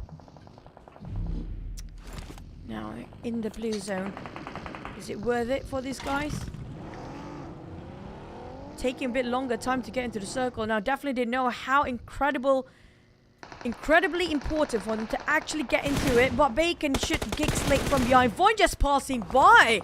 They're going there unpunished. Gig. They tried to focus too much suddenly onto the side of Void. They forgot there's another team coming up from behind. Bacon time wrapping around Gig Slate. Void on the other end still got chipped down. 2 of them got finished, one by the Blazer instead. But Stuxnet and Bacon, Gig Slate having it a go. We talk about the west side of the circle is very heavily populated, but the circle just moves away from the crowded places. Well, whatever it is, Gig Slate still got themselves at least 5 eliminations. And now with the circle move, it's time for them to go as well. Shirley all alone against Vampire on the outside of the circle. Shirley might be needed down 50% health left. Ravenclaw at the forefront, and Ravenclaw will take him out. That is it for Bacon time. Still have a fall for Ravenclaw, but not in the center, not in the safe zone. They're playing at the blue zone instead, trying to bulldoze all these teams from behind. But here comes Rosemary. Rosemary, where are the rest of Alter Ego? Fnatic popping off today as well. But Mary will be the frontliner for now. It's going to be just duo coming up from the side of Alter Ego. 2 of them remain. On top of this Motown here. Rosemary trying to flush them out. Can he make it? But here comes UD Alliance on there. Can they defend? Shamil too low for that rush. But Rosemary almost lost that as one. Yeah, front and back with that level, with that amount of health, it's not going to be enough for him to clutch it out. GE out as well at number 10 with 4 elimination points. And that was from eliminating FaZe Clan at the start of this game. Empires, even the circle is just so hard for these guys. Forced to move whether they like it or not. But Rosemary, RIQ caught them off guard there, leaving with only 1 player left, which could be Fnatic. It's going to be tough while to eager to survive for the next. But RIQ having a 0 for now. They're dying to get on 1. They're very thirsty to go for the blood.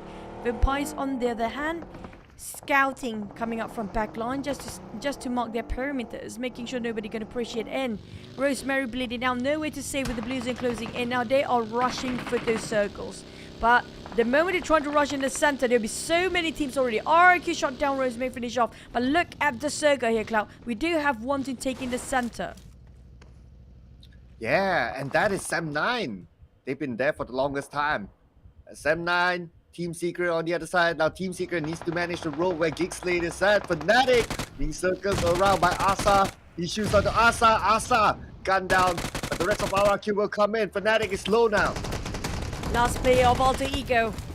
Trying to clutch against the wall here. A bit ambitious. Fnatic in between those rocks. But deny his entrance and deny his existence as well as the entirety of Alter Ego being eliminated. But RIQ next. Talking about you reap what you sow. It's going to be how Team Secret finish off. And never mind. It's going to be... That was...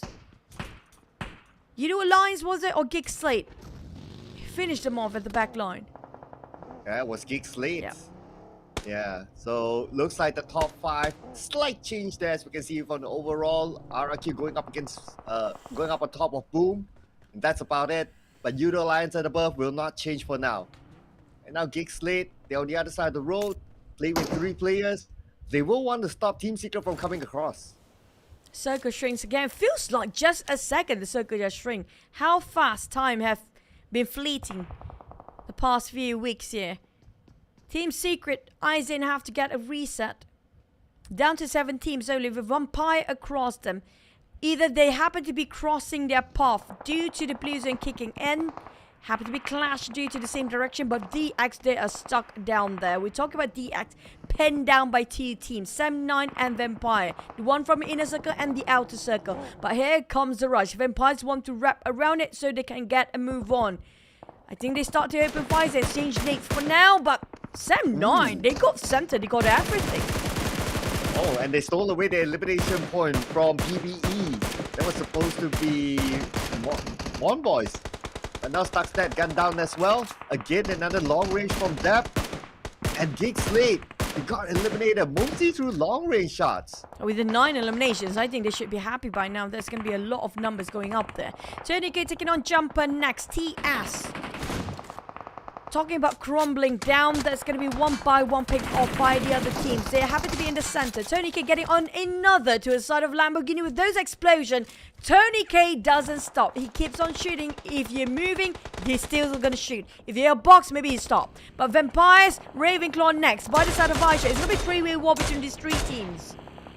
Oh, Aisha managed to steal one away. No, not. Okay, so the point wasn't given towards him. Now Team Secret, they are still on the other side of the road, tapping it away onto Vampires. Vampire managed to get themselves on that side. The safer side that is, but not in the circle just yet because they need to fight against M9. I shot with a Mini 14, but the Blueson just happened to be closer on his side. There's nothing at the moment he get out from his hiding there. There's only a couple of vegetation. There's an open road as well.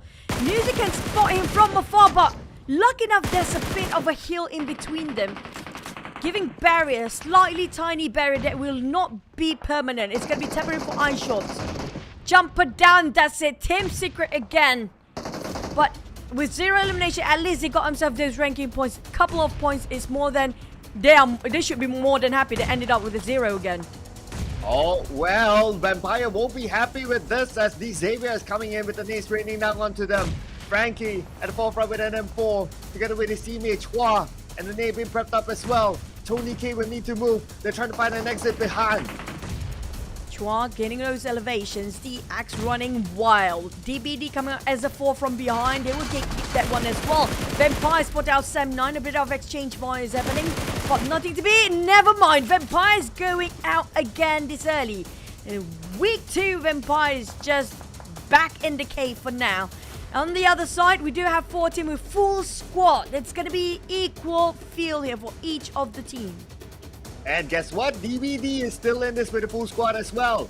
Let's see if they can do it. They are in the circle. Xavier is moving in and SEM9 will be their next target. At the same time, DBD want to actually compress on the side of SEM9 too. Now SEM9 two-way. Make it the center. Every angle possible. They're being charged by these guys. But DBD spotted out DX. Shot down in Lamborghini again on a knock.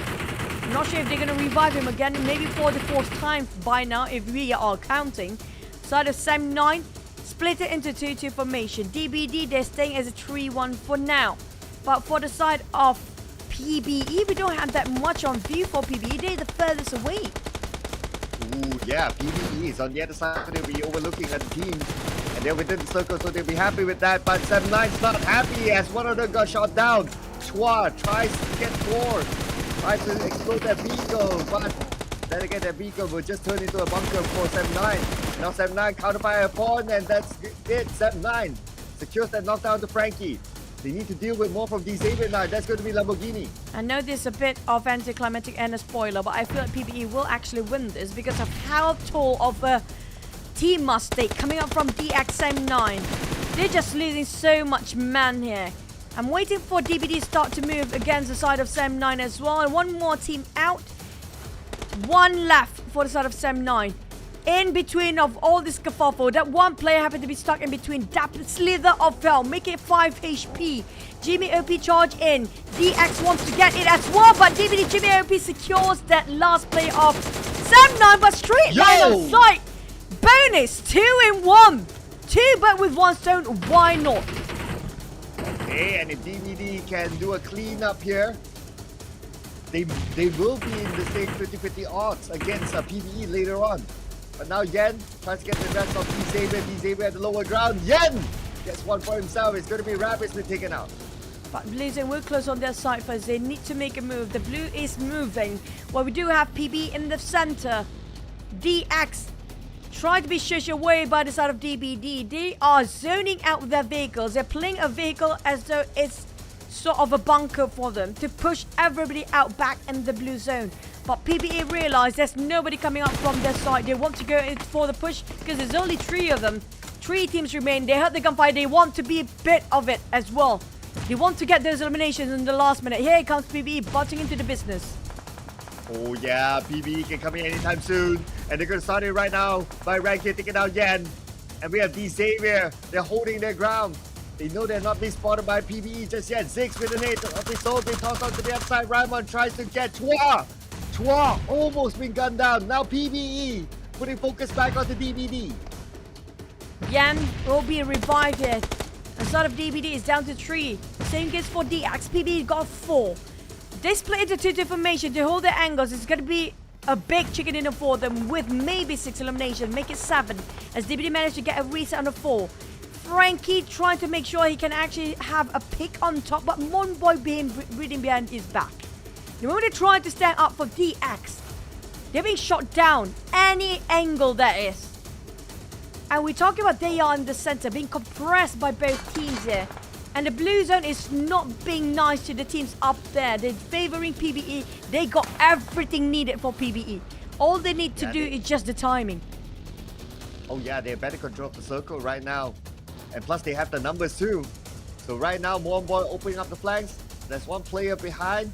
Shouldn't be a problem for him to get into the circle. Monboy even managed to loot up. So now he's well stocked up. 4 nades, 6 smokes, 1 molly. This is good, looking good for Monboy now. Focus onto the outside as Cool takes down Yen again. This is so hot for me to watch. All the teams here, we want them to get a chicken run. I happen to be in the same map here. Coming from 1 Vietnam, 1 Philippines, and DBD will be rooting to get themselves at least a chicken. We're down to the conversation again. Which one would you pick over, the flags or DBD? Well, yeah, I guess we've talked about this, so I'd rather take the flags at this point because it's harder to get that over DBD getting the chicken dinner. But whichever, well, we're going to be happy for the winning team. Let's see DBD now. You can see that they don't have enough space. Circle will close entirely. Ziggs will need to move. But PBE, can they withstand D Xavier? Raimon almost got stuck in between due to Frankie shooting from the flank side. Off angle entirely. Straight away popping smoke just to make sure he got himself a bit more space to cover. And just reset himself with those bandages. Not using the first aid, but for DX's side, Lambo is so dry with the utilities. Nothing in their pocket for DX. Nothing indeed for the entire team. But Ziggs is just in front of Chua. He's kicking in it on a different angle, but Chua... Oh boy, so close. He does have a good angle here thanks to the elevation. Can't really see Ziggs. Yes, we see the silhouette. Chua, maybe. Ziggs just need to show himself a little bit there. And yes, now he will. He should be able to see him nest. And now the shots fired on the Jimmy. Jimmy still survives somehow. 5 HP remaining coming up from Chua. It's less than 50 meters apart from each of these guys. Yan got shot down by PBE rank, and now they're going wild. They know for a fact it's going to be a lot of scuffle up there. Could just run up to it, going for it, but he's just jeopardizing the entire team. But never mind, down to 2.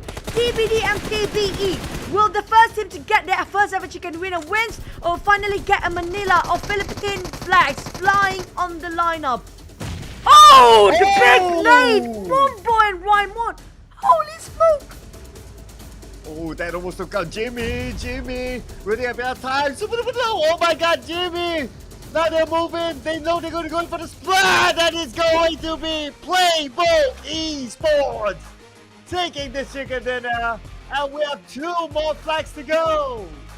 Oh, it's down to Vietnam team and GE to get themselves the flag waving differently for the entire day. The first ever we have in PMSL to have different teams getting those chicken dinner. But PBE, they got the circle the entire day. They're just not being contested, but the time when they actually went in, it was a perfect, flawless timing. Impeccable coming out the entirety of PBE, just know when to push. Oh, yeah. They held their ground really well. And there were 2 teams. And it's not like they sit down, chill. No, they push in. They try to win the majority of the circle. They went for the right timing. And finally, they get the chicken dinner after that long standoff. And Raimon is the MVP this round. 5 elimination points, 550 people.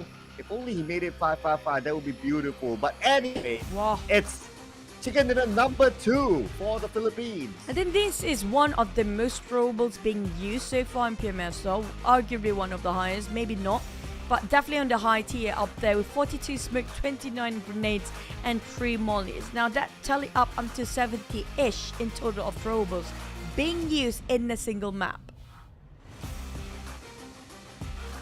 Yeah, I'm having a mental calculation. Yeah, it is one of those, for the highest. And I believe as well, for the full squad time, this is also one of the highest. Only 3 more seconds and we'll get 30 minutes. And it was possible because there was still some space to play with.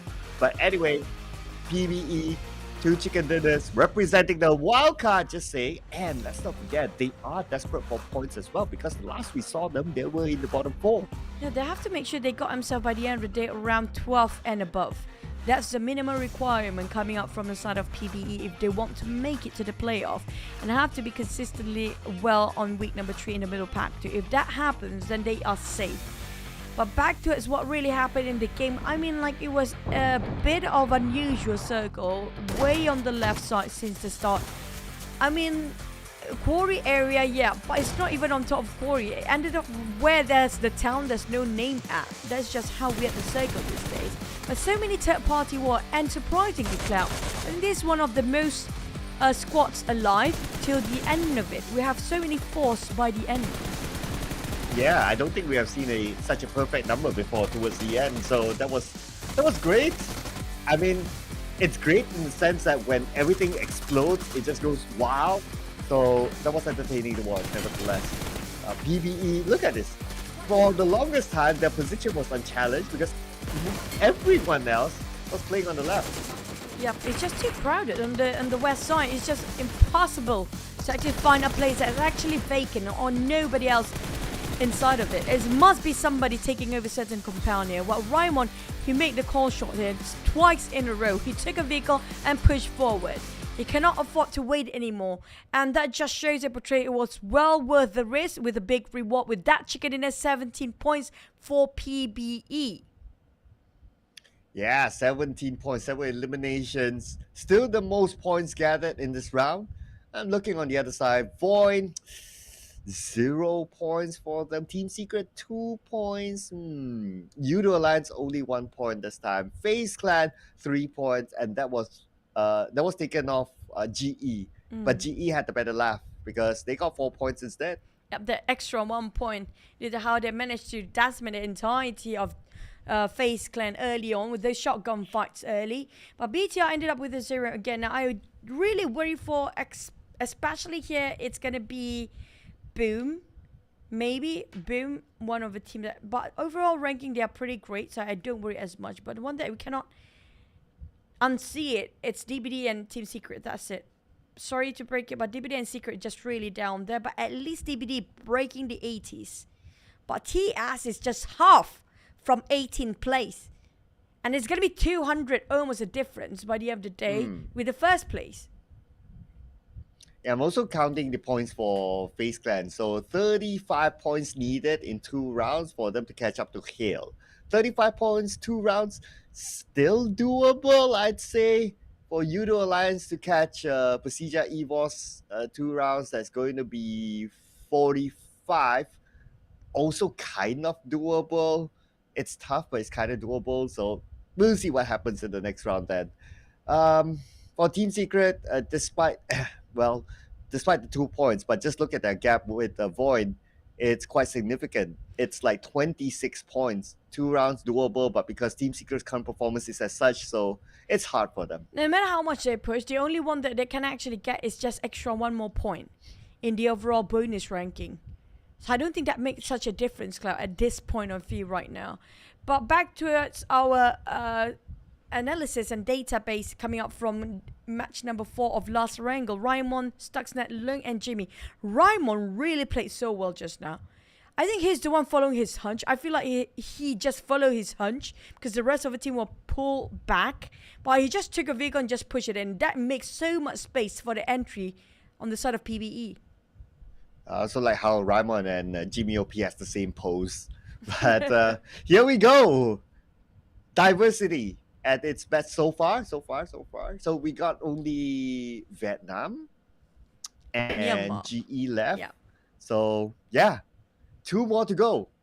Well, when it comes to Myanmar, it's a totally different map. We do know the Thais have the reign over this map, but Voin used to be one of the best in here the entire week 1. I'm not so sure about the stats anymore based on the performance entirely different when it comes to week 2.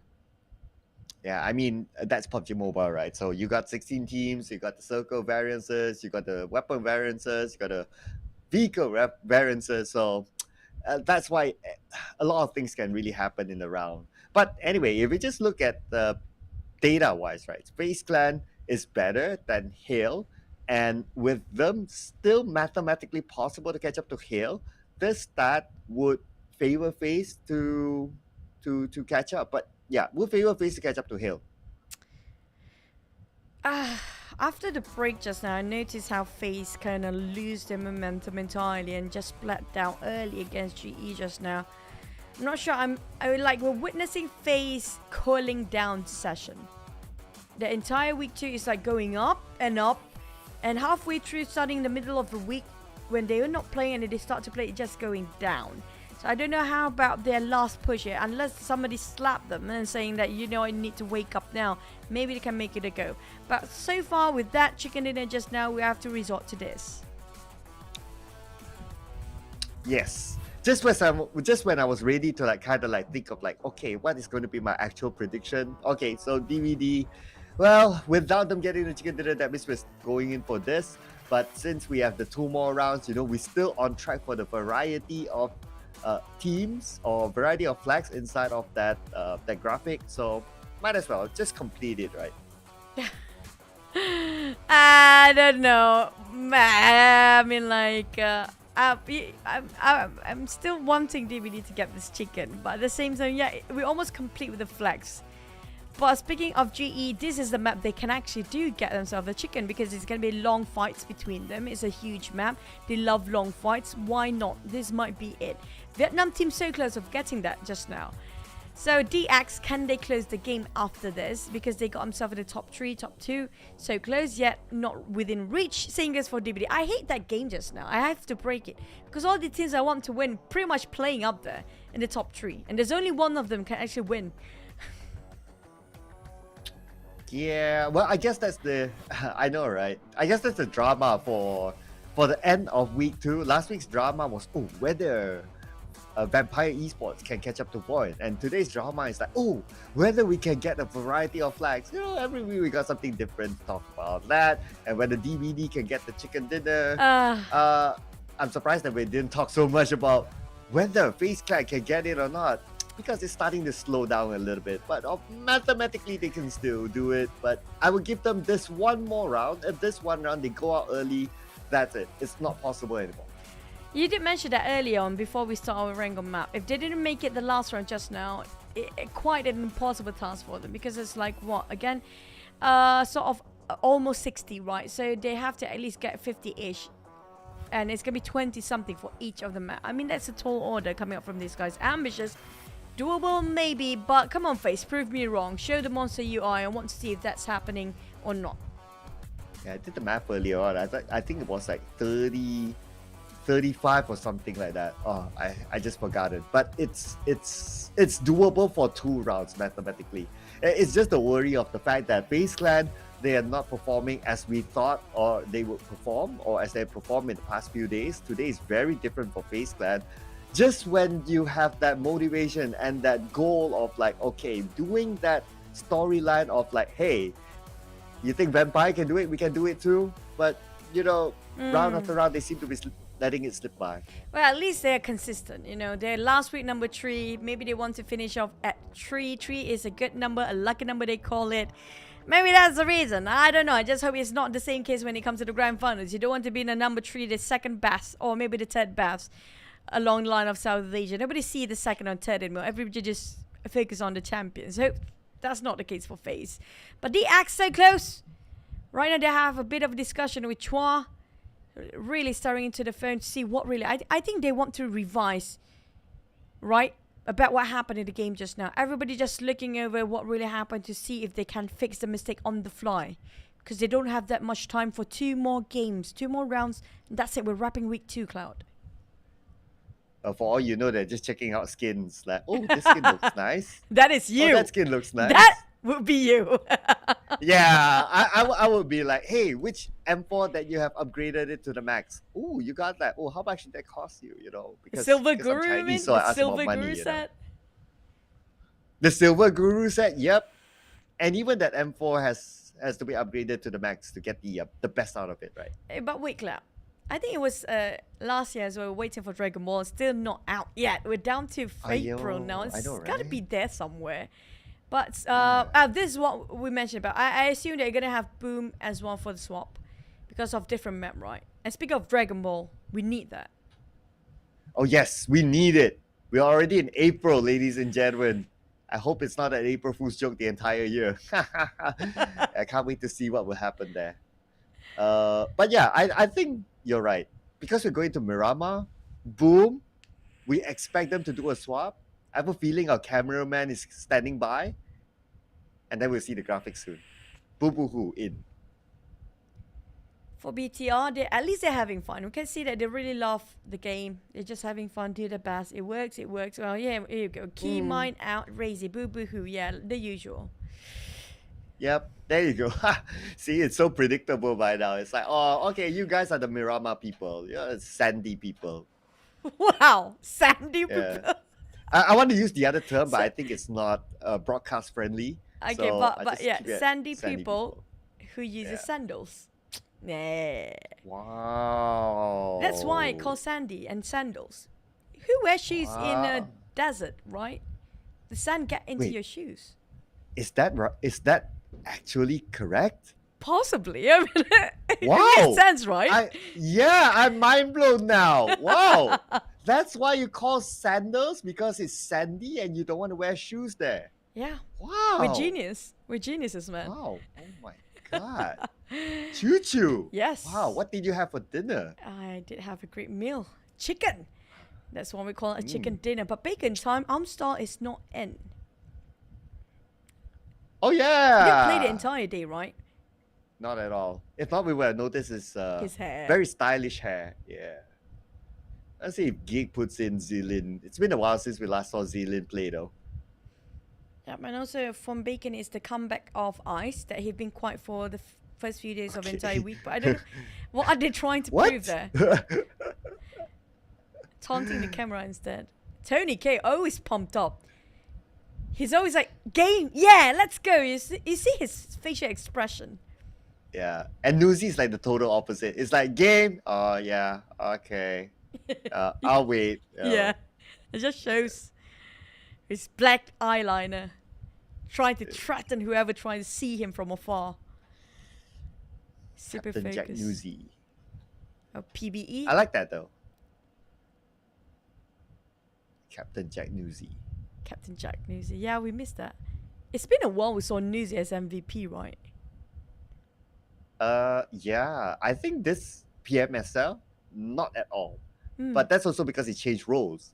But that doesn't mean that he can't be the MVP, right? I mean, come on, it's Newsy we're talking about. One of the best player in the world. If you actually Google it, I mean, like all day so is #1 coming up from Nova. That's somebody that cannot deny that is a scary different level of monster from different planet entirely. Can we have a different planet player in here as well? So far coming out from me is going to be Rosemary. They're feeling like too flashy right now. But the others, I'm waiting for them to prove us wrong. You know, Lions deliver about their words here, Cloud. They definitely got themselves in top 4 by the end of the today. Yeah, and realistically, they are still eyeing top 3 because FaZe Clan didn't really perform. So that gives them the opportunity like, you know what, 2 more rounds, if we can go insane, why not? But I'll give them this one round. Same goes with FaZe Clan. They need to do it this round. If they don't, then pretty much they should be happy with the top 4. But if they do pop up this round, then wow, FaZe Clan, you gotta be careful. Alter Ego. Definitely more than ready to go for a run here. There we go, our MVP there. But at the same time, speaking of FaZe, put your faith in FaZe Clan because they might actually prove you wrong with a monstrous number of eliminations or not. It's down to them with 2 more maps of Miramar. Void, this is their map as well. Can they give us a good impact on week number 2? We're heading into our first Miramar of the day. Let's go.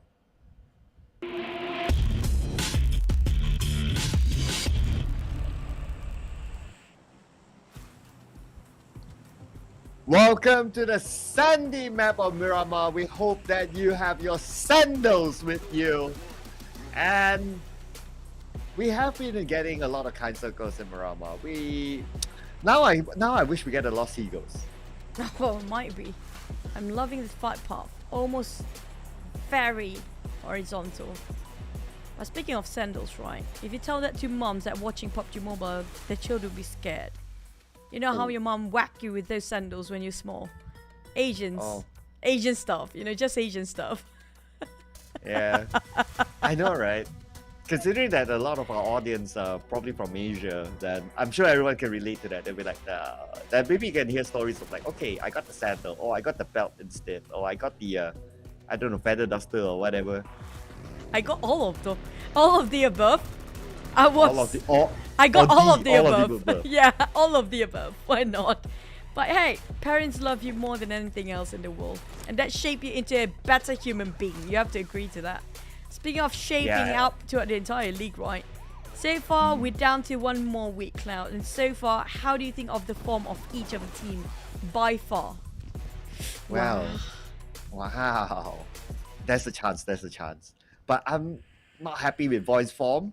Not happy with FaZeClan's form today as well. And they happen to be fighting each other. So, yeah, let's go. FaZeClan Void. Let's see who eliminates who. Oh boy, FaZe. I mean, if they win this one, they're definitely gonna hurt for quite a bit. You have to know the law of exchange, right? The law of alchemy. You have to take, you have to offer.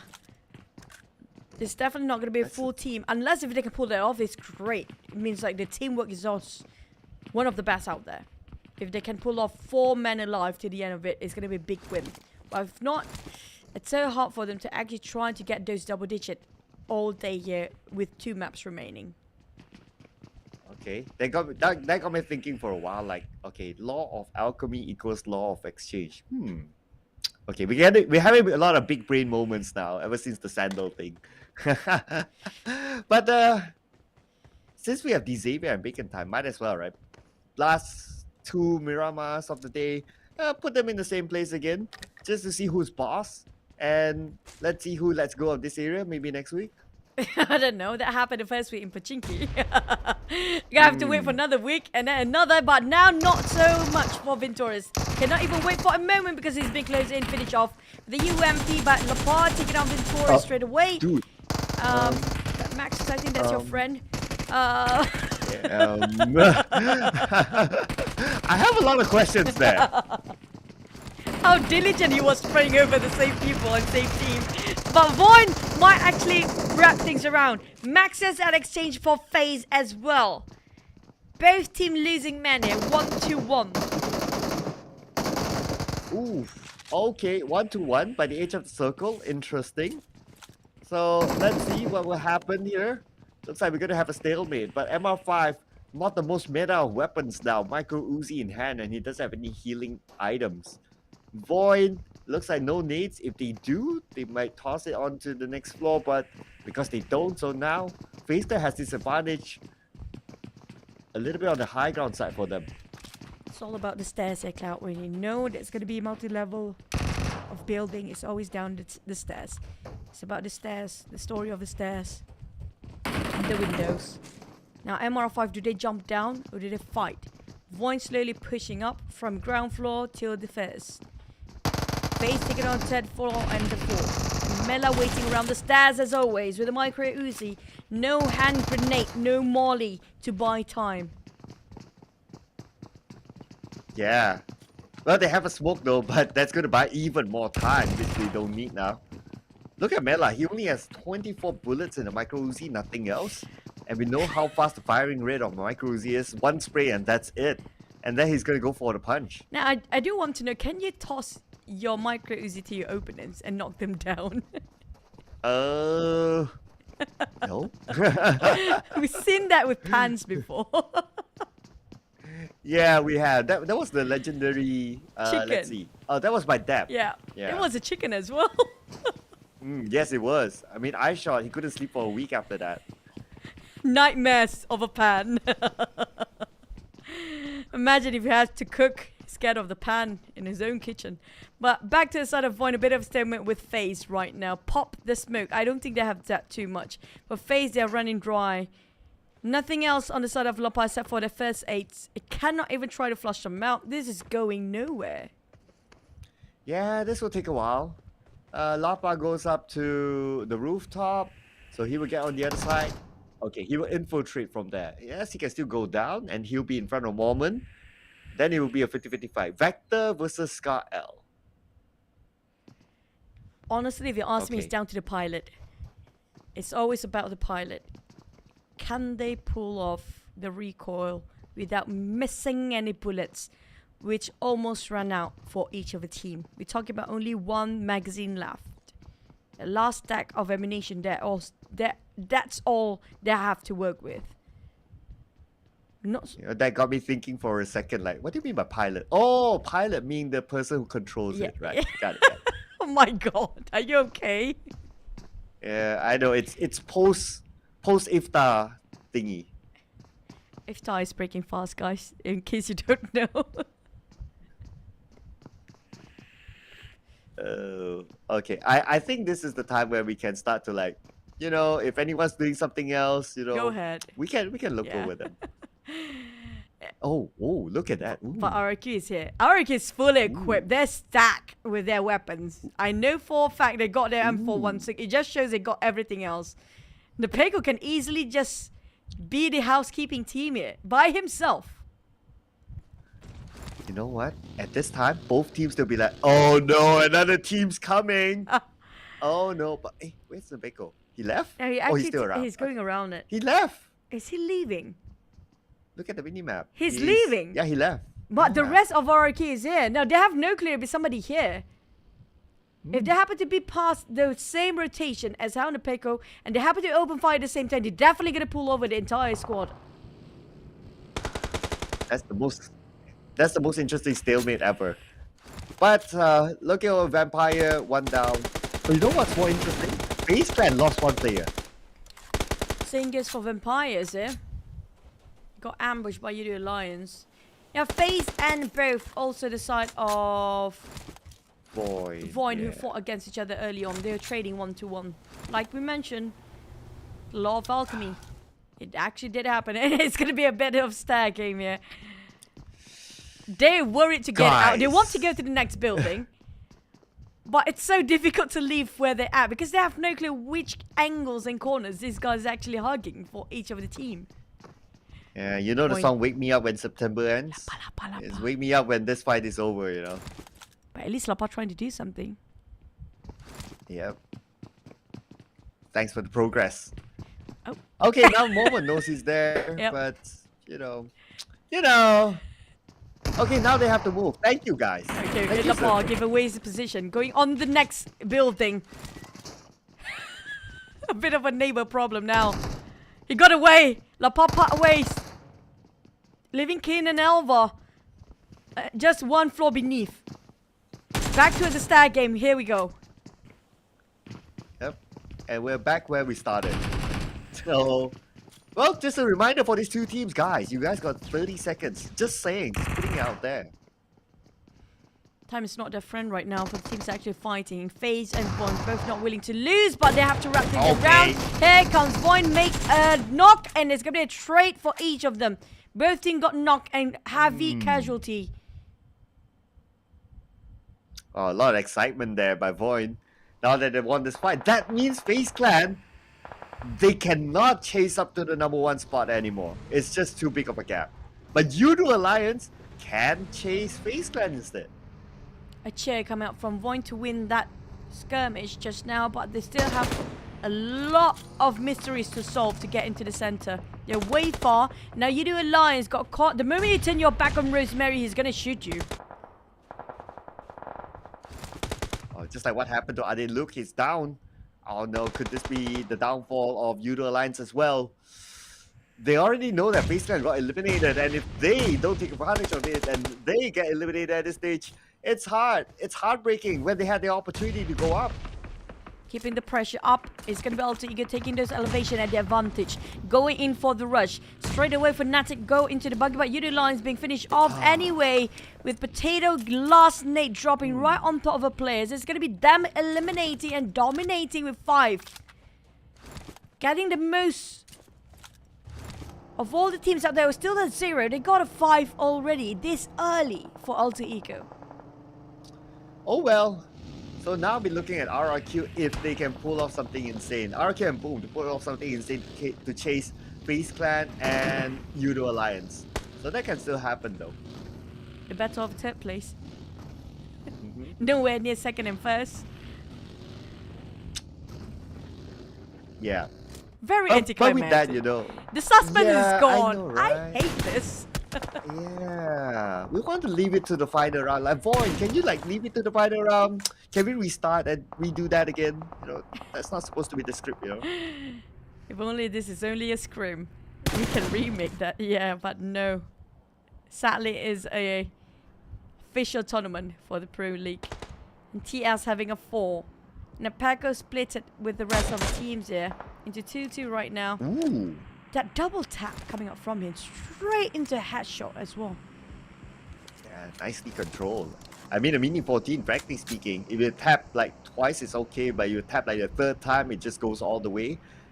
So, yeah, nicely done. 2 taps to get a knockdown. But because the distance between them and Team Secret is far enough, so they're not going to go in for the Russian. Plus, circle close, that area is not within the circle, and RRQ, arguably in a better position. So Team Secret, they are forced to move the other side instead. Is it just me? I do want to see a glimpse of Void where they're at right now because they won. They're still in the blue zone. Boom as well playing in the blue zone here. But who will they have to face coming up from those skirmish early on against FaZe? They got themselves 1 eliminator on their line. So I think they're just taking their own time to actually loot up. Because just now when we witnessed the fight of Void versus FaZe, they have nothing on them. They didn't even have enough time to loot up. Nothing on them, no utilities, not even better gears, not even better weapons at that. So we might actually see them very late, but at the moment we mentioned about RRQ actually spotted them just leaving the blue zone just now. And now have to... Wow, they're chasing this. Well, let's see if they can chase up to Void. Now Void not letting go of the pedal just yet, so RRQ falling in behind. Oh, Void, better be on the clear because there are only 3 players. RRQ with a full squad instead. Yeah, RRQ. They went up to the high ground. RRQ, you guys interested with this? You are at the lower ground though. It looks like they are interested. They're going for hunting here for RRQ. Anything that they see, they will chase the heck out of it, and they will want to just pin them down. Asa going in as the front line, distracted, but they are coming up from the flank. Got 1 for Lapa. Knocked out on the Peko. Mort with the DBS prepared. But Voldemort is just too far coming up from the back line. Mort trying to charge in, but the smoke making it so hot. A bit of a middle ground there. Middle distance to have the DBS working, but Keenan close to getting knocked down. Ooh, yeah, that was so close. Okay, Alva, clear shot. Alva, take the shot. Alva knocks down Asa. And that is a support down. Now Void has the advantage. They don't need to worry about the long range onto them anymore. They can rush in onto the rest of RRQ. Apart going in with the Vector Spray, and it was on point. RRQ. A bit reckless. Going for a hunt. But that was smart coming from Void. They were outnumbered. They were 3, but they got those mountains first.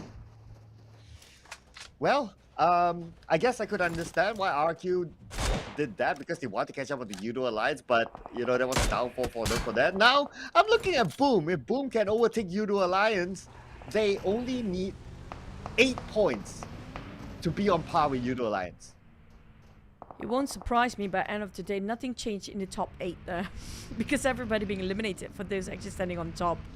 Surprisingly, in Miramar, I think it's just going all the way towards the down spectrum of the bottom rankers. We're talking about the middle pack and the second page are the ones that actually have better tenacity in Miramar. Yeah, I was hoping for at least like maybe the top 3, top 4 to like, you know, let's duke it out at final circle. That would be super duper fun. But since this happened, oh well, I guess we'll need to leave that sort of excitement for next week. Well, we still have to excite to see whether we can get a different variety of flag. But Xavier, one of the possibilities right now we need to face up against Vampire Esports and Rabbids alone, but backup is here. Vampires wrapping around the corner, just making sure they compress every way entry of the shack, but they were prepared. Tony K, what a response! Working as a duo, just that, Vampires managed to clutch out the entirety of the X2v4. Okay. Now with Xavier out, that means we do not have any other team from have Vietnam GE. region. GE? Yeah, Vietnam region. I was about to Yeah. complete my sentence there. Vietnam region. So we only have GE now. DX, the only one coming up from Vietnam for this group. Oh man, the anticlimactic coming up for DX. They're close enough to close that last game before. Speaking of GE, they're good in waiting. They're a very patient team here. But Void taking on Alter Ego. I mean, like Void. They're picking up fights since the start. Well, the second fight wasn't theirs to pick. As in, like, Araki was the one that charged into them. So, yeah. I didn't say from the start, literally, they took the fight against Space instead of Picado. But right now, Alter Ego is their next target. And they don't look like they want to rotate somewhere else. They want to go straight in onto Alter Ego. Side of Void. Secured 9 eliminations by now. Bacon taking on Gig on a different angle. But Rosemary definitely wants to shut down on Void right now. They are on a rampage for Void. On fire! And not showing any sign of slowing down. But Bacon got knocked. They only have 3 players alive right now. Trying to spot out the rest of Gig. But the distance between them is quite huge. Almost 200 meters apart to see each other out. There's another team nearby. Hang on a second. Now Void and Alter Ego is happening. Rosemary gets a knockdown to La Par. That means Void has 2 active players left. So Rosemary, he knows where Alva is at, prepping up the nade. He would toss it onto Alva, but Alva evaded it, going up to the high ground. Alter Ego, wait a second, GE shooting him from behind. This could be an opening for Void. Void again. It feels like everything is presented to them. The opportunities after one to the other. They're not chasing the fight. The fight just presented to them as it is. And they won those fights over and over again. But GE spotted out Octa being shot from a fun that tapped. Knocked down and finished off by the side of GE. They secure point, a couple of them. While the circle shrinks, and we will pop to a sort of Sam 9 getting the center. Gig barely make it in, but they both got themselves an airdrop. The side of Void, they're having heavy casualty now. Only left with 2 players. They're starting off with a 3, but they got 10 in the bag. Without the Ego, our Boom will be happy. But 10 eliminations already for Void. Oh, okay, while having 3 players still, that's alright. GE. Having the circle, but by the edge of it, the one they might need to move. And by moving, meaning they're going up the high ground and they're trying to see who's up there. Void's on the other side, and I believe there's another team on top of them as well. So it's not going to be an easy stage 6 circle for them. But for Boom, on to PBE next. They have to force this, but PBE definitely see them coming down. Got shot down to only 40% HP left on the side of Yummy, but taking a risk anyway. Jumps down, straight going in, but Momboy go for a retreat and just get back, and never mind, the stair game never ending. Yummy managed to clutch the one out. If they started off with very low HP, he managed to pull it down. Oh, speaking about pulling it down, Ragged pulling it down, but BTR is there as well. BTR wants the point for themselves because they want to climb out of the bottom 4. And that'll be great if we can take out PBE. PBE got eliminated. It'll be even better if they can take out Boom. Ryzen want to steal away from afar. Boom got cornered with the blue zone as well. They got burnt off alive, but BATR, there's Bacon time breathing behind them. Touch is so close. They got shot from the backside coming up from Bacon time. Now they have to shift their attention from Boom back to the side of Bacon time. Play zone finish off Boom. Nobody gets a point there. But Boom, on the other hand, have to go for a retreat. Boo-Boo being ambushed and compressed everywhere with BTR all over the place. Kick Slate on top. Same goes for Bacon time. It's a 4-way war. Ooh, nicely done there by Sorvel. With that, BTR gets 5 elimination points, but they're not done yet though. Mika tries to keep it a buggy. Suavel is going to go for it. Not hit by his teammates. Genforce is not the right weapon, so he's just reloading, getting the information. They're putting focus back onto Bacon time. But Gigs on the other end, they have to split their attention for the side of BTR. There's no way to wrap things around. Here goes, so Suavel's going to be knocked from behind. Boom, that's the last of them. Finish off by the Blues and then tap from afar as well. But at least they got himself 2 eliminations. For Bacon, they're so close to Gig. TS is climbing up as well. Void now ambush into a lair of GE. Trying to flush, but they are going rampage. They are so rabid. For Void, they don't even think twice. Look at that. Oh no, but it's GE, the team that will give us a variable. Different flag in the graphic. Okay, unless they can pull off a 2v3, they can win this fight. So let's see if they can do it. Well, we saw Master Ichi did it 1v4. That's going to be tough here as Void is closing in. Master Ichi at the second floor. He can shoot from behind. He doesn't know which one to shoot first, but definitely spotted out Alva, the last one behind there. But the rest of it is going to be down to Smile. They're trying to clutch it with a shotgun. Never mind, swap it over to UMP. Reloads and gets a corner. So he can have an exit out. But Master Ichi got him from behind. Void, a bit too reckless. It's 2v3. Can GE pull it off? Yo! One more to go. Smile comes in. He's super duper low. Smile. Can he get it? Ichi coming in from behind. So right now it's Ichi again. Can he pull off another clutch? Lapa on the second floor. Ichi will focus on picking up his teammate. Lapa doing the same. Back to 2v2, but who dropped the nades first after they definitely know exactly. They are just below the staircase. I saw this going coming. Oh, they have time. Knocked down again, but Master Ichi at what cost? Here comes the reset, but Lapar! Yo! It was 2v3. And he did manage to pick up his teammate, but now Gig Slade 2 knockdowns back-to-back by Stuxnet with the DBS. 1 more to go. Make it 2. And now Stuxnet, DBS 50% health. Stuxnet can't find a good angle. He has his teammate coming in, and his teammate Stans will be dead, but Stans will be gunned down by Genforce. Genforce trying to go from the window side.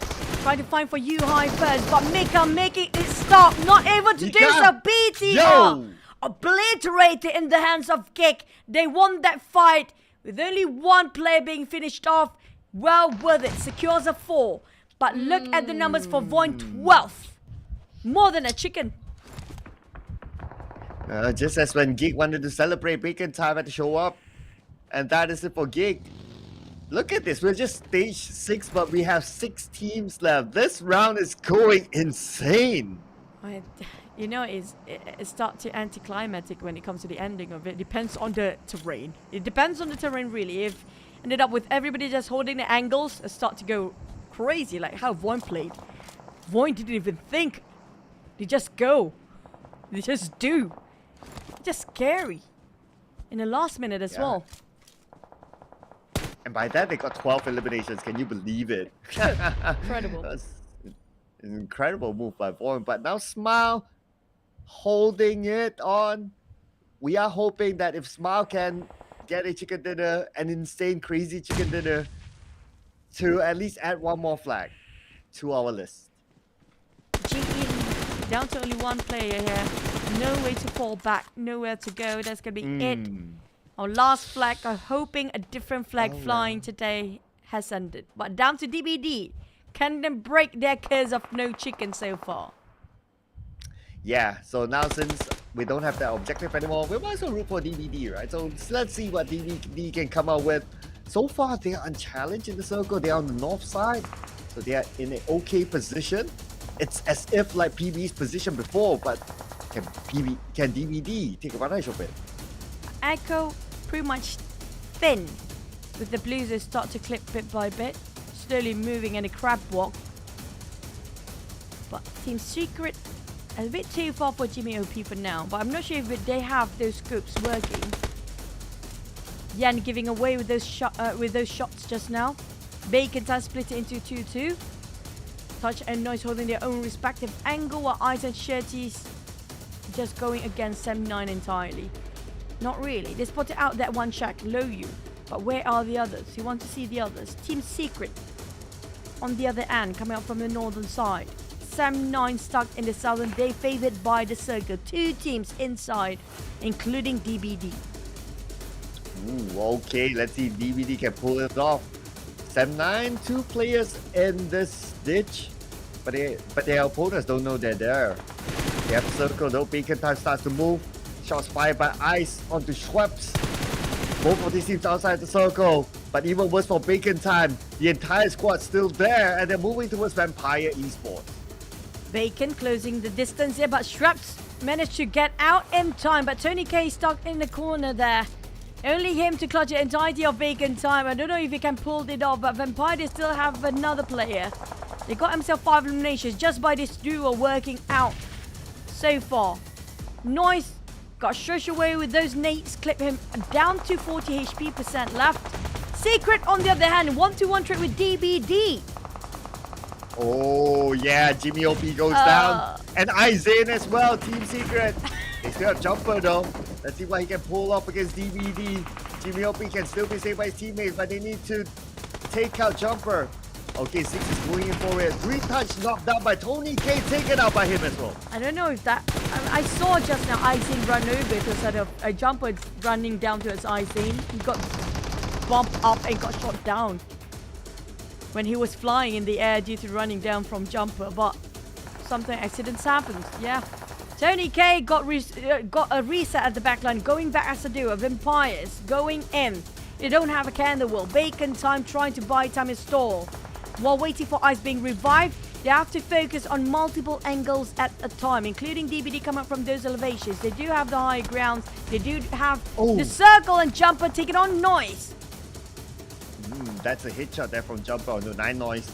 And now the circle moves towards the left, and DBD is still in there. Team Secret as well. And on the southern side, Vampire Esports. A little bit of a split there. Step 9 onto Team Secret. Looks like we're going to see this fight happening again. We saw this earlier in the week. Most of the wins favor Team Secret. And right now, Step 9, they won't give up without a fight. As Dev shoots, Dev gets his target. Sam 9 playing around the concave area of the terrain here. Making best use of it. Dap cooking a nade, dropping straight into K. Perfect one. Well timed. First set of Dap, but you have to extra careful. Swing it over the shetty. Got another. Dap, 1% HP left. Eye shot trying to bring in the entirety of Sam 9 with Lung bleeding out. This is going to be last play of Dap. Sam 9 struggled to be alive, but almost clipped 2 teams at the same time. What a swing from Dap just now. Oh, that was beautiful by Dap there. Now he's taking the vehicle. He may want to reposition himself. On the hilltop, we have Bacon Time versus Vampire Esports. DBD right behind there. Shots being naded out by Ice. This could be an opening for Bacon Time on Tony K. Tony K all alone. Shots finished off by Echo. DBD is going to steal it away. Bacon Time making sure that Vampires couldn't even make it in the last play. Tony K there. A lot of high frag players remaining in here. Dap talking about Tony K. Both teams are formidable players. Formidable players to carry out the responsibility for the entire team. Dap on the lower ground. Tony K on the flat plane. Got chipped a bit by a lot by those grenades. Leaving only 30% or make it even less than 20. Got a bit of a reset. Dap couldn't even pick out. Secret and both Bacon watching him like a hawk. Okay, just like that, watching over Bacon Time. Almost getting one. And now DBD is moving. DBD, the only team with the full squad. DBD has the better chance right now. They have the high ground. They have the full squad. They have the numbers on their side. Step starts to move, but iShots was ready for him. iShot, Sam 9, 1 more eliminations. They're down to 3. DBD with a full squad still. A consistency we see by the end of the day. But 6 spotted out. Finish off Team Secret. Down to only Bacon Time. 3v4. Can we get a chicken for this team? Okay, here we go. DBD with the high ground. Bacon Time starting to move in as a trio. Bacon Time opening up the side. Jimmy to get into the fire. To walk into it. As 9 Noise gets 1 knockdown. He gets 2 for himself. But 9 Noise and Shirley, the duo, they're going up against DBD. Can DBD do it? Echo safe from the explosion, but finally goes down as well. Now they trade it back. 9 Noise and 6. 1v1. Oh, down to 1v1. Will Bacon Time deny the chicken to taste for the side of DBD? That DB has doing so much work for Noise! Denied! Bacon time! Noise! What a play with those DBS! That was remarkable clutch by him! He knocked 3 out of 4 players of DBD just by himself. No! DBD the chicken! You still got to wait for it. Oh, I had to process it for a second because of how fast it happened. Oh man, that means DVD still without a chicken dinner. This time around, it's going to be bacon time. Bacon time. Broke their dreams. 2 times in a row, club. 2 times in a row. DVD, such consistency in the last day. If only they pull this off at the start of week number 2, it's going to be very different. But bacon time noise, 9 noise. That was an incredible play. I feel like, yeah, you know what? Just eliminate the entirety of DBS in the cave. We don't need those DBS anymore. That was a broken DBS from 9 noise. So broken. It is. And I can tell you that there was discussion. There were discussions among the pro teams, like, okay, what do we do with the DBS? But so far, it is still what it is. But we don't know next season how will it be. I'm still trying to process the fact that DVD almost got the chicken dinner and get out of that loop. Shirty MVP. Wow. Okay, he's doing the Dragon Ball. Okay, he's giving us a hint. Yeah. Hopefully, it's gonna be entering our scene soon enough for the Dragon Ball skin or anything at this point. And there you go. That's gonna be bacon time. I don't know how it represents bacon time, but okay, good. Thank you, Shitty. But I was hoping it was actually really 9 noise. He clutched so much just now.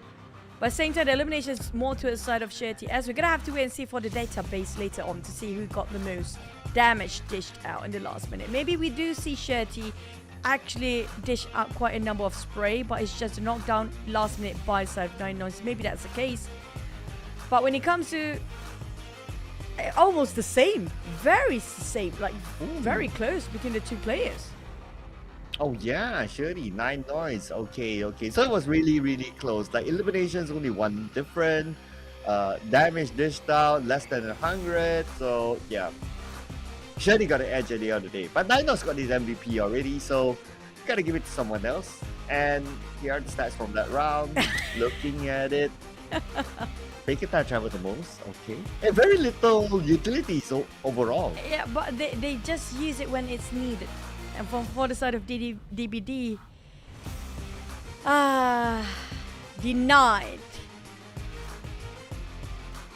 denied by death. You know what? Their names feels like denied by death now. Yeah, that's it. I'm gonna say it out loud. Sorry for that meme.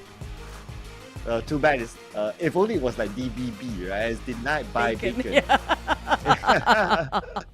It's perfect. But Void, you have to give it to them. This round, they were monster. They were on rampage. I'm talking about them kind of being sort of exorcism taking over them or something like that. They're just going crazy. They just run and gun. Yeah. They got possessed earlier on. It's like, oh, hot drop into FaZe Clan. I mean, you're talking about FaZe Clan. Come on, man. And then took the fight against RQ. They won when they were like 3v4. Man, Void. They want to find their mojo for next week. They want to end on a high. I feel bad for the teams that, you know, we have so many stories we want to tell. We get different flags denied by this match. We want DBD at least to get themselves that chicken denied as well. Denied. I feel like we are calling out the teams out there, and a lot of chat saying it's Caster's curse. Maybe in this case, yeah. You know what? I'll take the blame. Yeah. Yep. As of now, I'll take anything there. Yeah, Caster's curse. Yep. It's real. Trust me, people. So the fact that we put out DBD in all our predictions, I don't know, man. But I hey, think we're gonna get a chicken dinner now. But they got themselves very consistent for the entire day. At least they got themselves quite a number of the second half. They've been on top 5 every single round since the Wrangle, then Mirama, and down to the last one. Now, can they close it up with the final 2? They're closing up, very close indeed. Can they finish off with the last map here? At least we still got one more cloud. We're not done yet. Yep. You remember when we talked about like GE, like, oh, GE, very close. Oh, second place, very close. And then they got a chicken dinner. So, yeah, just putting out there, checking that the possibility to DBD. Let's look at the points collected. So, DBD got 12 points. Void, no rank points at all, but everything came from 12 elimination points. I think this is what they should set their mind when it comes to this season PMSL South Asia. This is the way to play. It's no more about balancing the rank. The chicken is just a bonus, because these days it's not as punishing if you don't get those rank points, because the elimination is way more value than those ranks. Yeah, absolutely. Just look at the amount of 0 rank points. I mean, that is just the format this season, and versus the amount of numbers you get through elimination. So that's a big gap there. At least and speaking about gaps, right? So Team Secret, they still have a gap with number 19, but at least some form of improvement this round. I want to see the overall. Let the overall calculate for us, because right now I'm still mind blown from DBD. Oh. Very close. Very close, but denied by Bacon. You're right. Bacon is a tie for them with Boom right now. The difference is just going to be those elimination and the rank points. But the rest, I've told you about this. By the end of the day, I'm not surprised if the top 5 not even going to budge, because all this on the top being eliminated early, and we don't have Phil and Procedure Eva's playing. The one that actually will be pushed down here is it's just going to be SLD. Now on the second page.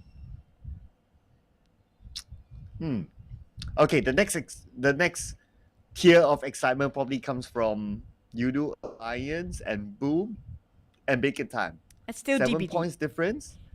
RRQ, 8 points difference. DBD catching out on the PBE, at least not in the bottom 4. It's just 9 points because of the tiebreaker. Oh man, way to mess up our storyline here, game. But we do have a top performance this time. I do have Lapa, Tony K, Keenan, and Shirty S. Now, these are the names that we've always been looking over when it comes to one of the best player there is. They deliver every single week, but Void a bit later when it comes to week number 2, though. There goes the flag. Bacon got a double in a day. Oh yeah, I almost forgot about that.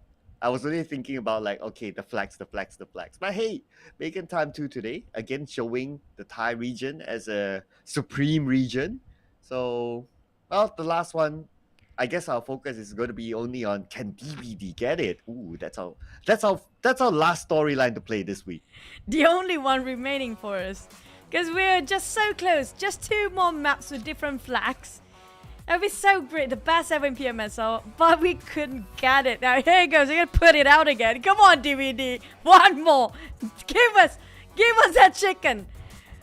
They never have a taste of chicken. They are vegetarians right now, Cloud. DVD don't even eat a chicken yet. Yeah, come on.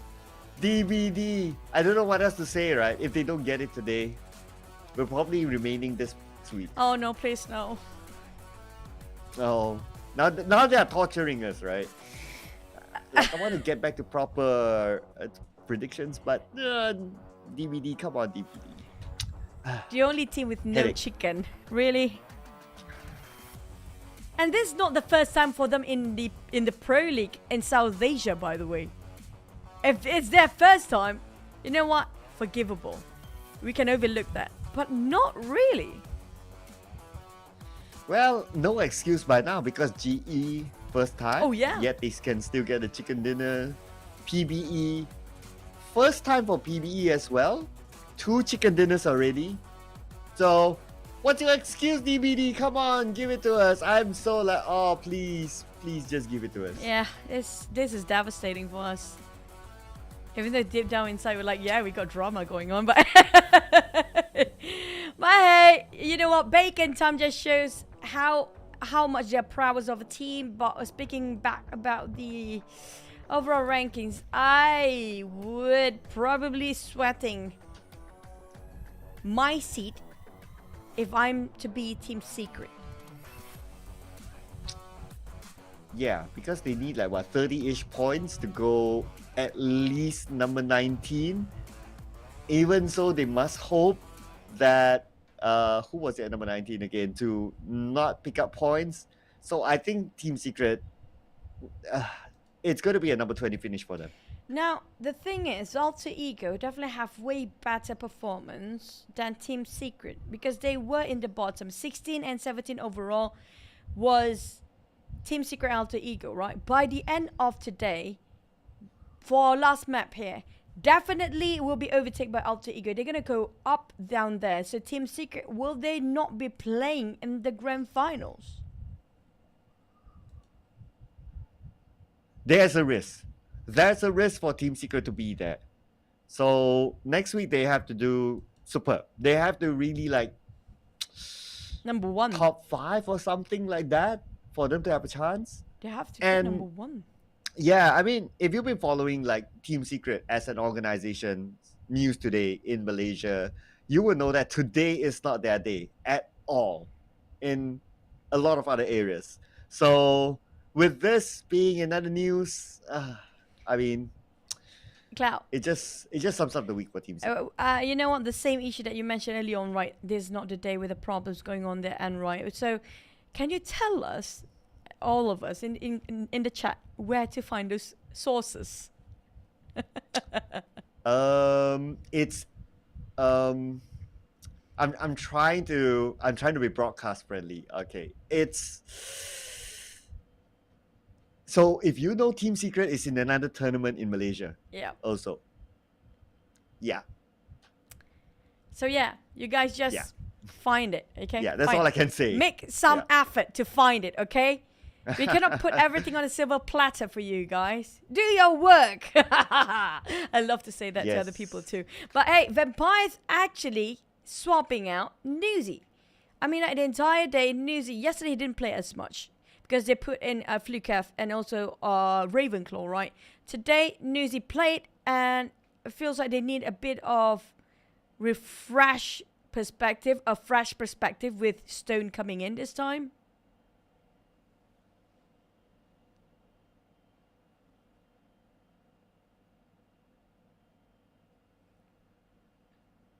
Yeah.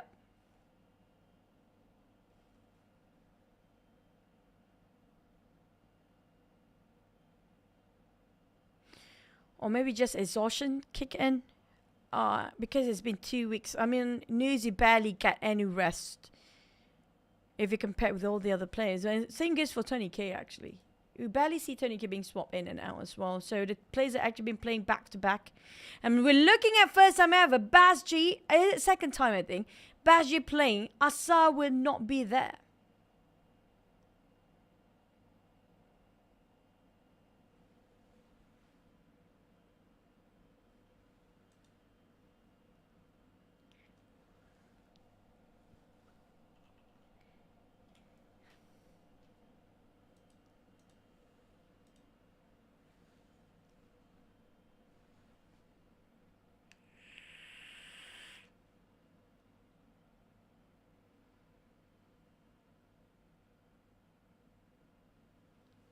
Yeah, watch out for Voin. They're going cray-cray right now. I'm not even kidding. They're just blindly going for the kills here. They don't care. They're just going for the hunt. They are hunters and hunting down the players. But you know what? We're waiting for the teams to start off. This is going to be the last game of Miramar or all the maps the entire day in week number 2. And they close it up and starting fresh for week 3 next week, which is going to be last week of the league. This is where everything will start to change. Are you guys ready? We're hitting into our last Miramar in week 2, day 5.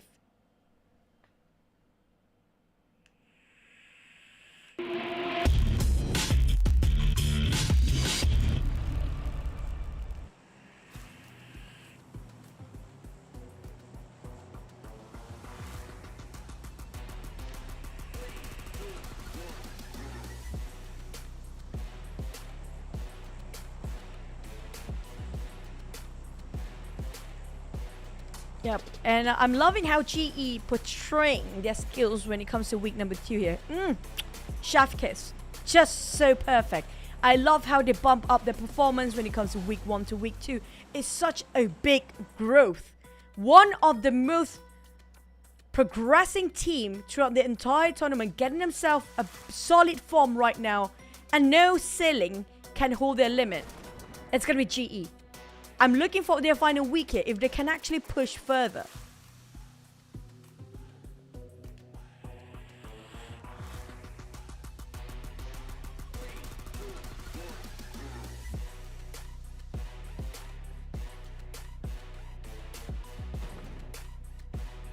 And speaking of the teams down there, the kick definitely dropped way early on. The Axe taking on top of Los Leones. A lot of Los Leones visitors this time. This is interesting. No way. Yes way. And yes way to Void again. Hot dropping this time into Udo Alliance. Normally they would split up Los Leones, but not this time. Here comes Void again. We did mention about Void. Going really hectic in the first one. Scrappy games they're going for. They got it for exchange of one. But they will secure this one out, have a bit of a reset and have another go. Triangle mode on the side of Udo Alliance. They didn't see this one coming. Straight off the bat, somebody trying to challenge them. Udo Alliance spotted out one pickup truck, need to go and leave. They don't want to fight Void right now. Void is just possessed with something else. There's no way of stopping them. Yeah, because Udo Alliance still has something to play for. That is to not lose that number 4 spot to either Bacon Time, Boom, or RRQ. Or maybe even Geek by now. So that's why they're like, okay, nope, we don't want any of that. We still have something to play for. So we'll let you have your fun. BTR having a very peaceful day at first as usual. Udo Alliance starting off with a tree. Parting ways against side of Void. And Void taking over that compound. A bit of a calm before the storm. Yeah. I mean, like the DMRs, I love the Mini 14 this map. It's just so great. It's so hard for us to see a very good AWM player. Because it's such a rare sight to have that drop. And usually when AWM did actually drop, it's way too late into the game, right? Because you normally get it from an airdrop. But I can explain as well why players in the current meta, they're not interested with that. So if we link it to how important elimination points are, you want to secure the elimination points, just like what's happening here. If you have an AWM, you get a knock, and then you need to like reclock it, and then by the time the person would have been like, you know, crawled away or something like that. So you cannot secure that elimination point. It's not as easy. True. So that's why AWM is not favored nowadays. Yeah.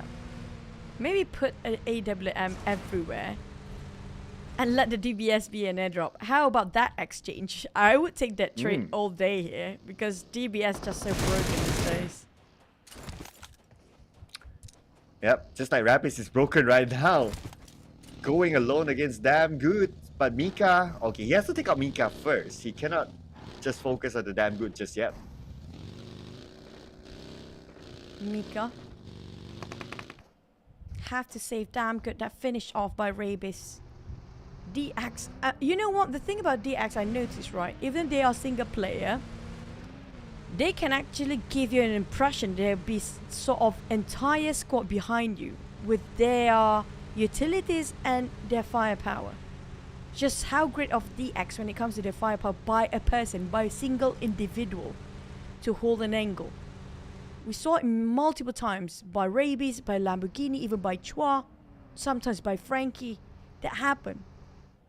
Just getting those rush that feels a bit difficult for them, but holding the angles, DX, when it comes to defense, they're strong.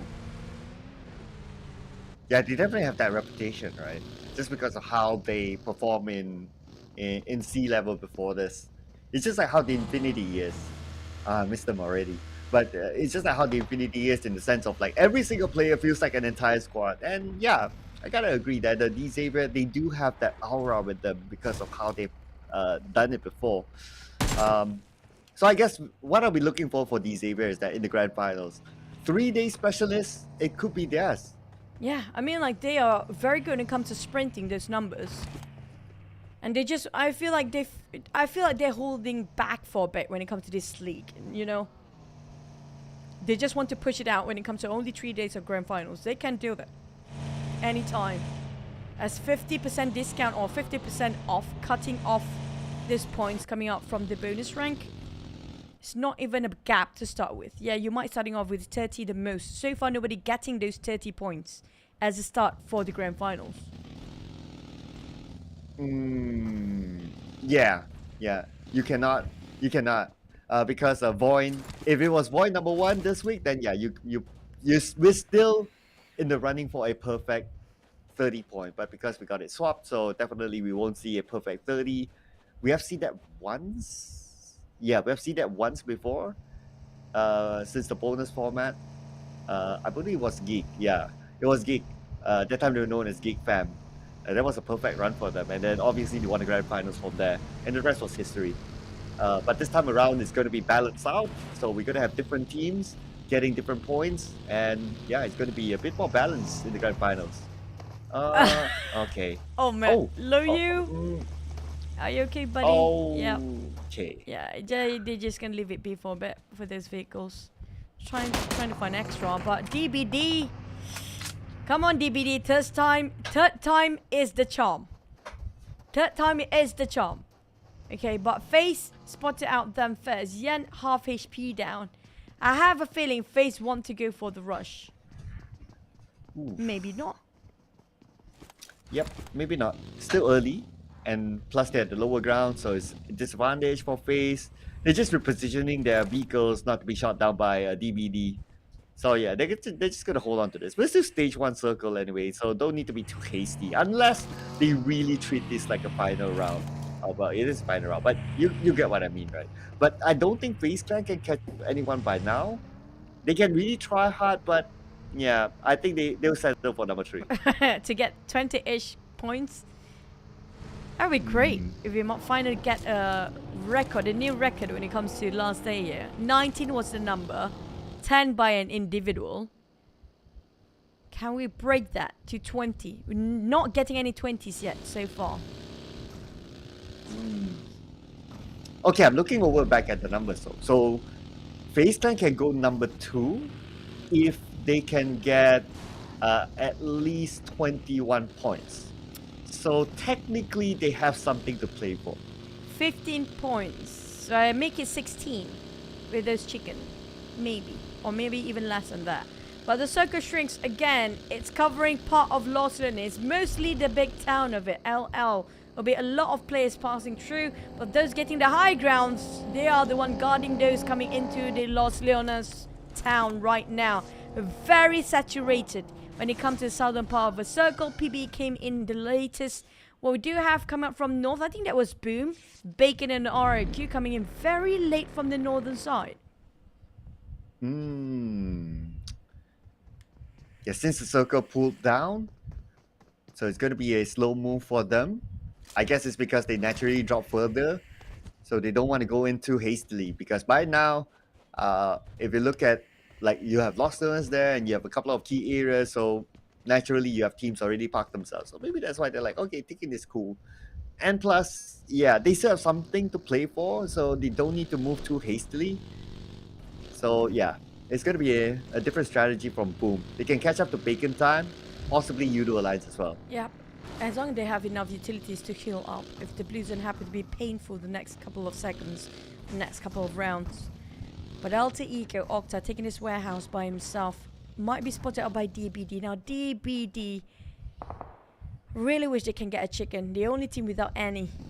And this is their last chance when it comes to week number 2. Week number 3, I just hope it happens though, finally. We're really something else.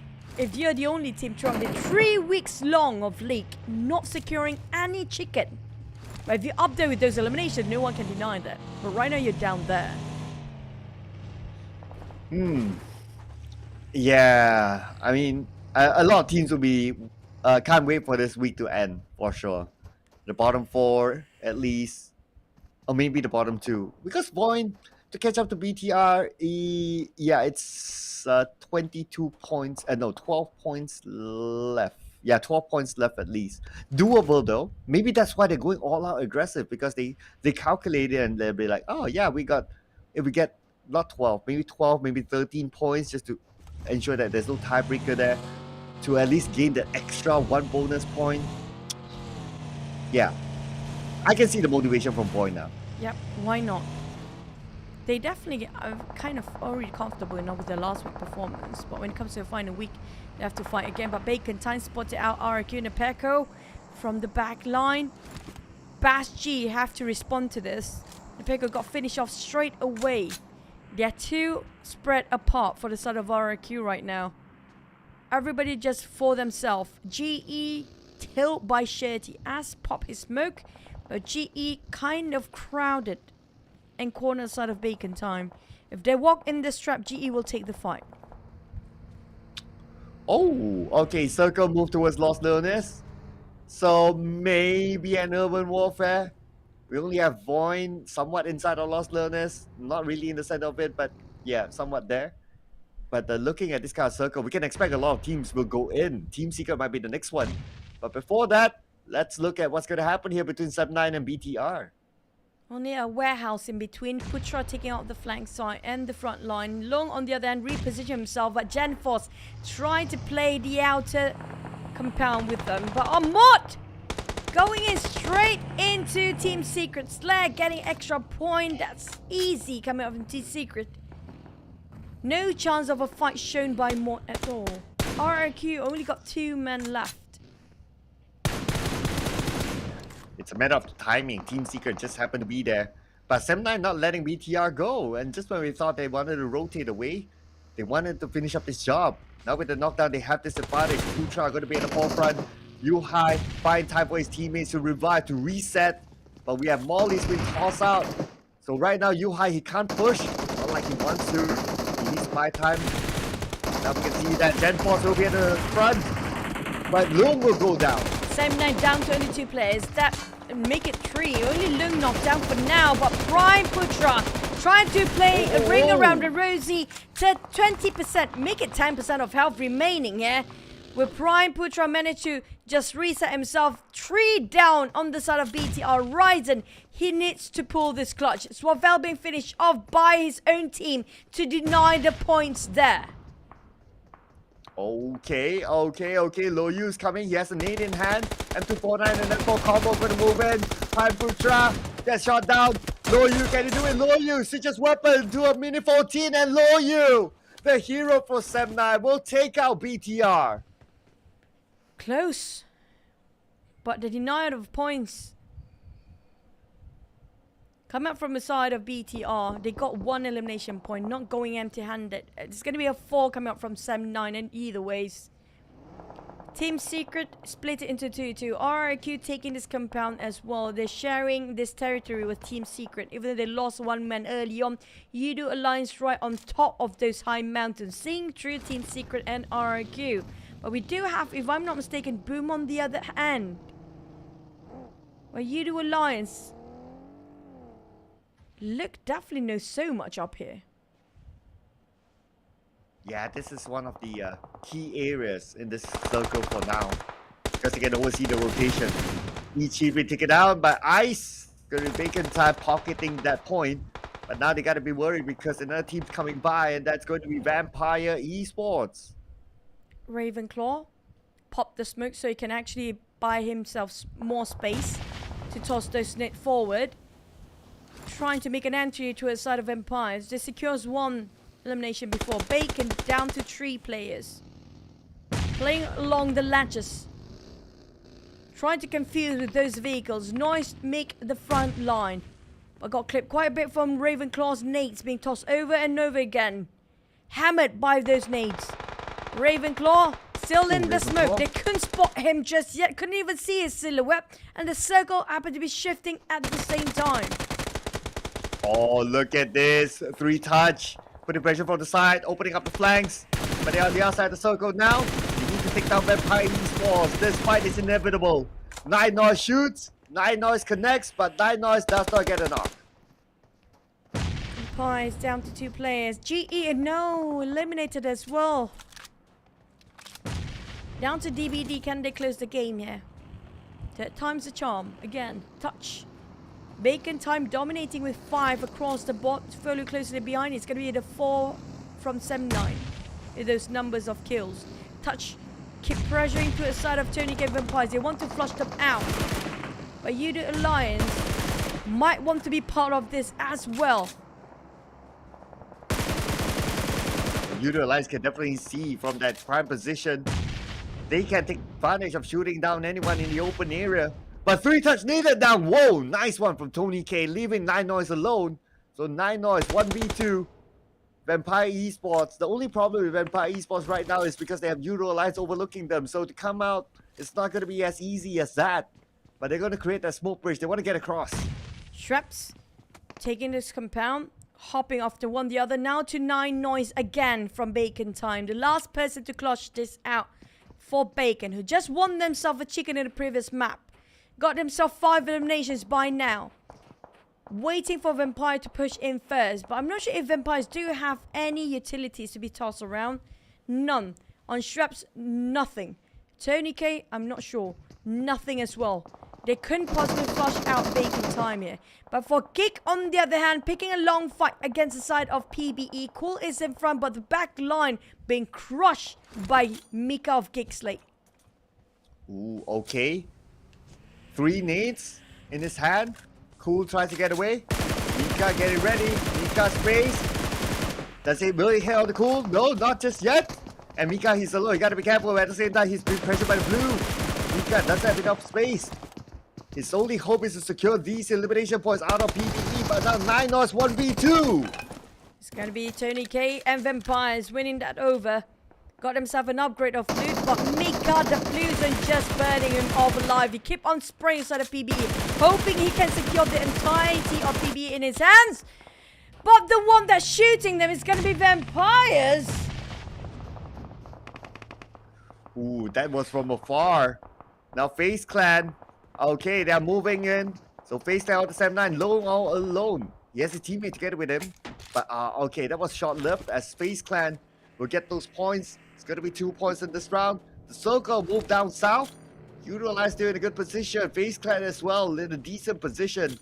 But that means a couple of teams inside of Lost Learners need to move. Void and Boom slightly on the outside. They might clash in with Team Secret. Lost Learners will be a messy one. Very bloody fight later on, coming up from the northern side. Vampires, on the other hand, barely make it in. The moment they leave this compound is an open plain for them. Be shot down from the teams of the sidelines there. Talking about Yidu Alliance, we're talking about even Alter Ego, and the closest one is going to be PBE. Cool is just next to him. They got themselves only a duo to work around. Same goes for Vampires. It's going to be 2v2, but they got the elevation. But Yidu Alliance happens to be on the high grounds. They see everything that's going on the other side. Oh yeah, Euro Alliance, their position is the best at this point. Not only they can get information, but they can steal away eliminations as well. So Vampire Esports, they have PP right in front of them, but they must not forget that Euro Alliance on the high ground can shoot them as well. Cool got himself just the terrain to cover himself just a bit more. Temporary covers for now. Vampires, they don't have smoke to just charge in. They don't have any molly or except for Shreps. Yeah, he does have a couple of them, but not so much for Tony K. He even got himself just 1 mat kit at that. 1 first aid.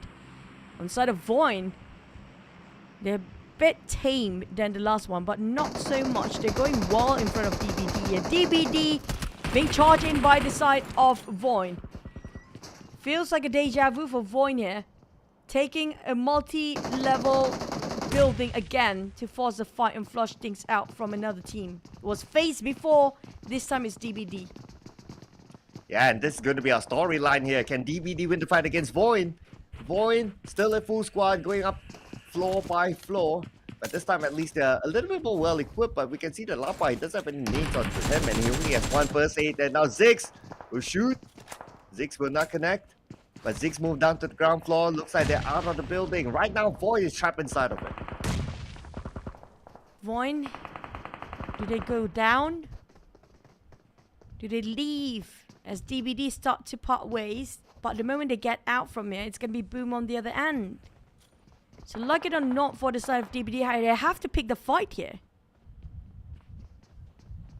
Yeah, this fight, I don't think it's avoidable. But DBD, because they're on the inner side of the circle, so pressure is going to be onto Void. At the same time, you can see that Team Secret taking advantage of their location as well, getting a knockdown on their side onto Boom. Now DBD, they're moving slowly away from Void, focusing on the circle instead. But we'll know for sure in 10 seconds where will the circle go.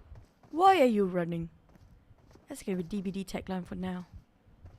The moment they run, it's either or. They're stuck in between here with Boom and Void on both angles. FaZe MR5, you happen to be hovering around the area as well. Come up from north is going to be Team Secret and RRQ with a duo, if I'm not mistaken, on the northern side. U2 Alliance spotted out FaZe players, relay the information back to the teams, just to know, just to scout. Holding those trigger, having the discipline not to open fire yet, only when it's needed.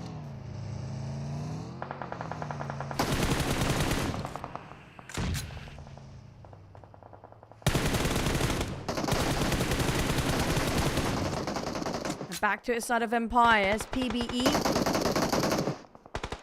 They want to push into a side of Empires, but not doing great. Call already knocked down. Rank it down to only 5 to 10% HP left. Tony can keep the pressure on. A side of Boom, taking on DBD as well. The moment they left their compound just now for DBD, no way out. Here comes Tony K. They're going in for the push with straps. But can they make it? They knock Cool down, still bleeding out, but Rank it. Got that smoke popping. Buy him a bit more. Stalling time. On side of Empires, it's going to be grenade elimination. Ranked pushing. Tony K holding the ground and angle. Got clipped down to only 50%. Ranked still in the smoke. Flex on the other end. Spot out Shraps from the off angle. Out of nowhere, U2 Alliance taking advantage. Oh yeah, U2 Alliance with a prime position. They want more than that, but before that, Ranke is going to get that point for himself as Vampire gets eliminated.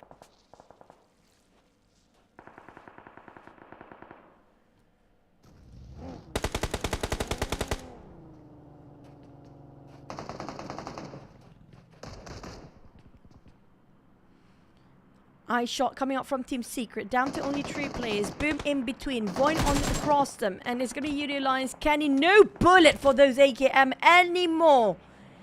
He got only 2 bullets left, and that's it. No, nothing else. Even his shotgun are running out dry. He needs to swap his weapons. Okay, Kenny. He should be able to get across. It should be okay for him because of this terrain should still favor the U2 Alliance. And right now, U2 Alliance, they don't have Shamil, but they still have 3 with the high ground position, so they should be okay. Just look at this. They're looking at all the teams inside Lost Earthers. Anyone comes up, they can shoot. That's true. All they need to do is just wait. They don't even have to move, but the problem is, do they have enough resources to last?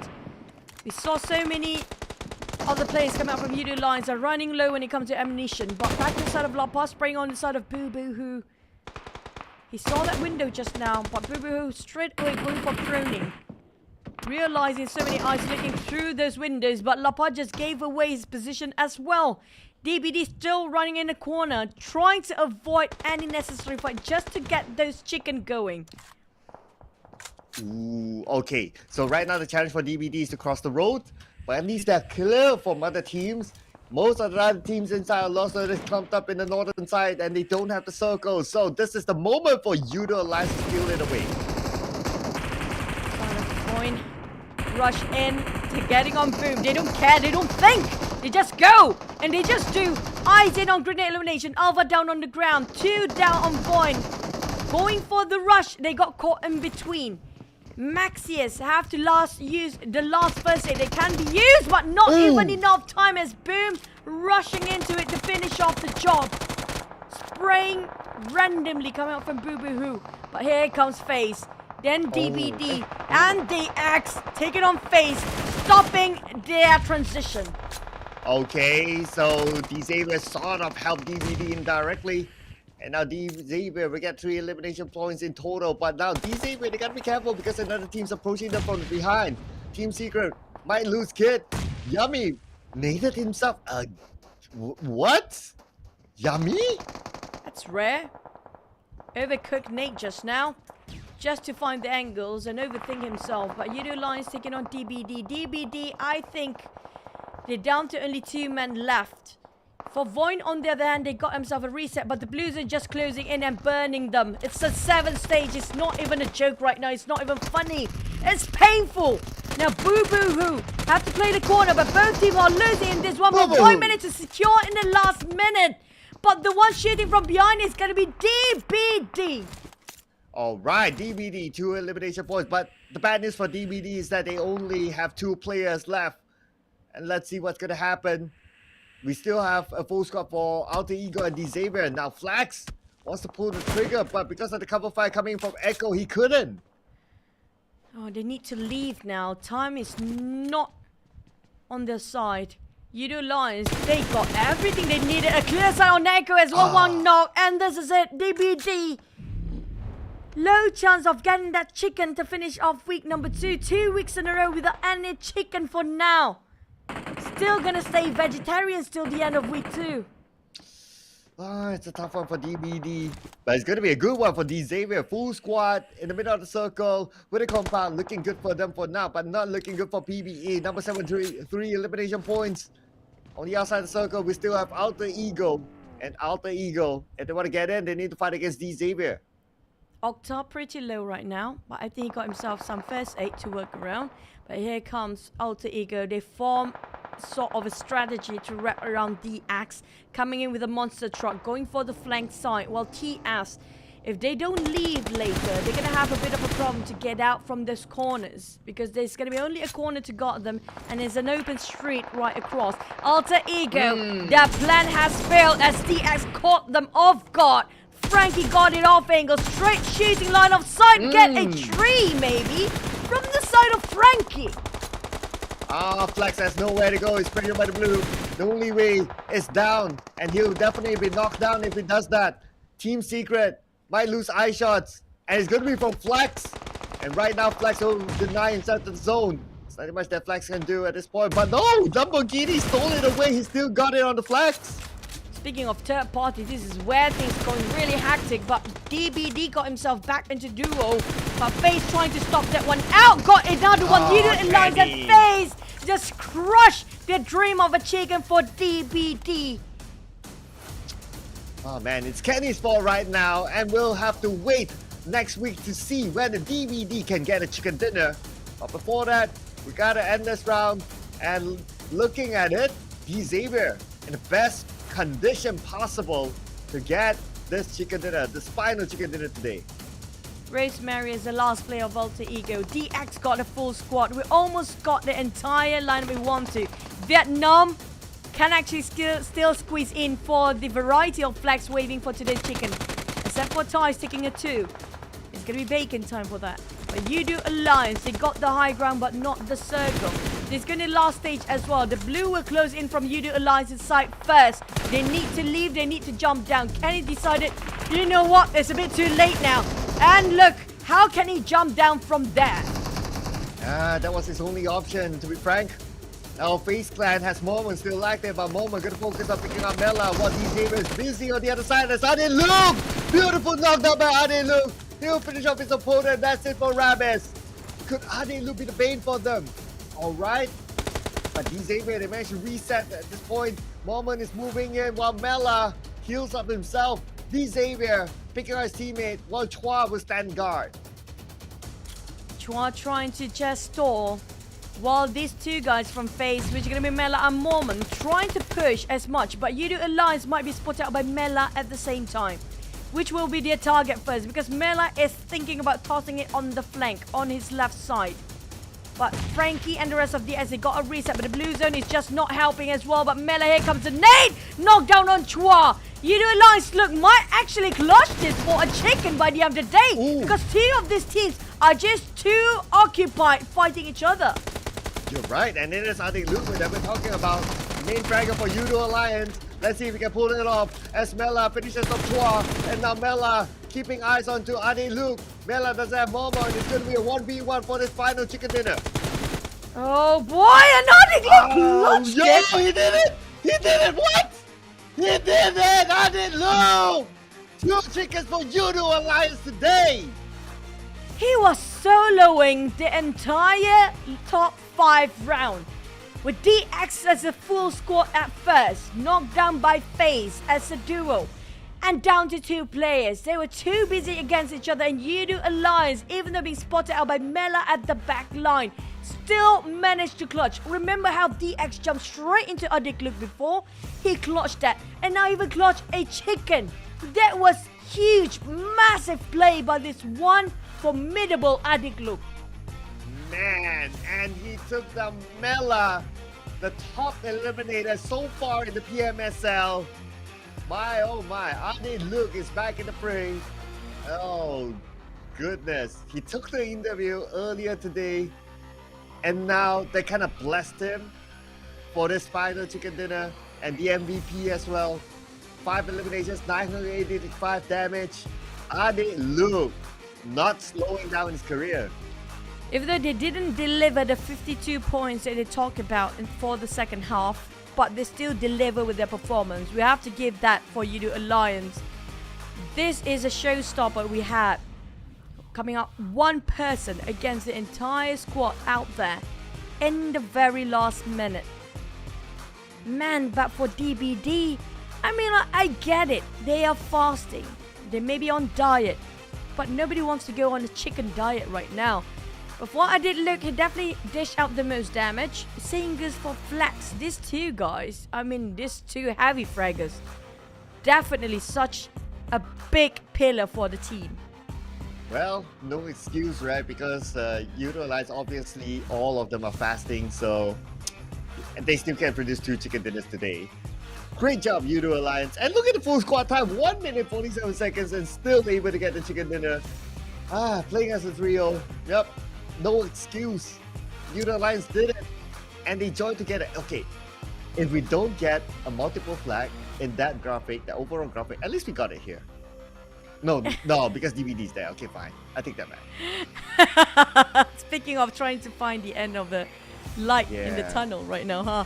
But yeah, you have to give it for Udo Alliance. They are starting off with the least man in 1 minute 47, not even 2 minutes in the game. They're starting off the trio, and the last top 5 is only Luke remaining. And DX, they had a full squad.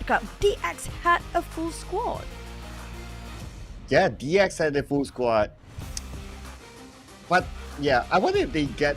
I wonder how many eliminations they got in total. Did they get it like more? But yeah, teams to watch. You kind of know that okay, this is based on the points, total points collected. So yeah, DX not as many as Space Clan and Udo Alliance. But then again, they still managed to get a good haul from their position. And just because they were too busy with Space Clan, that's why Adelu kind of took advantage of that. But let's check out the highlights from the previous round. And Voin, again, they were just going around, just messing with teams. Yeah, they pretty much making it very difficult for every single team out there, and that's something that we love about Void, right? They're unpredictable. Sort of PvE Valiant Effort have such tenacity till the end of it. But DVD, they were running away against Void, even though they got knocked down on first, but they were running away from Void, jumped straight into Boom at first, and then just couldn't pull it off because Udo Lines and everywhere else is just too open for them to have a sort of a cover. I'm just looking over at Udo Alliance position right now. Again, it is a very, very good position. This one. Okay, let's look at this. We gotta look at this. Oh my god. I mean, So good. I'm surprised that DXN decided to go split for 2-2 or 2-1 in that case. Just in case, you know, to get over the flank. They charge in straight in the front. I think they don't have any idea there'll be somebody else at the flank. Hence, that's what happened if you don't check all the corners. But for Udo Alliance, they got themselves 18 points in total. And that's going to be the highest frag for now. I'm loving how there's so many 5 and 6 in the lineup here of eliminations. Yeah, and everyone and no team gets double-digit eliminations this time around. So yeah, it kind of evens up, except for RRQ not getting anything at all. But Team Secret 4 points. I mean, that won't change anything at this point. They will still be at number 20. DVD 7 points. We can see some sort of improvement, as in some sort of consistency for DBD now. So this gives a little bit of hope for them in week 3. I just hope it's not too late for the side of DBD, honestly. But you know what? By the end of the day, still going to be somebody relegated. I just wish the point is not too big of a gap, so they can play catch up. So they have a bit of motivation when it comes to the final week, right? I just hope they can make it happen. And we have to wait for the overall rankings. And if I'm not mistaken, we get to see the group straight after this as well. So when it comes to the overall ranking, it just shows who will get into a certain group. And at the same time, speaking of FaZe, I feel like they're probably going to stay at number 3, very consistent at number 3. Week 1, number 3. Week 2, number 3. But the one that actually will change is between Boom and U2 Alliance, right? Yes. But because Boom went out fairly early, so and U2 Alliance obviously got the chicken dinner, so they will not be caught up by Boom, neither by Big and Time, neither by RRQ, so they will still maintain at number 4. Let's look at the changes though. Any significant changes? Nope. Not really. Other than that, are like okay changes. Well, GE, they're knocking the door to getting page 1, so that is a huge improvement for GE overall. Yeah, I agree. I'm loving how GE actually delivers so much to us, and it's a privilege to see how this team has been grown so far and how they formed themselves more into a solid team. Since day 1 until now, they improved so much. I just wish their growth will not stop until week 2 and keep on growing on week 3. That's it. But when it comes to the top 7 and the bottom 5, it's the same. It's the same sequence again. The one that just changed is just the middle pack here. And speaking of Team Secret, will they be relegated? They're definitely in trouble now. Okay, so this weekly bonus ranking points of week number 2. Let's see here. Pretty straightforward for the teams. So this is based on their rankings from the graphic that we saw previously. Obviously, Hale getting that perfect 20 point up there. Procedure EVOS 19, despite them not playing. So they did enough for them to hold on to that ground. But for FaZe Clan, man, it's only like what, 9 points difference from getting at least that second place slot from Procedure EVOS and getting the extra 1 point.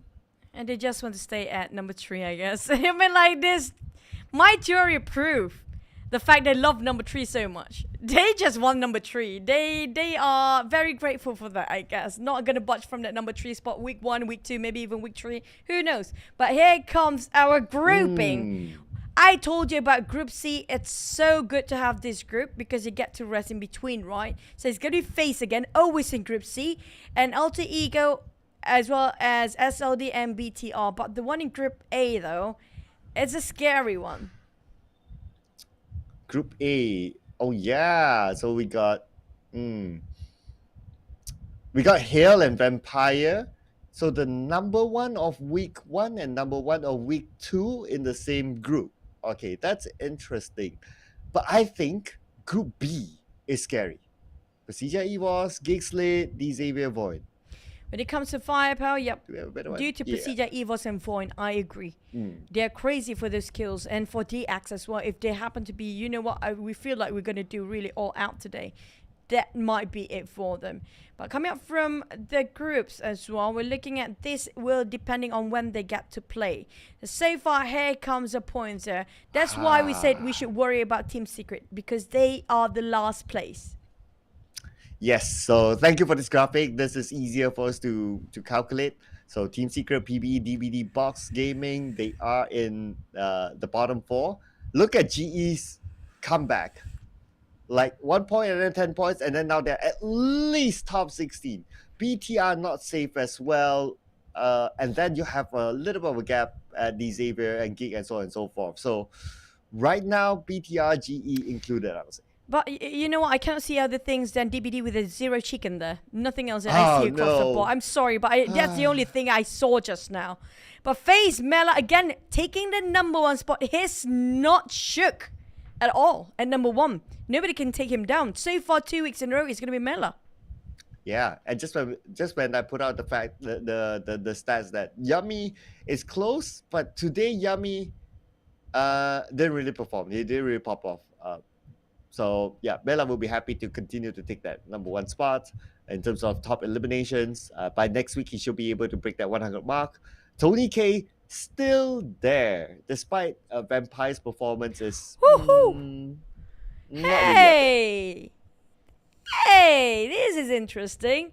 Even though Rosemary not getting those eliminations, but he got the MVP race due to the damage output, the highest, almost hitting 20,000 damage.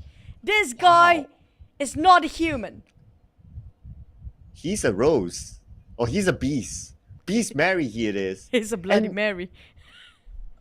Yeah, that's a drink, by the way, but ladies and gentlemen. But anyway, so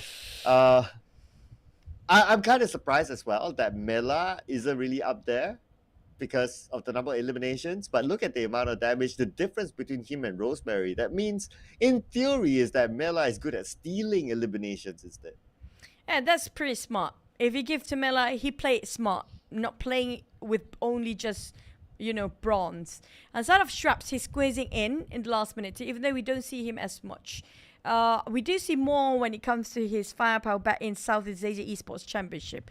But I'm looking for him to make that kind of plays again when it comes to the final week here. Yeah, final week is going to be interesting. There's a lot of questions to answer about the final week, especially the part that who will be eliminated. So I'm sure we're going to get an interview after this, right? Definitely. I wish it's going to be Let me DVD. I'm sorry, but I Yes. really wish it's going to be DVD. We need to know. Wish I mean, list. I don't know. It's not about don't break dreams. It's crushing dreams now. But normally we will interview the team that performs well. So we might see Bacon Time, or we might see Yudu Alliance, or maybe FaZe Clan. But FaZe Clan didn't really perform. So maybe those two. But it'll be interesting, to put on like a different one, like DBD instead. Because I really want to know from them like what's going through their minds as well. Did we ever have any interview with DVD before? Not that I remember. Yeah, I think no. Yeah. The first and foremost question for DBD, if we get to ask them, do we let the coach play? Because Team Secret is better with the coach playing, right? We talk about iShot. I feels like they're hitting the slump there. No way out. Close of getting chicken 2 times in a row, but the third time's not the charm. Third times was the curse. Yeah, I mean, some level of consistency, but not enough, obviously. So yeah, they still need to do better next week because they are now in the bottom 4 in terms of the overall bonus rank, bonus points. So I would like to hear from DVD. Will they put in Moscow Crew? That is my question. If not, then what's their plan? Because at this point, they cannot continue on like this. It's really difficult coming out from the teams out there, especially in the bottom. And we do know, is PBE safe for now? There's also a question that we need to ponder on, because we do know for a fact the gap between the 16 and 17 place, not so much. Yeah, PBE is not safe for now, so they also need to do a lot of work next week. And because they are like not too far away from, because like GE and all that is close by, so they also need to kind of hope that GE and a few other teams out there don't really perform. Because if they perform, then, well, they can try hard, but they need to try super duper hard to be out of the bottom 4. But the teams that are actually up there, they are pretty safe, pretty comfy, nothing discomfort going into the playoff or the grand finals. It's down to them to plan out what they want to do for the grand final. But we do have an interview. We're going to toss it back to Flavor, who's the host for today. Who do we have that side, Flavor? much our amazing commentators, and now we're here at the interview session after concluding such an intense day number 5 here for week number 2 of the PUBG Mobile Super League Southeast Asia Spring. I am joined by the representative from Team Face Lab, which is Mila, of course joined by our amazing translator at the end, which is Vida, and on my right here I have none other than Aduk from You Do Alliance. Let's start with Face, right? So first of all, congratulations, you guys are currently still in 3rd place, but before we get to all the good stuff, let's talk about today. Now, you guys performed really well throughout the whole week, but unfortunately today, you guys did not manage to go up in terms of ranking from 3rd place to 2nd place, as well as 1st place, beating Persija EVOS, as well as Hale Esports. So could you kindly share with us what actually happened to you guys today for Face Clan? ก่อนอื่นก็คือต้องยินดีกับทีม Face Can ด้วยที่เรายังคงอันดับ 3 อยู่แต่ว่าก่อนหน้านี้เราเล่นดีมาตลอดเลยแต่ว่าจนมาถึงวันนี้เราเล่นไม่ค่อยได้ดีเท่าไหร่เราก็เลยอยากรู้ว่าเกิดอะไรขึ้นกับทีม Face Can ก็มีปัญหาเรื่องการสื่อสารครับเรื่องสไตล์การเล่นต่างๆแล้วก็เรื่องไทมิ่งด้วยครับก็ต้องปรับจูนกันต่อไปครับก็จะพยายามทำให้ดีมากกว่าเดิมครับ It's mainly about the communication among the team and also the timing, and they will try to adjust like as much as they can, and will do their best and better and better. Yeah, and we do hope so as well, because it is it's very unfortunate because they've hold on to that 1st place slot at the start of the week, but unfortunately they could not actually climb the rankings. Of course, a follow-up question here would be that for those who do not know and have actually watched the results just a while ago, you guys are currently still in the top rankings. You are number 2 right now in terms of bonus points. So how does that make you feel so far in terms of your performance as Face Clan in the competition here for PMSL? ตอนนี้สำหรับ Face Can เราอยู่ในอันดับที่ 2 ในคะแนนของโบนัสพอยต์เนาะแล้วก็เราอยากรู้ว่าทางทีม Face Can เนี่ยมีความรู้สึกยังไงกับการเล่นที่ผ่านมาของทางทีมบ้างก็อาจจะยังไม่ได้ดีขนาดนั้นแต่ก็เป็นทีมเฉพาะกิจก็ถือว่าทำออกมาได้ดีครับก็จะพยายามแบบเอาข้อผิดพลาดไปปรับปรุงแก้ไขต่อไปครับ Actually, the performance of the team is not that good yet, but they will try to fix like all the mistake, and then we'll do better and better. Wow, being in 2nd and still giving those kind of remarks, I am quite surprised. And of course, for those who are actually watching back home, will be surprised as well. But I guess there's still a lot of things to improve coming on for Face Clan, and you guys know it's becoming. Now, of course, you've played 2 weeks in the competition so far. We've just concluded week number 2. So far, who do you think is your biggest rival here in the competition?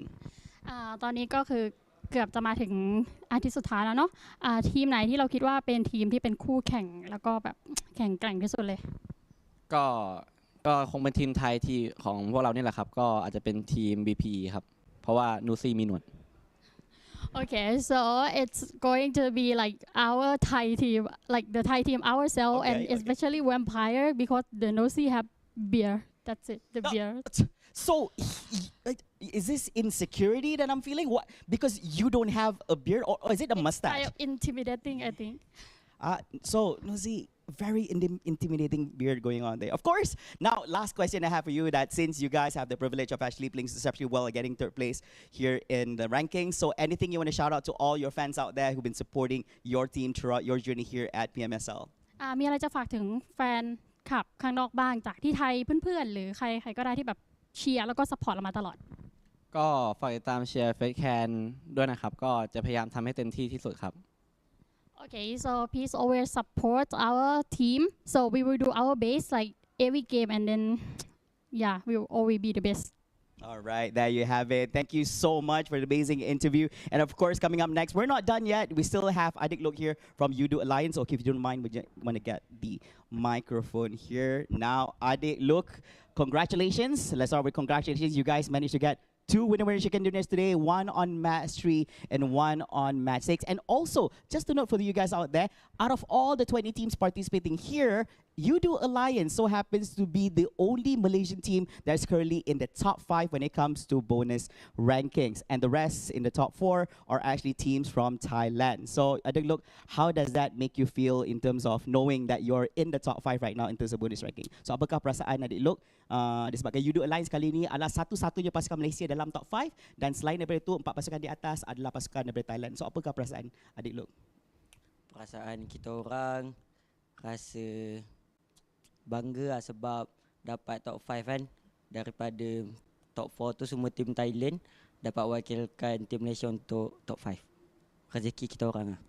Yeah, so basically he did mention that he is truly happy with their performance, being able to actually be within the top 5, especially when being together next to the Thailand teams itself. And of course, he is also very grateful for it. And of course, the follow-up is this. Now, knowing that last match is quite intense, you are practically the only member in UDO Alliance that was still alive during that situation, and you still have 2 other teams which had more members compared to you. So in that particular situation, what was going through your mind? So di dalam match yang terakhir tadi, Adik Lok seorang diri dan ada lagi 2 lagi pasukan lain di mana mereka mempunyai jumlah member yang lebih ramai Adik Lok. So dalam situasi macam tu nak clutch diorang tu, apa yang bermain dalam fikiran Adik Lok waktu tu?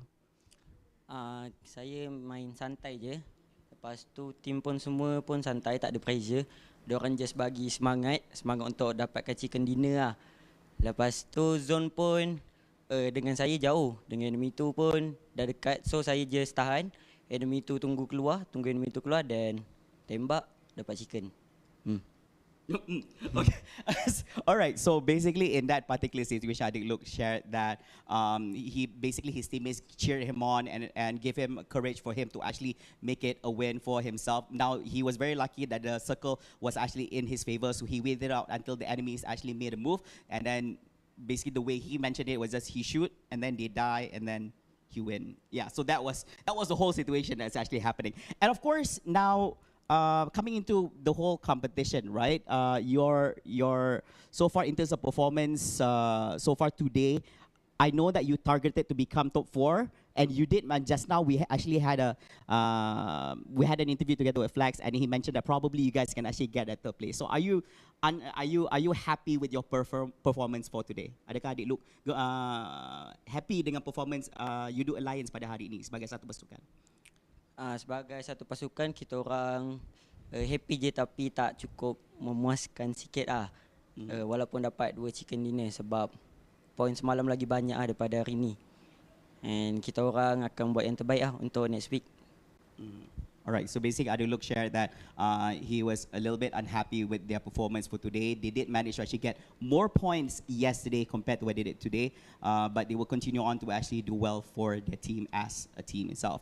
And of course, next week, minggu depan, so next week is going to be the final week itself for PMSL. Anything that we can expect for UDO Alliance? What is going to be the next target there? Are you planning to actually beat in terms of bonus points from the Thailand teams? Kita orang untuk next week, kita orang nak membantai je. Kalau ada rezeki dapat top 1. Kita orang yang penting nak atas tim Thailand. Alright, so basically, if given the opportunity, most definitely he wants to actually beat the Thailand teams. And of course, they plan to actually be number 1. Okay, now, second last question here for you is that so far you've played the competition, it's been 2 weeks. Which team is your biggest rival here? It could be from the same country or it could be from the other countries as well. So apakah pasukan yang biggest rival untuk pasukan UDO Alliance buat masa ini? Korang nak bantai lah, satu team. Bagi kita orang tak ada sebab semua sama. Tapi kita orang lagi power lah daripada diorang. Okay, all right. So basically, there's no other teams that they want to actually beat, but most definitely, they are definitely better than that. Now, last question. I still remember, for those who are viewing out there, still remember, last week, Thailand said that Malaysia and Indonesia teams are not strong. What do you have to say to the Thailand teams right now? So, apa yang Adik Lok nak sampaikan kepada pasukan Thailand yang cakap yang pasukan daripada Malaysia dan Indonesia ni tak keras, dia lemah. So, apa nak sampaikan kepada pasukan Thailand? Kepada tim Thailand, tim Indonesia dengan Malaysia ni masih santai lagi, belum all out. So tunggu je lah grand final ataupun next week nanti siapa yang dekat atas. Okay, so a little bit mixed feelings there. But anyway, so basically what he mentioned is that for those teams who are from Thailand who actually said that the Malaysia and Indonesia teams are not strong, so basically just wait it out. They're still playing it cool right now. Next week they're going to be bringing their A game and beat the Thailand teams. All right, so I guess that's all for us right here from the interview session. Thank you so much, Adik Lok. Of course, thank you so much, Mila, and of course, Vida, our amazing translator. That's it for you guys here today from the interview session. We're going to be passing it over back to amazing commentators for their post-game interviews. We'll see you guys in a bit. Interesting. First and foremost, is it the mustache or is it the mascara from Newsy that's intimidating? Second, I noticed that Adik look, he's super shy, he's camera shy, but every time he finishes a sentence, he's like, I'm done. Yeah, I noticed that as well. But at least he has progress. At least this time around, he's so able to adorable. give a lot more insight and a lot more spiciness. Ooh, don't look down on the Malaysian teams, he says. Yeah, they're playing it cool for now. So how much longer, I'm not sure. Just hope that everybody bring their A game, make it triple ass game in the grand finals. Because right now they are teams they'll be relegated. I'm more worried for those teams down there than the ones already up in the top 16. Yes, the bottom four definitely. Number one, yeah, great. But the bottom four, ooh, that will be spicy. That will be our storyline for next weekend. There'll be 2 storylines. What? Who's going to be the bottom four? 2. Can DBD get a chicken dinner next week? Oh, the only team with a 0 when the board is open now. It was really a mixed feeling to see that. But hey, we're done for today. We're going to wrap things up. This is Chichu and SeaCloud signing off. See you guys in the next week. Have a good 2 days rest because it's going to be the final weeks next time. Bye!